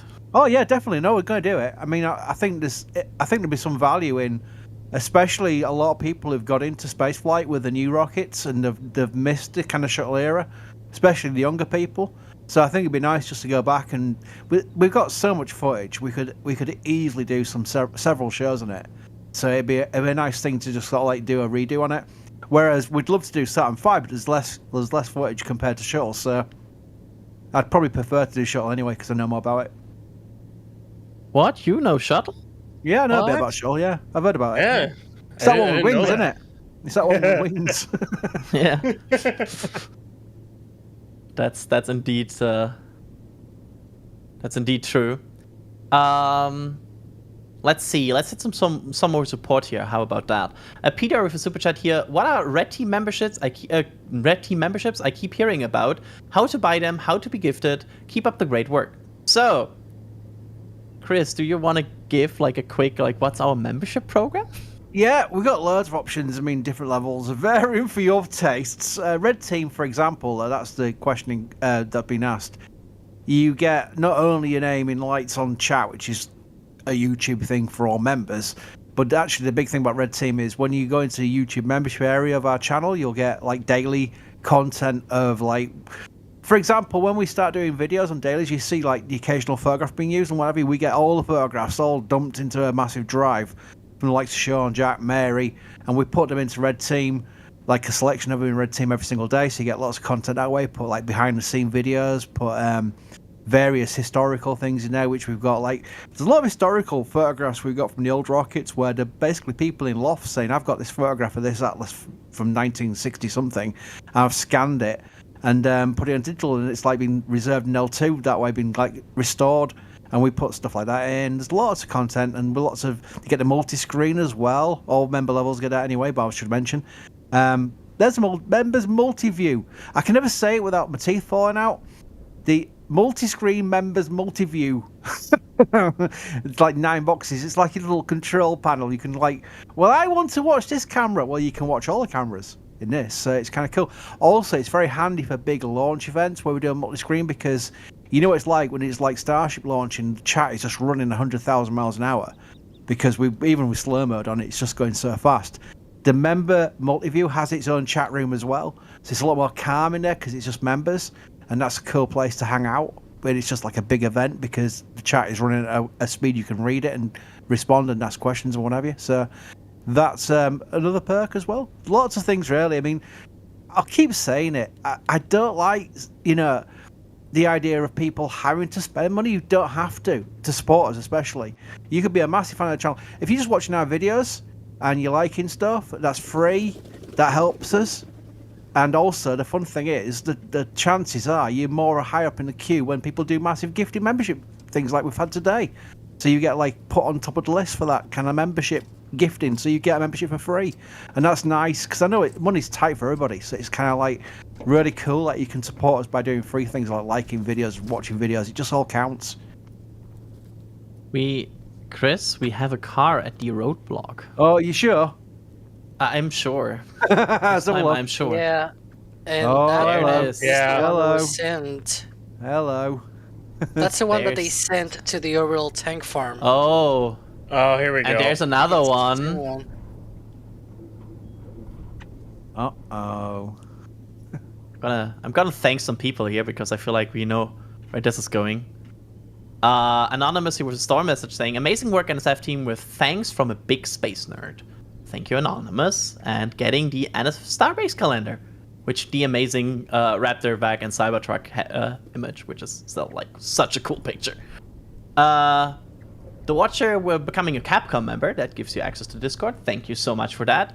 Shani with a super chat here. Would this be a static fire test fail turned into a stress test of the infrastructure? I mean, technically, I think every test is a stress test of the infrastructure, right? So, there you go. Alfredo with a Red Team membership gifted. Thank you so much. Roger S with 5 Red Team memberships. Is that our Roger? Is that like our SPL ops Roger? I'm not sure, but either way, thank you, Roger. Roger S, yes. Yeah, that's Roger our. is- So thank you, Roger. Like that's one of our SPL ops. Shoutouts to our SPL ops team who are always making sure you get the best views on Starbase Live. They're amazing. Like honestly, they're really amazing. Mijan with a super chat here. What if this test is about investigating what went wrong when Super Heavy did the boost back burn and exploded? I mean, we talked about that a bit earlier, but I'm not sure like how they would verify this using this right now because they didn't do like any. It just hold there, right? There was like no sloshing, nothing. So I'm not sure if that would help them. So we'll have to wait and see if they say something. Joseph with a super chat here. What would happen if the depress vent valve failed? How would they purge the booster? Alex, how would they purge the booster if the depress vent doesn't work? Well, if the depress vent valve failed, the thing is, there's 5 valves that are used to be able to depress the booster. Like they have the 4 cowbell vents, and then they have another vent as well. So you have 5. You definitely have a lot of redundancy there. Now it is true though that they also have a way of having basically an alternative way, which is the burst disc, which is on the bottom of the booster. So there's definitely lots of ways to be able to depress the booster without really needing, like I said, 5 but those are on the liquid oxygen tank of the booster. The methane tank of the booster has 4, so you definitely have lots and lots of redundancy there. Because if you cannot, like if one fails, you still have 3 or 4 more. There we go. Jonathan, with the £4.99 here, just been putting my kids into bed. Can you please repeat the part where you said all about the things? That's gonna take a bit of time, about 4 hours, for us to repeat everything. But I hope you could watch since then and caught up with everything that we have said since then. Andrew with a super chat here. Is it possible they detank quicker than you think, and we're seeing a nitrogen purge prior to a prop load recycle? Not with these cars in the pad anymore. I mean, that super chat is 40 minutes old, so that was a good guess at that point. At this point, I would say we are most likely looking at detanking, and with the cars at the pad, but we'll see. We'll see. Still, again, about 4 hours left in this window. Justin here with a super chat saying, could it be the new lock subcooler configuration isn't giving them the right temperature and they are testing different flow rates? Ryan, what do you think about that? I don't think that's going to be the issue. I think... I'm trying to think here. The issue could be some of the new valves, because they did add a decent manifold in there. So I think more likely the issue is a valve or more that's become stuck or becoming hard to actuate, and they're having issues controlling stuff. And is that... Yeah, I think I saw one vehicle already going to the pad. Let's say, Yep. Did the road just open?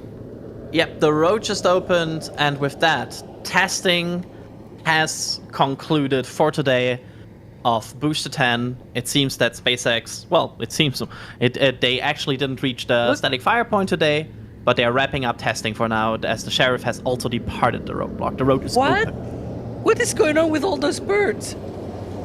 Gary and his Have you friends. seen all the birds going on? Gary and family. Gary the Grumman. Gary and family. There we go.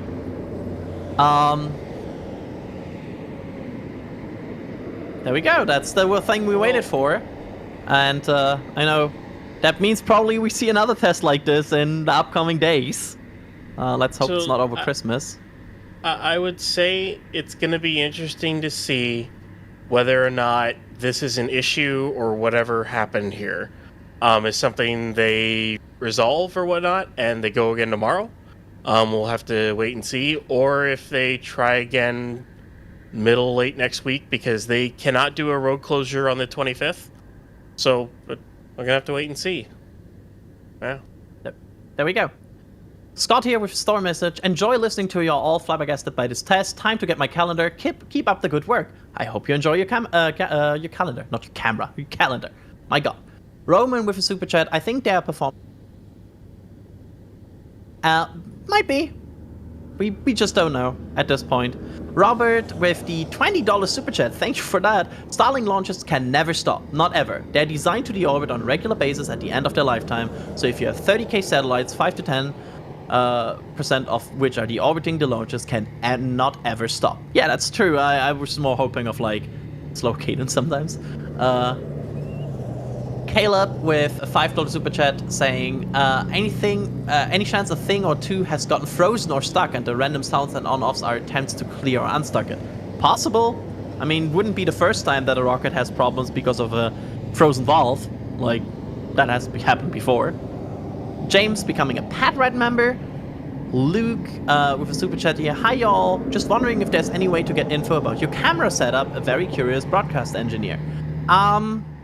That would be a question more to Das, and I don't think we have like published anything detailed about our cameras as of yet.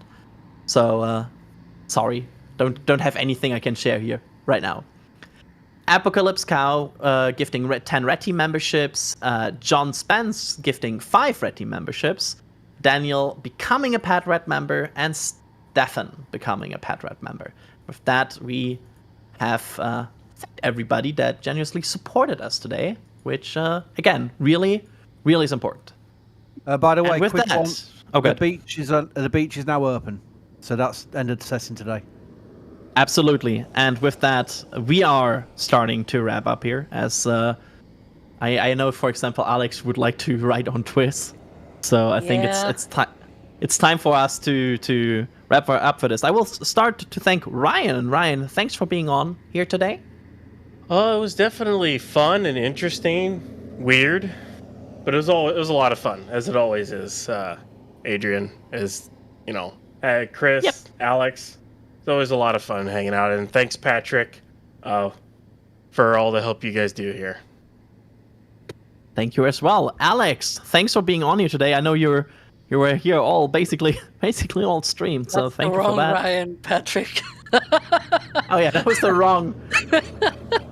That's right, Ryan. Yeah, it was a pleasure, and as always, see you on the next one, I guess. And also definitely watch Twist tomorrow. Lots Absolutely. of things to watch tomorrow, right, Adrian? Yeah, there will be a preview after this. And also we had on Chris Bergen. Chris, thanks for being with us here today. Pleasure. I'd also like to thank Ryan Caton for doing the all stream. And also we want to thank Patrick. Patrick was here all stream and keeping up with us and us constantly being confused about different parts of the tank farm. So he had to quickly change cameras. So thanks for that, Patrick. I know we sometimes can be a pain with that. And with that, this brings us to the end of today. However, there's a lot of potential and more content that you can look out for NSF tomorrow, starting with Firefly. We are providing live broadcast services for Firefly, and they're attempting to fly the Lightning mission tomorrow at 9:18 a.m. PST, if I recall correctly. But let me quickly verify the time here. But we will stream it here on our channel, and it will also be streamed on the Firefly channel, so keep out for that and make sure to watch that, because I think that's going to be a very exciting mission. And also, we have to mention it as well here, we have another road closure that is scheduled tomorrow from 8 a.m. to 8 p.m. in Boca Chica. We are looking at if that could be another marathon testing stream. We'll see. So we have that as well. So lots of potential content tomorrow from NSF. Make sure to check that out. And with that, we are done for today. I was Adrian Bile, your host for today for a good chunk of the stream. And with that, we are going to the outro, and after that, throwing you all to Starbase Live. Thanks for watching. And here we go.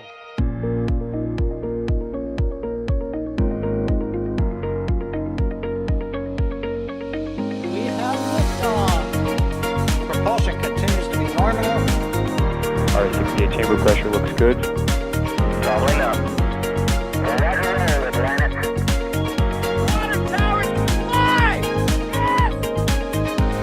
Echo down to nominal. Sliding down to IFC off. Bring in SC off. Off. It's orange! Oh my god! Décollage! What is it? Put that in the big bag, 343 unfolds to go. Indeed. We rise together, back to the moon and beyond. This methane will be igniting in the flare, correct?